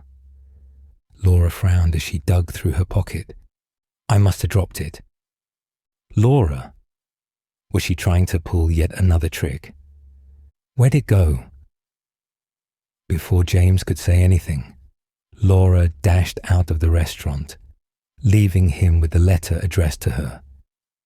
James hurriedly tried to chase her, but she had been swallowed by the darkness that filled the hallway. A quiet, beautiful place. That's where Mary said she'd be. Honestly speaking, that couldn't mean any place other than heaven. Laura just turned 8 last week, but that was impossible. Mary supposedly died 3 years ago. But if what Laura said was true, then she had to still be alive. Nothing made sense. Mary's supposed to be... It's no use. It was too confusing to make any sense. James returned to room 312 with heavy footsteps, as if his despair clung to his feet like lead. He refused to acknowledge Mary's death. If she didn't die 3 years ago, why shouldn't she be alive and well right now? But if she wasn't, then all his effort would have been for nothing. That can't be it. James shook his head in an effort to rid himself of those dismal thoughts. The message on the hotel map was written in Mary's handwriting. She came here. She didn't die in the hospital. She became healthy and was discharged. That would fit perfectly with what Laura said. He remembered the videotape in his coat pocket, the tape he'd forgotten that held memories from all those years ago. Maybe there was something more to it. Maybe it held another message from Mary. Maybe after the incident that had left Silent Hill in its current state, all the hotel staff and guests had to evacuate. In the rush to leave town, Mary might have been forced to leave the tape behind. She could have recorded over it as a means to inform James of where they were taking refuge. It was a rational possibility. That has to be the reason, James thought, his steps becoming a little lighter. But there was still one thing that didn't fit. Laura. If all the bizarre phenomena in Silent Hill were real, then how could someone as young as Laura wander around the monster-infested streets without a care in the world? Having reached room 312, James inserted the key into the door. No matter what was true, he'd never know until he watched the tape. It had to hold at least some of the answers. Room 312 was a deluxe twin guest room. Although it wasn't quite as fancy as a suite, it was almost more than they could afford on James's salary. Unlike the dim corridors in the rest of the hotel, 312 was brightly lit by the soft light that shone through the fog and poured in through the south-facing windows. When he was here with Mary, this room seemed to overflow with dazzling sunlight, and you could see the glittering surface of Toluca Lake just outside the window. The whole room felt as if it belonged in a dream. Now the muted light made the room feel quiet and somber. The television was located on the wall by the windows, with an armchair facing it. James slid the videotape into the VCR and took a seat in the armchair. After a flurry of crackling static, the video began to play. The screen displayed an image of Mary. "Are you still filming?" "Come on," Mary said as she walked in front of one of the windows in room 312. Her face was lit with a cheerful smile. Sitting down in a nearby chair, she gazed out the window. "I don't know why, but I just love it here. It's so quiet and peaceful." She turned to look at the camera. "You know what I heard down at the drugstore? They said this whole area used to be a sacred place. I think I can see why her expression turned sentimental. It's a shame we have to leave so soon." She stood up again. "Please promise you'll take me here again someday, James." As she spoke, Mary broke into a fit of violent coughing. Suddenly, the camera flew into disorder, shaking and blurring until the picture went out altogether. With his eyes still glued to the television screen, James realized that he was sobbing. They were not tears of gratitude at seeing an image of his dearly missed wife. They were not tears of comfort or happiness. This flood of tears was like blood spilling from a wounded heart, from an open wound pouring out a black deluge of horrid memories. The images on the screen began to overlap with the images in his mind. This is their home, James and Mary's love nest. The window curtains are closed. The room is dark. Mary lies in their bed. She coughs painfully, staring at Mary, standing at her bedside, reaching for her with trembling hands. She gasps, a choked noise that barely makes it out of her throat. Her anguished coughs have stopped. The only sound is her stifled cries. Her weak, frail body grows still. He carries her lifeless body in his arms. Buried deep in the armchair, James let out a heartbroken moan. The reality was too much to bear. He remembered everything. He didn't hear the sound of the door opening behind him. "James!" He was so buried in grief, he was deaf to the voice calling out to him. Laura walked into the room. She spoke in a cheerful voice. "James, there you are. When you weren't in the restaurant, I had to look all over the place for you." She walked over to stand by his side, but when she looked at his face, her expression turned puzzled. "James, why are you crying? Didn't you find Mary?" "Laura, Mary's not here," James managed to ring out in a low voice. "Mary's not anywhere in this world anymore." "What? She's dead?" "No, you're lying. It's the truth." "She died because she was sick," Laura whispered, tears spilling from her eyes and rolling down her shocked face. Standing up from the chair, James crouched on one knee and looked Laura in the eye. "No, she's dead because I killed her." For a moment, Laura could only stare at James in disbelief. Without warning, she reached her arm back and slapped him across the face. James made no move to stop her. "Idiot! Why'd you do something like that? You killer! Give her back! Give Mary back to me! I knew it! You didn't care about her!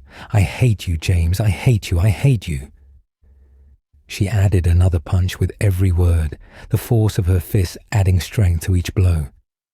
She spoke in a small, feeble voice. "Mary was always waiting for you." Having run out of energy for yelling, she collapsed into uncontrollable sobbing. James gently put his arms around her. "I'm so sorry. Mary, she..." "Let me go." Laura ripped herself away from his embrace. She ran to the open door, glared back at James one last time with eyes filled with tears and hate, and dashed outside, slamming the door behind her. "Laura, I'm sorry," he muttered to himself in the empty room. At the very least, he was grateful for the chance to tell her the truth, even if she wouldn't fully understand. She was just a child. This was just too much pain for her to have to shoulder all at once. Noise began to blare from the radio in his pocket, but it wasn't the static that warned of a monster's approach. The batter swings. The second base runner makes a dash for third. According to a report released by the Census Bureau, during the first half of this year, softest skin ever. We guarantee you'll be satisfied with. It was a chaotic storm of mixed voices, a baseball broadcast, a news station, a commercial all playing over each other. Eventually, one single voice, the voice of a woman, waded through the turbulence. "James, where are you?" "I'm waiting. I'll always be waiting. Why won't you come see me? Do you hate me? Is that why you don't want to meet with me? James, James, please hurry. Are you lost? I'm right here. I'm so close. Hey, James, I want to see you again. Can you hear me? James? Hey, James. James. James. That voice is... James stared at the radio in silent amazement. He could hear her so clearly. It was her voice. I wonder, are they still after me? Even after this long, Angela thought as she wandered the hotel's darkened halls. She was always being chased by those repulsive creatures, those ugly figures that seemed to embody the filthy desires of men. They pushed her to the ground and attempted all manner of indecent acts. The thought of those things made her hair stand on end. But the things that truly frightened Angela were the ones who pursued her all the way from her hometown. Surely she was a wanted criminal. The police must have been searching for her right now. There was no way she could be arrested. How could she be blamed for killing them? They got exactly what they deserved. Mama didn't help me at all. She had to have known. How could she not know what was happening to her own daughter? If she did know, she pretended not to. I only did what I had to do. It was self-defense. I just couldn't stand it anymore. God will forgive me. I won't go to hell. They will. I don't care if they burn for eternity. She pictured her father and brother engulfed in flames, screaming in pain, begging for forgiveness they'd never receive. Angela smiled. Her soft laughter echoed through the darkness. James finally decided to leave room 312, but the world that awaited him outside the door had completely changed. The once opulent hotel was now falling to pieces. The plaster on the walls was cracked and peeling. A fine layer of dust coated the floors, and the ceiling was almost hidden behind a wispy mesh of cobwebs. Even the back garden, which he could barely make out through the grimy windows, was neglected and overgrown. He had only been in the hotel room for a short while. James descended the stairs and walked through the second-floor hallway. He noticed a large figure sluggishly approaching from the back of the hall. At first, he thought it could be a four-legged animal of some sort, but as it drew closer, he saw that was the same type of creature as the one that had attacked Angela in the labyrinth. This was the first time he'd encountered a monster since arriving at the Lakeview Hotel. The sight of the repulsive creature blocking his path made James's temper flare. Stupid pest. I don't have time to mess with you right now. If it was anything like the last one, then killing this thing should be easy. It was his amount of ammo that really concerned him. While he still had plenty of bullets in his pocket, he couldn't afford to waste them by shooting randomly like he had up to this point. If only he could take it down with one shot. A plan quickly formulated in James's mind. He would shoot the monster once. If he got lucky and it died, then there would be nothing to worry about. If the creature lived, it would likely be damaged and weak enough for him to run around it and escape. The unsightly, bed-fused monster crawled closer. James crouched down on one knee and carefully aimed the rifle. Relying on the minimal lighting, he set his sights on what he hoped was creature's head and pulled the trigger. It stuttered and let out a horrific wail as the bullet tore through its flesh. The monster's legs folded underneath it, and it slumped to the floor. However, it still twitched and moved.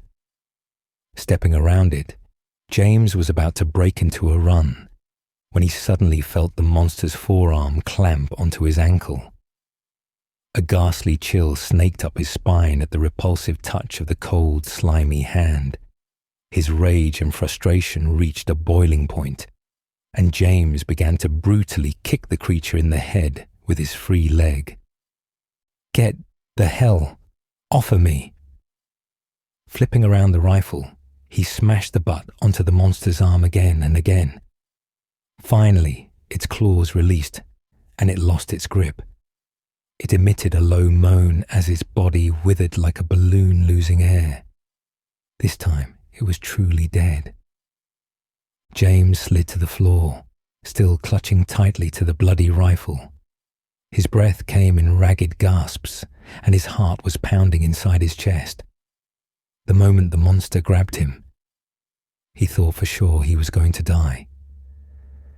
After a few moments had passed, he forced himself back up onto his unsteady feet and began to hurry forward. That voice, the voice that came from the radio. "I'm right here." That voice that still echoed in his heart. She was alive. She was somewhere in this hotel. Mary. Mary is going to die. You're joking, right? I'm very sorry. But you're a doctor, aren't you? You're supposed to help people. Isn't there something you can do?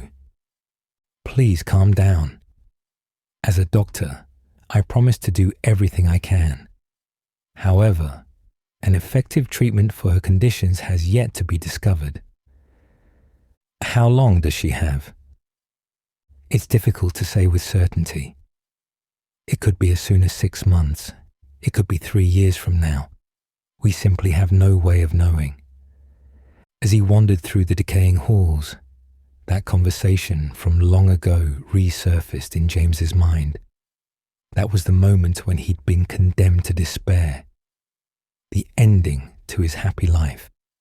Indeed, it was almost like he had died before his beloved Mary, trapped in a living death that left him with nothing but a husk of a soul, and a heart that felt nothing but never-ending pain. It only grew worse with each day he had to watch his wife slowly waste away. His frustration swirled like a frigid storm until it swelled into a cold mass of fury. James's search for Mary brought him to check each hotel room one by one. He delved into each unattended room and examined it top to bottom, looking into bathrooms, inside closets, and even under beds. The further into the hotel he ventured, the more ravaged his surroundings became. It was like descending ever deeper into the depths of a degenerate mind. The darkness grew thicker as the lamps illuminating the halls began to dim. The air was so heavy that it felt difficult to breathe. It was as if the atmosphere had solidified into a barrier, trying to prevent James from continuing any further. Far more troubling was the fact that the monsters seemed to be lurking in greater numbers. Their snarling cries echoed from their hiding places and blended together in a dreadful chorus. The entire hotel had become tinged with madness. After he'd finished checking all the rooms on the west wing, he returned to the hallway to find that he somehow wandered into the east wing. This sort of bizarre room shifting was nothing new. The strange phenomena only held his attention for a brief moment, however, as something even stranger occurred, and James stepped out into what appeared to be a basement. The corridor was flooded with murky, waist-deep water. Seeking to escape from the waterlogged maze, James entered into a spacious bar, passed through the bar's kitchen, then exited into a passage that led to the hotel's back door. According to his calculations, he should be going the exact opposite way he came. If he continued through the boiler room and the storeroom, he'd be able to climb back up to the East Wing's ground floor. As he opened the final door, James saw a staircase just like he expected. However, there was something off about the scene before him. Unlike the rest of the basement, there wasn't a drop of water anywhere to be found. Not only was it dry, but the air had suddenly become scorching hot. It was bright enough that his flashlight was rendered useless, almost as if James were standing outside in the midday sun. Stepping over to the landing, he peered up the stairs. It was a fire. Dancing red tongues of flame licked the walls and ceiling and slowly spread down the steps. He could make out the shapes of two bodies nailed to the wall, a middle-aged man and a younger man. Though they dangled amidst the flames, their skin was completely free of burns. In fact, it seemed as if the two were still alive. The scene brought to mind the image of sinners being tortured in the flames of hell. A person was slowly descending the endlessly long staircase, like a messenger coming down from heaven. However, it felt more as if the world had been turned upside down once the person emerged from the black abyss. It was Angela. The breeze awakened by the flames whirled her hair around in a way that seemed almost mystical. Her brightly lit face was filled with excitement, but also tinged with sadness. "Mama, I finally found you. You're the only one left. Maybe now I can finally be happy," Angela said as she stepped closer to James. James involuntarily took a wary step back. "Why are you running away?" With a gentle but clearly disturbed smile, Angela reached out and touched James's cheek. Suddenly, she froze. "You're not my mama." She quickly snatched her hands away and retreated several steps back, as if she was afraid of him. "James, it's you." Her face showed embarrassment, but her voice was filled with disappointment and disgust. "I take it you haven't found your mother yet, have you?" James asked.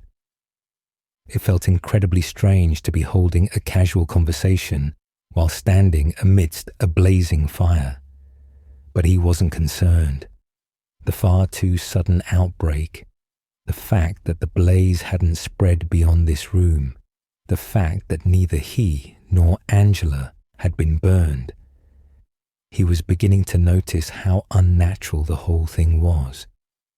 This was just another projection of the mind, a vivid illusion masquerading as reality. Angela's delusion. Her face turning grim, Angela replied, as if she were only talking to herself. She began to pour out all the hatred that had accumulated in her heart. "Mama, you knew, didn't you? The things Daddy and Brother did to me every night. But you still pretended not to notice." Finally beginning to understand the extent of Angela's pain, James continued to listen in silence. "So I left to go looking for my mama after she left Daddy and ran away from home." Tears began to stream down Angela's face. They weren't tears of longing for her beloved mother. They were bitter tears of frustration.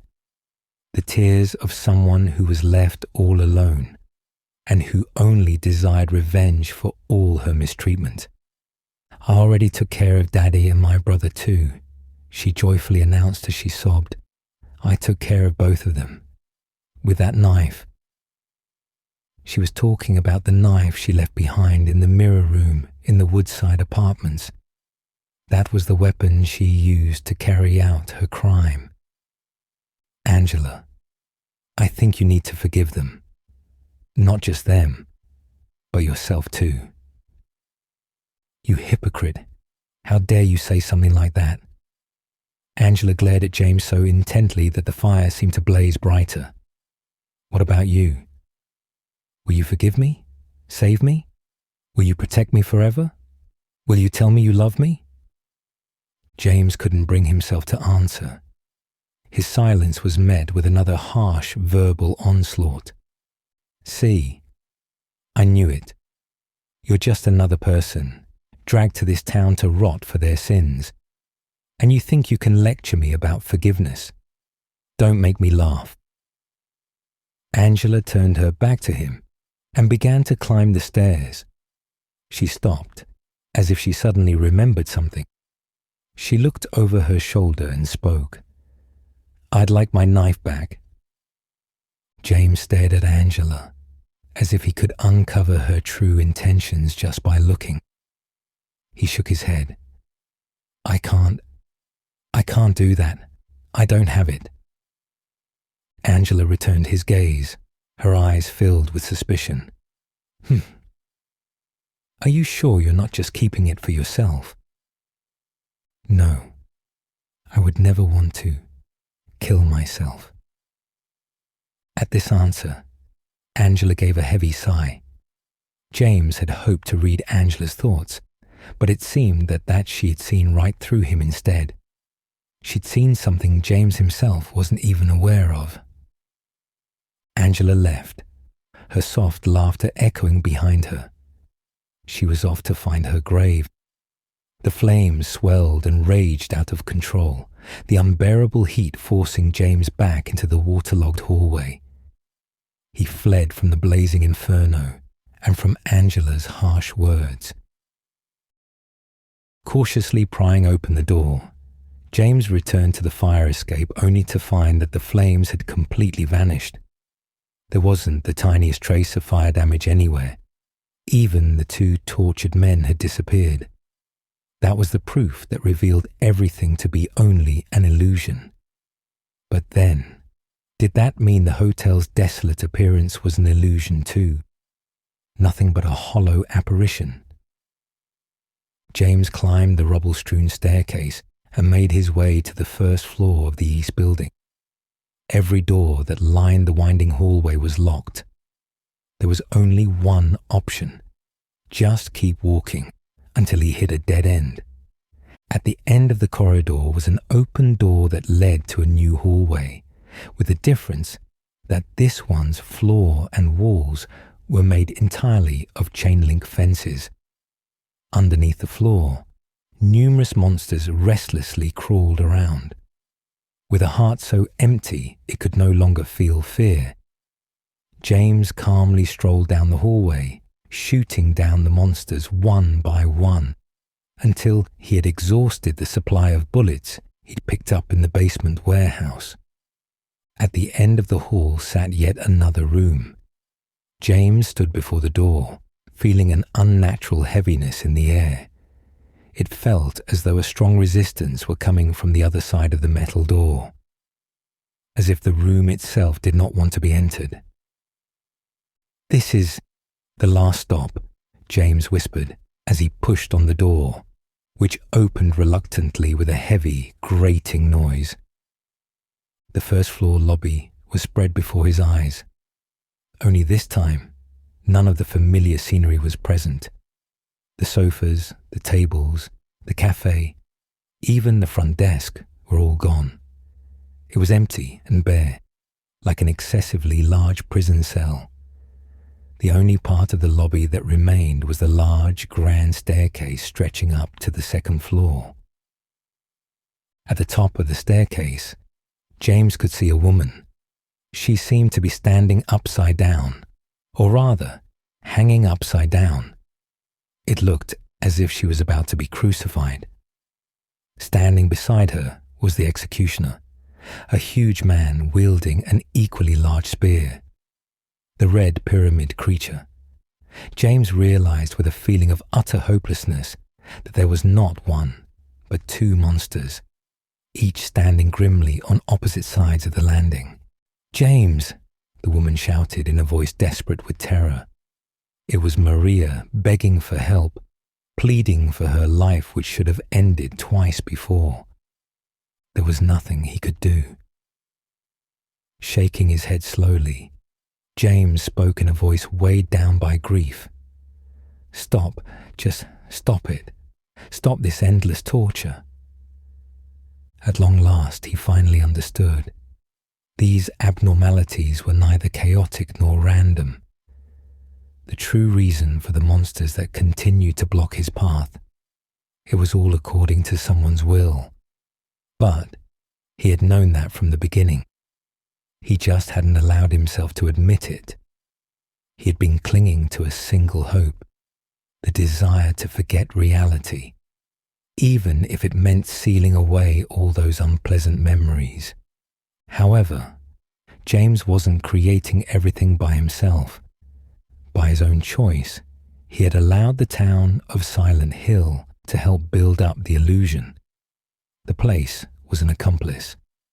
That was the reason he'd been invited, called to this town just like Eddie and Angela. They really were all the same, fellow sinners all trapped in their own self-created nightmares. "I'm begging you, just please stop." James's heartfelt appeal was met with an ear-piercing shriek. Maria's painful cries echoed through the empty lobby as the monster's spears pierced her body. "Stop!" James screamed. Holding his head between his hands, He soon collapsed helplessly to his knees. He saw the monstrous executioners, and before he knew it, they were surrounding him on both sides, waiting to dispose of the next condemned criminal. "I was weak," James said softly. "That's why I wished for your existence." He turned to the looming monsters. "I needed someone to punish me for my sins, but not anymore." He shook his head, and more confidence began to creep into his words. "I understand it now. I have to put an end to this myself." Grabbing hold of his rifle, he rose to his feet. With a faint smile of someone who has discovered a great truth, James fired at the pyramid monster. The armless creatures were created from feelings of confinement. The mannequin monsters, their bodies made up of 2 pairs of legs, were born from lust. The monsters that crawled beneath the floor originated from a desire to escape. These things were all produced by my subconscious, from the darkness in my heart. They're all just delusions that this town's strange power made into reality. Well, not a complete reality. I wonder if anyone else could even see these creatures. Maybe it's only those whose inner darkness matches the darkness of Silent Hill who have to face these horrors. And because each person has a different type of evil eating away inside, not everyone would necessarily see the same thing. There's no way of knowing what kind of monsters Eddie had to face. But the bizarre bed monster was most likely created out of Angela's nightmares. Maybe the two of us carry a similar kind of darkness, allowing me to see and even be attacked by the same creature. That would also explain the phantom fire. No wonder Laura always seems so calm. The reason she can wander through a monster-infested town without worrying is because her heart is pure. She holds no darkness, so she probably can't see anything other than an empty town. "Laura, I'm sorry. I killed the woman I loved, and I took your best friend away from you." James continued to fire a hail of bullets at the 2 monsters. He would settle this himself. He was ready to dispose of the executioners he had created for himself. He shot without pause, giving no thought to how much ammo he was using up. There was no chance of winning. From the very beginning, James knew that these monsters were impossible to defeat. He had failed to kill this creature so many times before. Why should he be able to do so now? But he calmly accepted this fact. What was truly important was that he stand his ground and fight, to fight against his fears and to escape the stigma of a coward, even if it meant death. The creature's movements were slow, almost mechanical, as they relentlessly chased after James. He dodged the thrusts of their spears and took every opportunity he could to try warding them off, striking them with the barrel of his rifle. Since these monsters were products of a delusion, things that existed only in James's mind, then perhaps there was a way to influence their movements. Up until this point, they had grown strong by feeding off of his fear and his weak, dependent attitude. Now that those weaknesses were gone, the pyramid monsters had been reduced to the same level as any of the other monsters. They were vulnerable. However, they still had the advantage of their steel-like muscles and their gargantuan strength. Their bodies shook with the impact of each bullet, but they never slowed. In the next moment, the battle was over. James had fired his rifle's last bullet. He knew he had more ammo in his pocket, but as the monsters inched ever closer, it became clear that there would be no time to reload.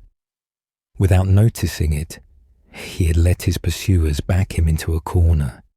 They walked with such deliberation. They seemed to be moving in slow motion towards the confrontation's inevitable end. So this is it. A bitter smile came to James's face.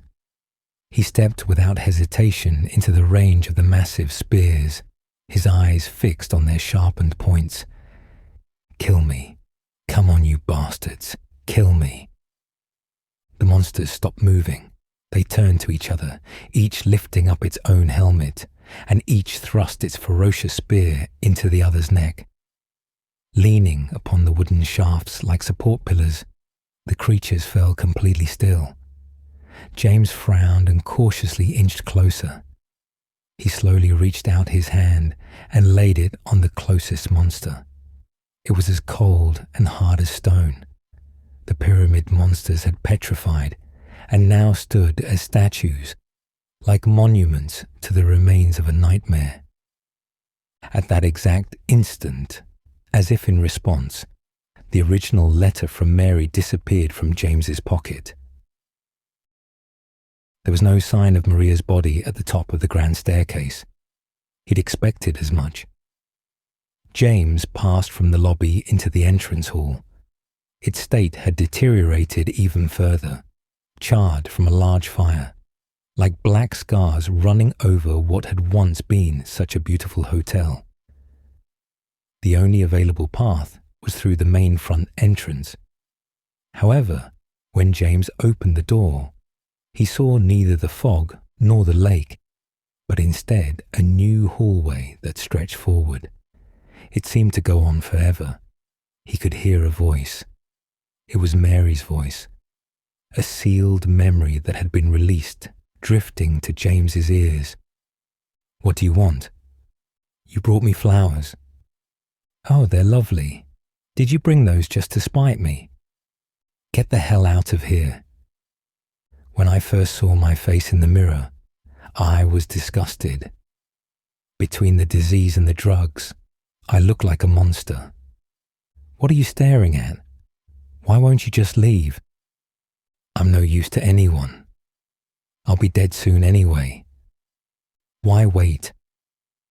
Maybe it'd be easier if they just kill me now. I guess the doctors are making a nice profit off of me. Maybe that's why they're keeping me alive." "Are you still here, James? Get out. You hear me? Don't you ever come back here again." Her merciless tirade continued. There was a short pause, followed by the sound of a door slamming shut. As she began to weep, Mary spoke in a weak voice. "James, wait. Please don't go. Please don't leave me. I didn't mean any of those things. Please, tell me everything will be okay. I don't want to die. James, help me." At the time, Mary had been weakened by her constant struggle against her illness. Because of the medication and the radiation treatment, her shiny hair, her fresh skin, all traces of her past beauty had long gone. By that point, she even began to lose herself as well. The quiet woman who was once so discreet and kind became bitter and angry. She would yell abusively, all her words turning into hateful curses that struck him like nails through his chest. It was more than James could bear. It was such a sorry sight, watching her heart turn ugly as she slowly withered away. The beautiful, gentle soul that he had fallen in love with had gone from the world. That's why More wretched memories spilled forth. He couldn't stand to watch her suffer. That's why he had to end it with his own hands. As if reaching the end of a pilgrimage, he came across one final door. When he opened it, a wave of fog spilled into the hallway. On the other side, he could just make out the lake shore, though the haze.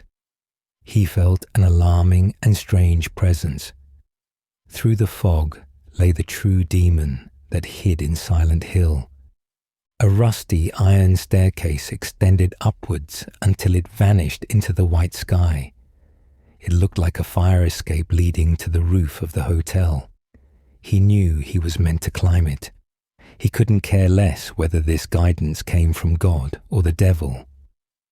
A woman was waiting for him atop the crumbling roof. He could only see her from behind as she stood at a window, looking down at the world below. She wore her hair the same way his wife did when she was alive. "Mary!"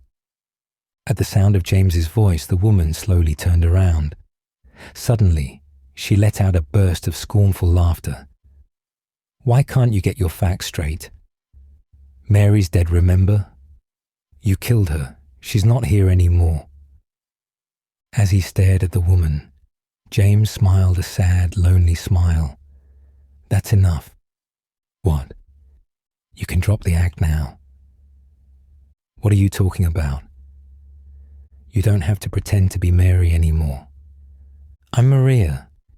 If you let me, I'll stay by your side forever. I'll never yell at you, and I'll never be a burden to you.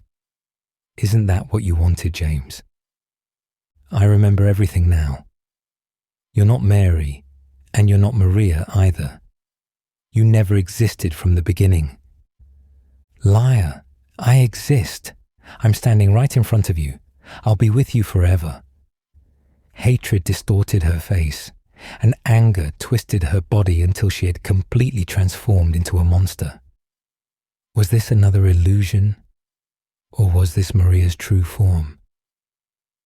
She had the appearance of a human bound within a metal, rectangular, bed-like frame, much like how Mary had been during her illness. She was suspended upside down, in a manner strongly resembling a crucifixion. Yet another thing that brought his wife's horrible ordeal to mind. Even in this hideous form, her face, Mary's face, was still young and beautiful, like a flower blooming among the charred wreckage. The monstrous woman spoke in a seductive yet loving voice. "James, why don't you erase all those painful memories? Erase Mary's face and replace it with me. That was your one desire, right? Forget the unpleasant past, so you can live in the world of your dreams. I'll never let you have your Mary back." It was his thoughts of his late wife that had brought the demon Maria into existence. Does she plan to kill me now? But wouldn't that mean that she disappeared too, just like the pyramid monsters? Or maybe she really does exist as her own personality. Maybe she's so consumed with jealousy and hate that she tried to kill me out of some kind of demented love. Maria intended to disappear along with James in a murder-suicide. James pushed those thoughts aside. The magazine of his rifle contained a grand total of 2 remaining bullets, which he had loaded shortly after the battle with the 2 pyramid monsters. However, even though she had changed into a demon, even though she wasn't really the woman he loved, he couldn't bring himself to shoot. She had been his guide as they wandered through the town streets together. She had been a smiling face to ease his loneliness. Even now, just seeing her Mary-like face healed his heart. James was lost, but he was forced to run and avoid the attacking monster. The repulsive monster, with a face shining like the Virgin Mary, floated freely through the air, the open rooftop allowing her plenty of space to move. The sharp claws that extended from her fingertips were jagged like dead branches, and the edges of her metal cage were like knives. With these she relentlessly attacked, with the same kind of obsessive fury of a woman madly in love. But what was it really? Was it love or hate? Was Maria really acting of her own free will? James hesitated as suspicion began to grow in his mind. Technically, he was facing himself, since Maria was born from his subconscious. That would mean Maria was just another form of himself. Her love and her jealousy were just cleverly disguised excuses he had made to deceive himself. Because he was the one who wanted to die, but was also afraid to die, and he needed someone to kill him. It was this vile request that had turned Maria into a demon. I'm such a coward that I need someone else to kill me. How pathetic, James laughed to himself. He stopped running and turned to face the creature. He lifted his rifle and pointed it at the demon, at Maria. You're not Mary. You're just a twisted illusion that wishes it could be Mary. You were created because I refused to see the truth. That's why I'll take everything. The precious memories, the painful memories, even all my foolish mistakes, I'll expose them all. Maria, this is for you, to destroy your distorted form and bring back the true Mary. With those thoughts running through his head, James pulled the trigger. The bullet pierced through her chest, sending a spray of blood dancing through the air. She let out a cry that sounded almost like singing. There was a dull thud as the monster fell to the floor. James, Maria murmured as she lay down helplessly on the floor. James. She looked just like Mary did when, in a mixture of fantasy and memory, James grasped the hand of his bedridden wife. Mary, I'm so sorry. I forgive you, Mary said, a gentle smile appearing on her pale face. I said I wanted to die. I just wanted the pain to end. I didn't want to see you suffer anymore. That's why No, that's not the truth. James shook his head. You also said you didn't want to die. The truth is, a part of me hated you. I thought my life would be easier if you were gone. You killed me, and you're suffering for it. It's enough. James Mary's eyelids closed. Her last breath escaped as a soft sigh. James remembered. That's right. After I strangled her, I lifted her from her bed and carried her to the car. That was just a few days ago. Aha! Laura let out with a delighted exclamation.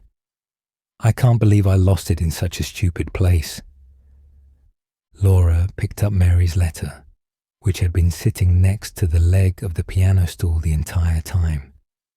It must have slid out of her skirt pocket when she was playing earlier. It was one of the 2 letters she had stolen from Nurse Rachel's locker. This one was the one addressed to James. James had run off with the one that was addressed to Laura. No matter where she looked, she hadn't been able to find where he'd gone. That moron. Doesn't he know you're not supposed to take things that belong to other people? Laura said, completely forgetting her own thieving actions. James, where did you go? Though she was still annoyed, she found that she wasn't angry anymore. When James told her the truth about Mary, she had been completely shocked, but the more she thought about it, the more his confession sounded like something an adult would say to make themselves out as a tragic hero. Her teacher from the orphanage was like that too, especially after Laura had been hospitalized. He was always saying things like, I truly feel like it's my fault that the poor girl's fallen ill. Oh, but it's so hard for us to manage with so little money. We want to love and care for them all, but with such a heavy workload, things slip by. What Laura couldn't understand was why a murderer would cry like James did. All the bad guys she saw on TV and all the mean people she knew in real life would be happy and smiling after doing something so awful. But James wasn't like those kinds of people at all. James, if you didn't think Mary was here at the hotel, why did you even come here in the first place? Fine then, I'll go too. There's nothing to see around here anyway, and I'm sick of waiting for Eddie to catch up. That slowpoke, I'd bet he'd just keep me waiting here forever. Laura left through the hotel's front entrance. She walked along the lake shore, thinking that maybe she'd be able to find Mary. "Mary, I'm back." James smiled. He had left the hotel and backtracked all the way to the parking lot by the highway where she was waiting. She had always been here, waiting for him. "Sorry, it's probably pretty cramped in there." He opened the trunk of his parked car. He lifted Mary's curled-up body and set her in the passenger seat. As he climbed into the driver's seat, he spoke to her. She was silent, resting inside a sleep from which she would never awaken. "Mary, I remember everything now. The real reason I came to this town. I wonder what I was so afraid of. As if there were anything in this world that could be scarier than losing you." He started the engine and stepped on the accelerator. "Now we can finally be together, just the two of us." Staring blankly ahead at the mist-enshrouded lake, James kept his foot pressed down on the gas pedal. The smile never left his face.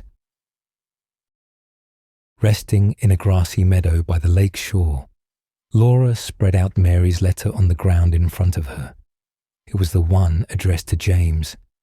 She had read it many times before, but whenever she thought of Mary, the woman she loved like a mother and so dearly missed, it brought her a small amount of comfort. So she read the letter again. "In my restless dreams, I see that town, Silent Hill. You promised me you'd take me there again someday, but because of me, you were never able to. Well, I'm alone there now, in our special place, waiting for you to come to see me. But you never do. And so I wait, wrapped in my cocoon of pain and loneliness. I know I've done a terrible thing to you, something you'll never forgive me for. I wish I could change that, but I can't. I feel so pathetic and ugly lying here, waiting for you. Every day I stare up at the cracks in the ceiling, and all I can think about is how unfair it all is. The doctor came today. He told me I could go home for a short stay. It's not that I'm getting better. It's just that this may be my last chance. I think you know what I mean. Even so, I'm glad to be coming home. I've missed you terribly. But I'm afraid, James, I'm afraid you don't really want me to come home. Whenever you come see me, I can tell how hard it is on you. I don't know if you hate me or pity me. Or maybe I just disgust you. I'm sorry about that. When I first learned that I was going to die, I just didn't want to accept it. I was so angry all the time, and I struck out at everyone I loved most, especially you, James. That's why I understand if you do hate me. But I want you to know this, James. I'll always love you. Even though our life together had to end like this, I still wouldn't trade it for the world. We had some wonderful years together. Well, this letter has gone on too long, so I'll say goodbye. I told the nurse to give this to you after I'm gone. That means that when you read this, I'll already be dead. I can't tell you to remember me, but I can't bear for you to forget me. These last few years since I became ill, I'm so sorry for what I did to you, did to us. You've given me so much, and I haven't been able to return a single thing. That's why I want you to live for yourself now. Do what's best for you, James. James, you made me happy. I love you, Mary. As the car began to slowly sink to the bottom of the lake, James pulled his wife close and gently held her. Their wish had finally come true.